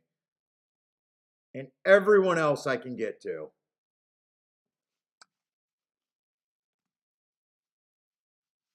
I don't even think I got to break that down, really. Even if I said everyone's a straight up 23% proposition, I just want to see where this math. Right now, I'm leaning towards I'm not doing anything here unless the math is so good on a single horse. Let's see. 7's a little bit of overlay, not crazy. 6 is pretty much right on the where I think he should be. 4 is overback. 3 is a little bit of an overlay, not crazy. And 2 is right where. So I would have to do, the only horse is close to being overlay in my book, the way that I see the race, would be the 3's the highest price I could get to at 5-1. Not great, especially not after you guys are hitting 21-1 winners. That almost feels like nothing. And 7 ended up getting bet down in the last minute. So we got a bunch of horses at 7-2, right on where I think they should be. We got the 4s a little bit overlay, or 4s over bet. 3 would be the best point I can get to here. And I think I just sit out this race. I just got no bet here. No bet.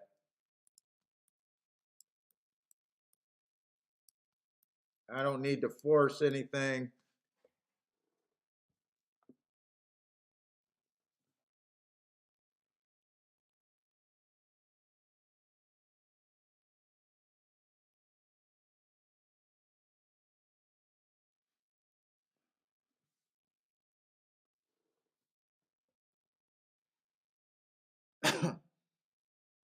Let's see. Farson's throwing something out there. Anyone interested in results in an Excel format that can help you chart? I'm looking at a subscription that costs about $150 a month, looking for others to share. Hey, Parsons, I can't say nothing about that because we never know who's checking that. That's all I can say on that one. I don't approve.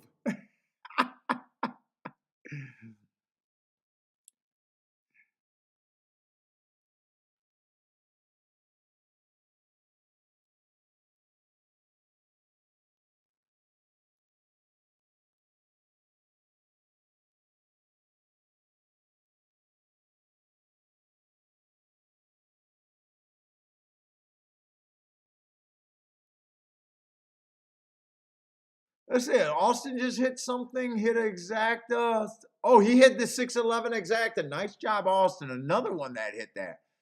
Just got off a conference call at work. Looked at his phone, scared the shit out of everyone at the office. Yelled, boom, fuckers. Well done, Austin. Boy, all of you guys were on that damn 6 horse.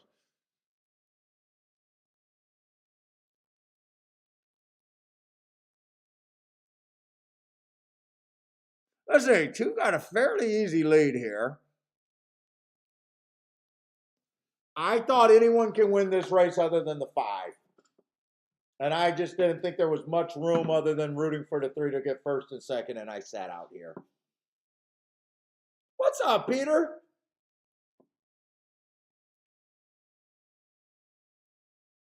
No.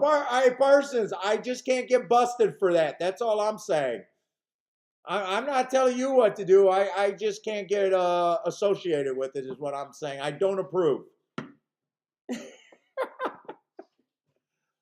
Sharing forms and that kind of stuff is wrong.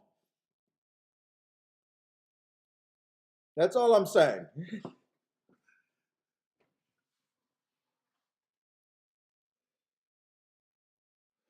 3 did not run a lick. This is coming down to just a group of horses that I thought.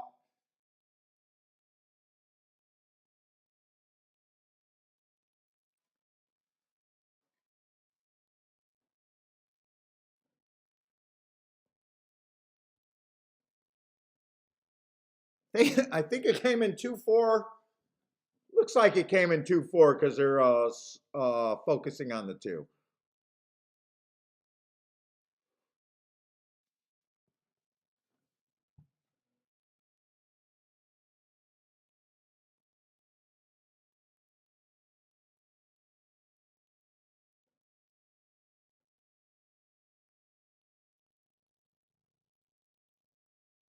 Wow, that's really close. I'm surprised he maybe that's after the wire.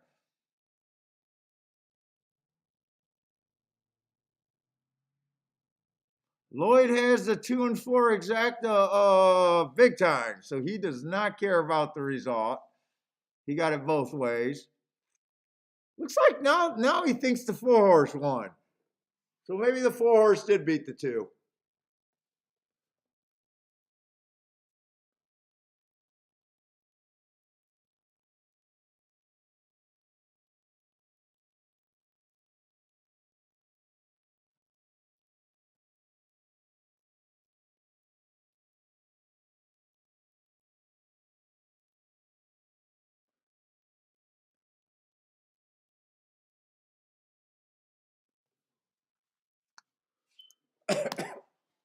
Let me go check Bentley real quick.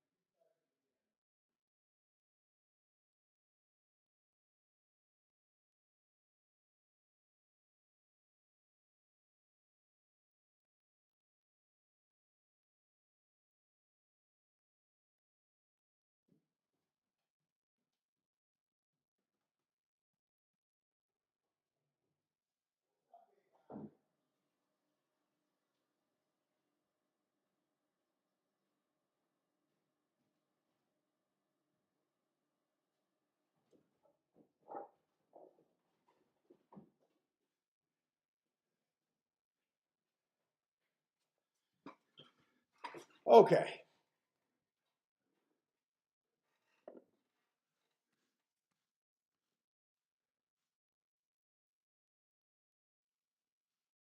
I don't know if you guys share emails, I can't stop you unless the chat. I'm not stopping you from doing emails.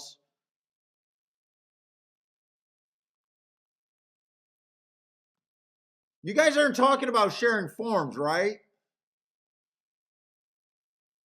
You guys can't share forms and workout reports or bought product. If person's got something that he does on his own, if Parsons talking about his own stuff, I don't care about that. But I definitely can't be part of sharing forms or like people's subscription stuff. So I don't know what Parsons doing. But if you guys put your email up there, be creative.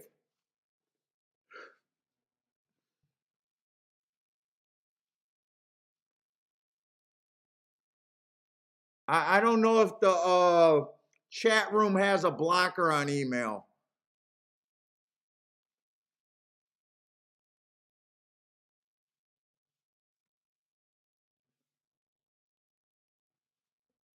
I'm not trying to be a killjoy. I just don't want no one to come after me.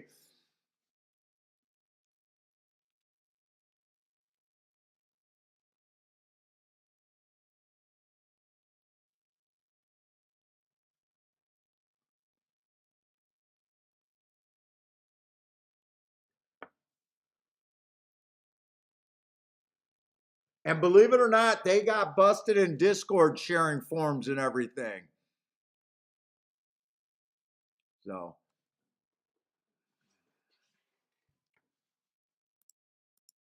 Rex get his PPs on the dark web. Yeah, I just don't want to get fucking problems with sharing stuff.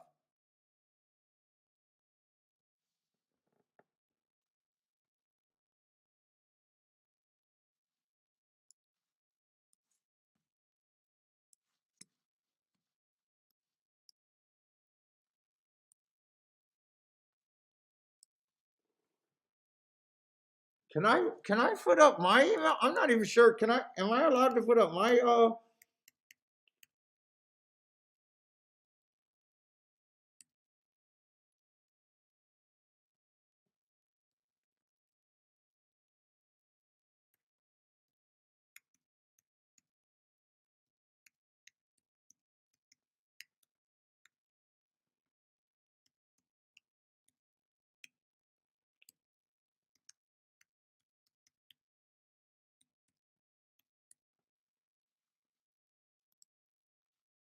I can put up my email, but that might just be me.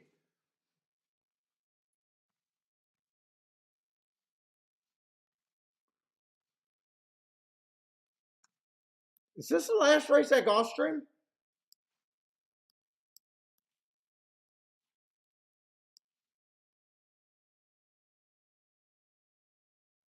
I think the four did win Peter. What's up, Peter, by the way? That sounds like a new Peter over there.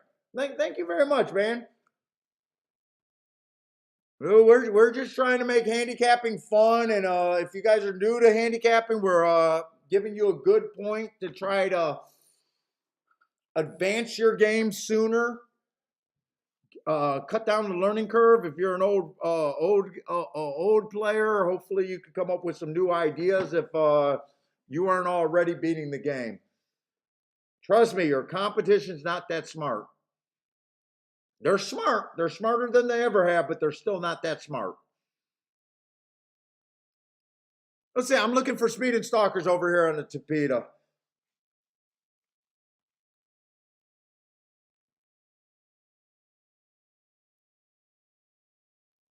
Hey, JN, email me.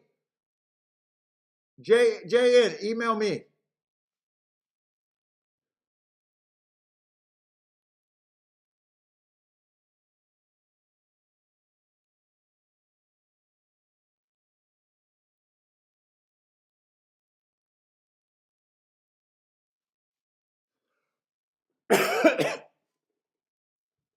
Chase, email me.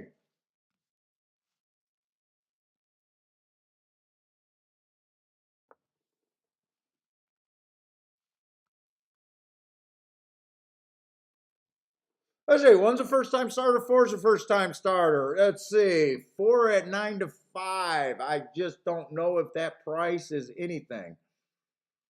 Is there anywhere I could go to? I don't like route to sprint. I'm looking for speed and stalkers.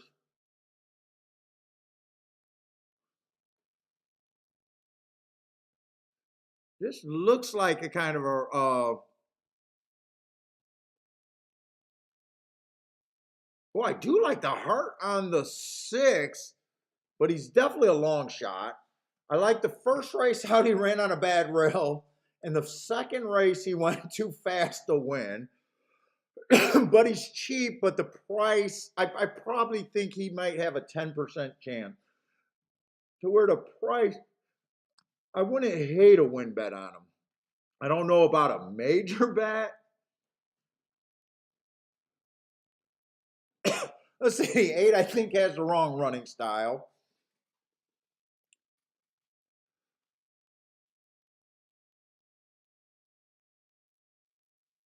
Or email Grandma.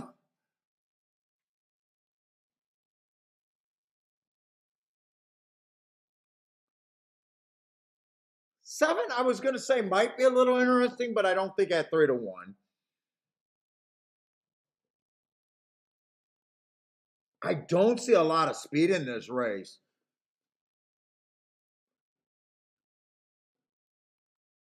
Especially any true sprint speed.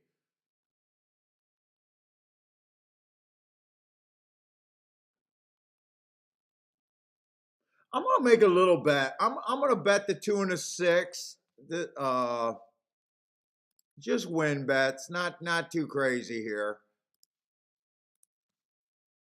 There's enough for me to think that this is worth an ante.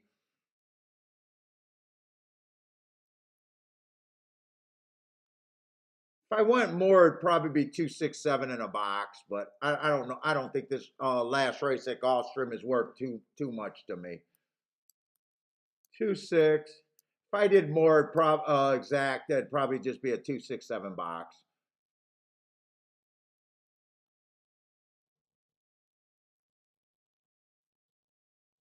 Or maybe even the 3. Maybe the 3 instead of the 7. 2, 6, 3 maybe.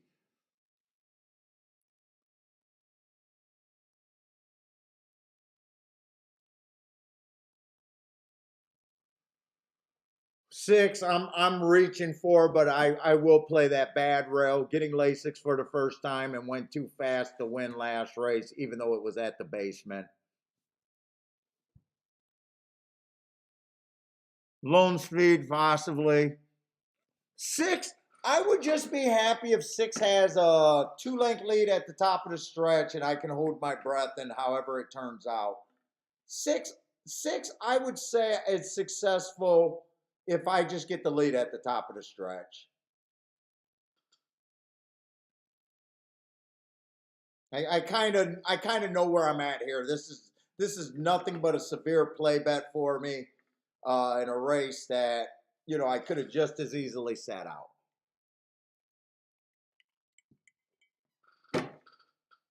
Seven ended up outbreaking the six. I don't think the six got a shot in hell now. I think whoever gets the lead probably has the best chance. I would say it's either the one or the seven now.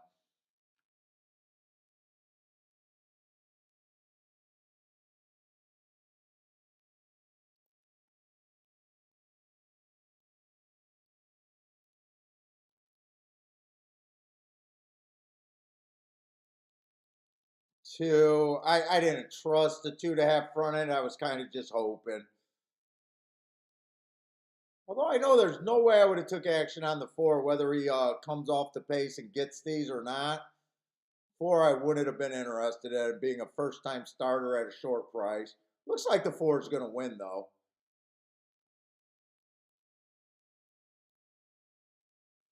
Four won pretty easily, but 4187 that came in.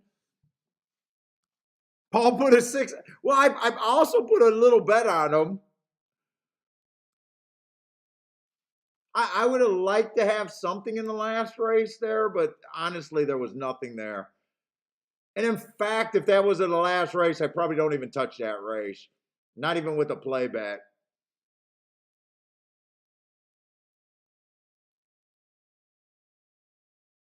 Rex stopped posting. My post killed the two. Well, two had no speed. Two I thought had no speed, but he ran against the bias three times in a row. It looked like he only had route speed. I didn't get my hopes up too high. I thought at 8-1 he was probably a little bit of value. So I didn't mind playing the two. And after the race, it's like he had no shot in hell.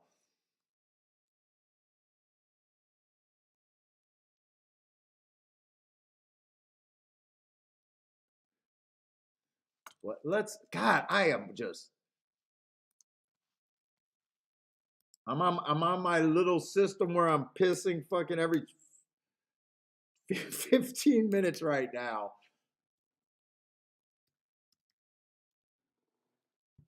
All right, Gulfstream, the biggest mistake was just not getting over there on Cindy's and what was it, Flow Mojo or whatever, Mr. Flow Mojo handicapping.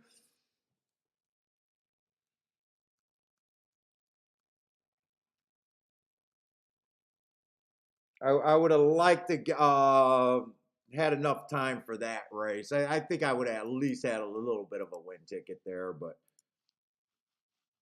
Gulfstream wasn't that bad. I think I hit two tickets over there, nothing great. Then we got the last race, I think, at Tampa, and I think the last race at Tampa is going to be hard to, probably kind of hard to play. We do have a turf race,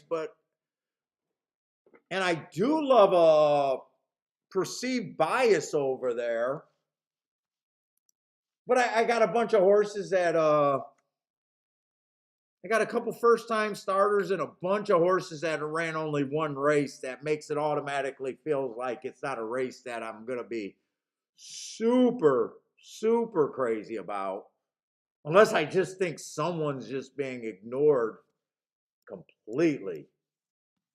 I mean, I do believe they're backing up. I gotta go upstairs one more time, and I think I can make it through the rest of the show.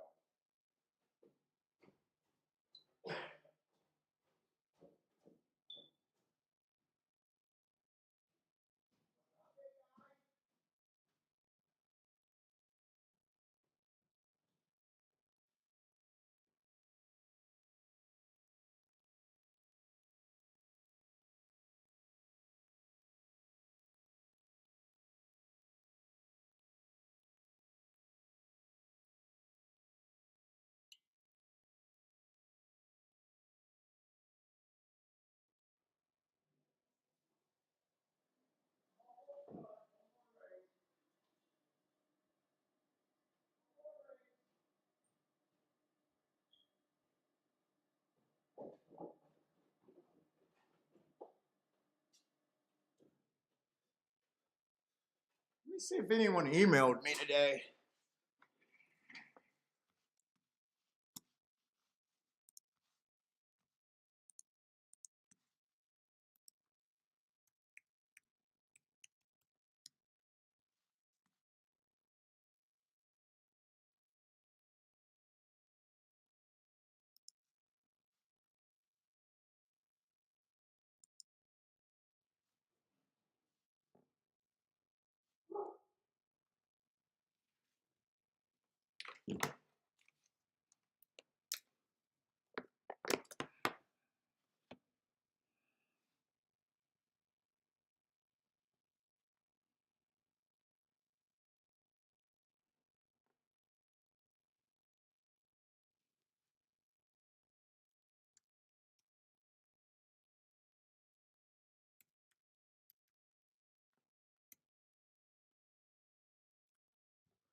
I only got one email today.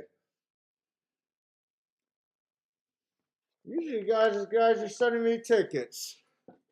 If you send me a ticket, I just responded.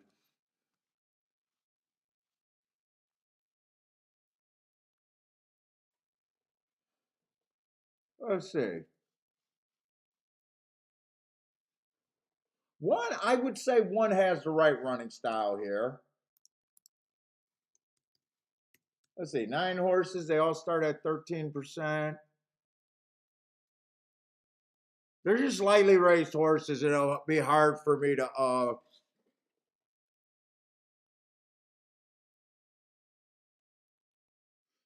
really decide where I'm at. One ran on an early pressing day. Looked like a closer that day. Just slow, slow, slow. I think there could be upside there, but it'd be hard for me to know if I think 9-2 is the right price or not.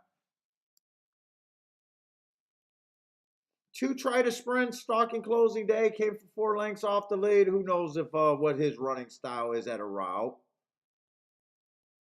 I will say these Meadowland horses at Gulfstream especially has been running well. That's a nice rally. I don't know why these horses seem to be running well. I don't keep track of that track. In fact, that Meadowlands turf season isn't even on my radar. 4 is the first time. Sorry, it's just going to be so hard for me to actually know where I'm at in a race like this. 5 does have the running style and ran it as long as he is a stalker to closer that might get first run at a decent price. I could be interested in him. 8's another one of these Meadowland horses who might have the right running style, and I just noticed they've been running. Let's say 9's probably going to go to lead. I know that 6, that 6 went wire to wire to beat my 4, but I don't think that's a good running style. And I will say 10, stalking, running a route on the turf. That first race on a stalking closing day, going too fast to win, is a good enough race where I do think 10 should be the favorite.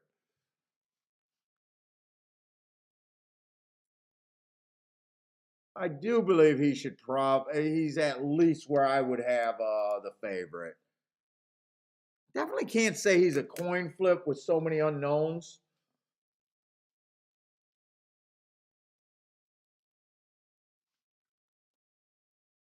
I think I would be hard on the 9 just because I think he's going to lead.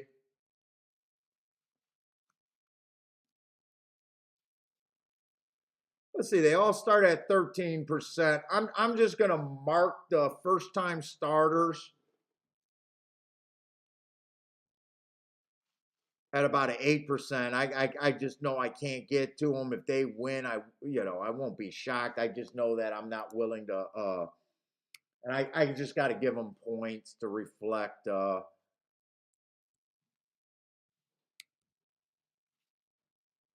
then everyone else is a grab bag to me.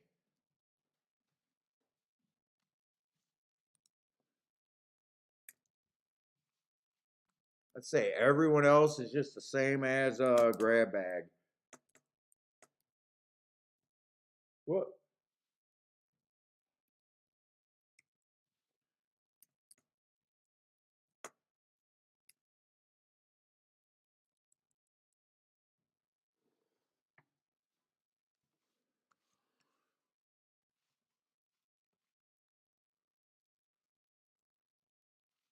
Let's see, the horses in my head that probably has the best chance.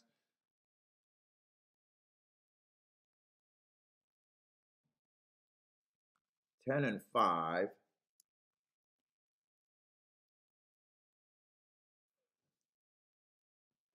Look at some exactas. 10, I definitely wouldn't do a win ticket on. Let's see, 10-1, 14-1, not interested. 10-2, 23-1, that's borderline. 10-3, no. 10-4, 31-1. If you want a first time starter. 10-5, 23-1, I can get there. 10-6, another first time starter, but that one is 78-1.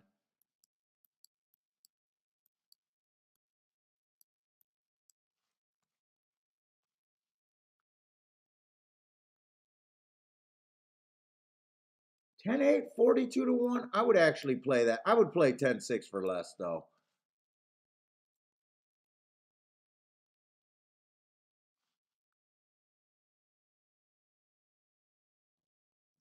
You know what? 10-9 is paying 90-1. I would play that one. Those are the only exactas I would play with the 10.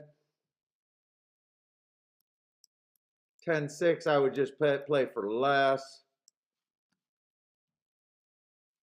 10, I would not be interested in a win ticket. 5, I would be interested in a win ticket.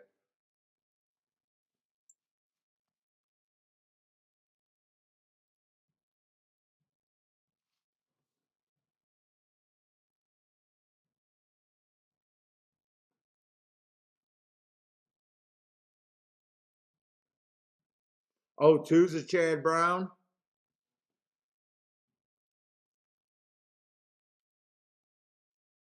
Now, if I tried to beat the 10 and did it exactas with the 5 more,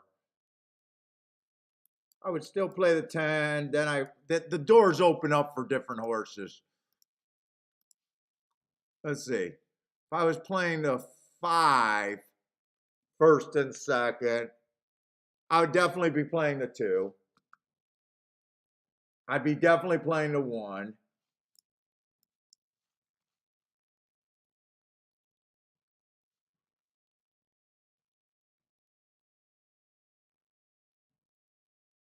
Who's the 3? I think I got to play the 3. Just 5's opened up to so many more horses.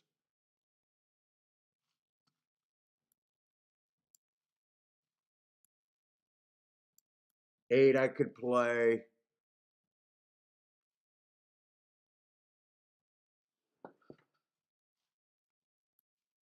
I don't think I could do all of those tickets, though.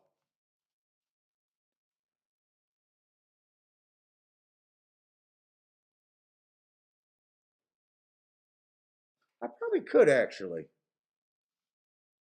The 10 with these horses, I would have to play more. I would have to play these on a smaller scale.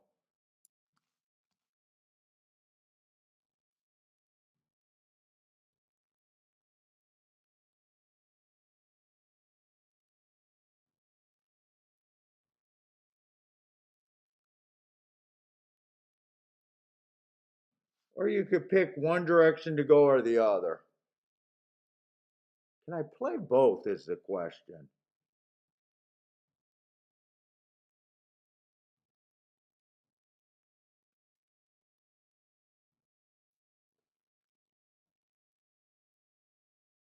Let's see, if it comes in 5, 10, 10, 5, I got it a lot more times there. Or I just do the 5 to win.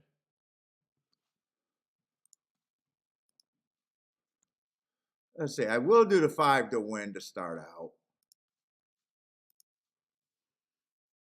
Do I want to go after this? I'm up, but not anything special. In fact, I don't got a race that I love, but I think I got okay math here.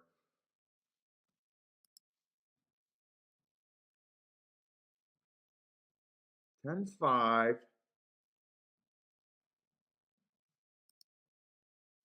I think I do it.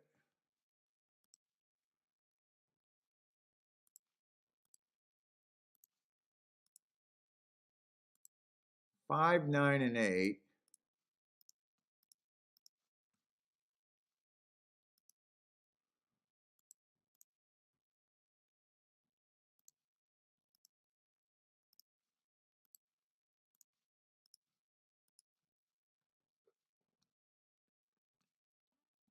And then I guess I just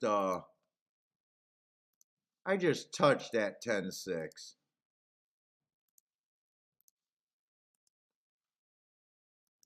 I don't know. I won't know. I think I'll have to see if I either win or lose to see if I really like this bet. I got a feeling it would have either been better to bet go one direction or the other, but we'll see how this plays out. If I like it. 5 and 10 are definitely let's see, gas station sushi says this is a great betting race. Yeah, these races are tough when they're like this.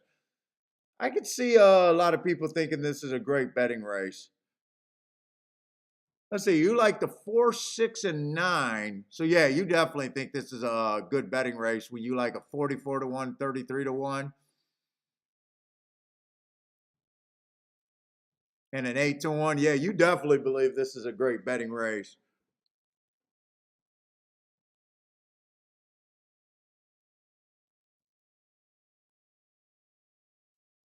I thought 9 gets the lead here pretty easy. Oh shit, I don't have a 10 5 9 exactive. 9 runs first or second. I only got the 10. That was probably an oversight. I got a 10 9. I don't mind a 9 10 10 9. It's going too fast though, the 9. I think the 9 is going too fast here. I'm rooting for him, but I think he's going too fast. 23 and 3 sounds fast to me. Come on with this 8. 8 was one of the long shots that I was hoping would run here. I only got the 3 with the 5. I need the 5. Come on, 10, get out of there. Bring this 5. All right, this is looking real good now. This 10 looks done. Come on, bring an 8, 5. Shit, 5 I think is the horse I got to pray for.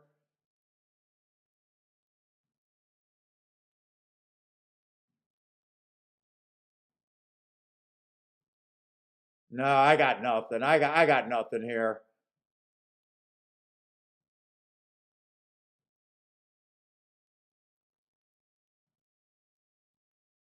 Gas is going to get home with one of his shots. I think the 8 horse ran second. Oh, I bet that one. I risked my day, but my day wasn't that great. My day I wasn't up that great, so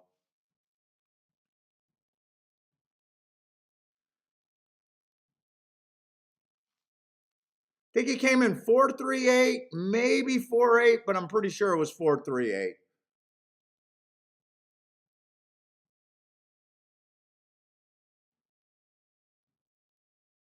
5 ended up taking too much money late. Who was a 4? 4 was a first time starter, so I can't hit that race.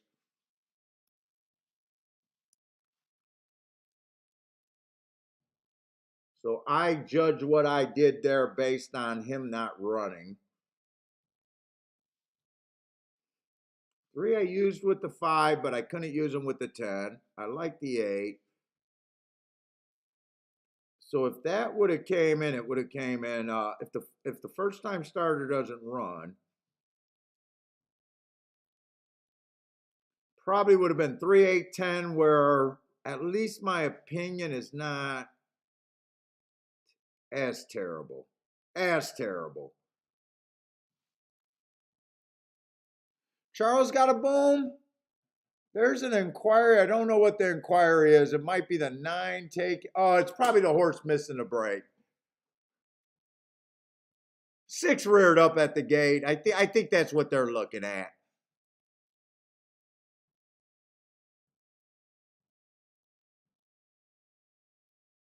Oh, actually, the 10 did not get fourth. I thought the 10 got fourth. The 2 got fourth.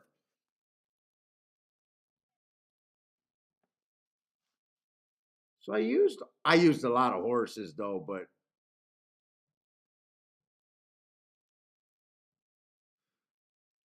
you know, I basically threw in what I was up there.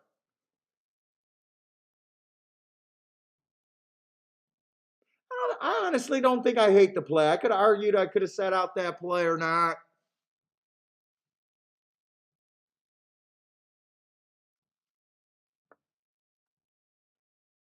Try paid really good.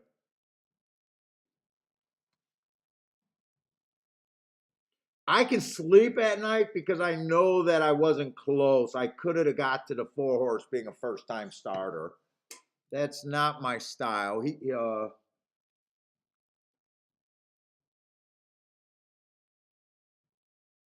got no problem with the 3 horse being second. The 8 horse was the reason. He was kind of the reason of the horses that I thought had a double digit. That Meadowlands horse that I thought could win there and make my exact as good. All right, I am definitely losing that race. It might even be a little bit of a loser today. Hit 3 winners, but none of them were that great of tickets to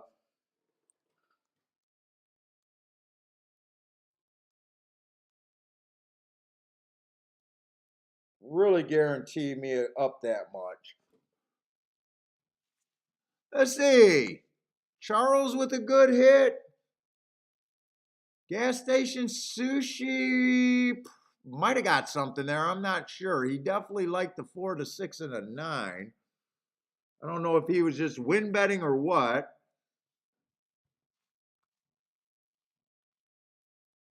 That exacta was solid. Definitely solid.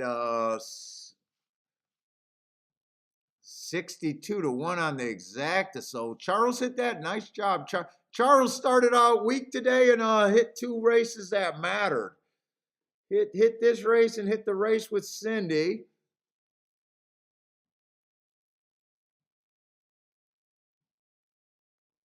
All right, I don't mind surviving today.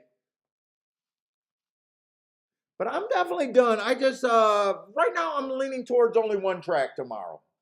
I don't know. Maybe I work on the future shows. I just got to decide. Oh, those were win bets. So you did cash on the win bet. Nice. No exacta. You said it was a good betting race for you. And as soon as I seen those odds, I was like, yeah, you're definitely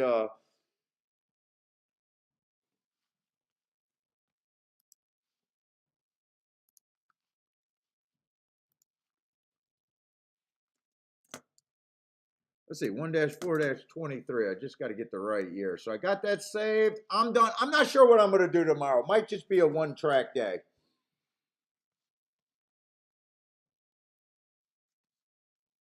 Let's see, Jay. Jay's having an okay day. Bet 200, doubled his money, so not a bad day. But he looks like he's still playing, so you never know how you're going to end up. Good luck, Jay.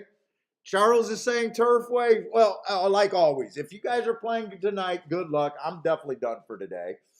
Good luck. I'm not sure what I'm going to do for tomorrow. If I'm going to do a second track, that I'm not sure about. Right now, I'm feeling on the lazy side. So anyways, guys, thanks, and gals, thanks a lot for hanging out with me. Hopefully, it's had a good day.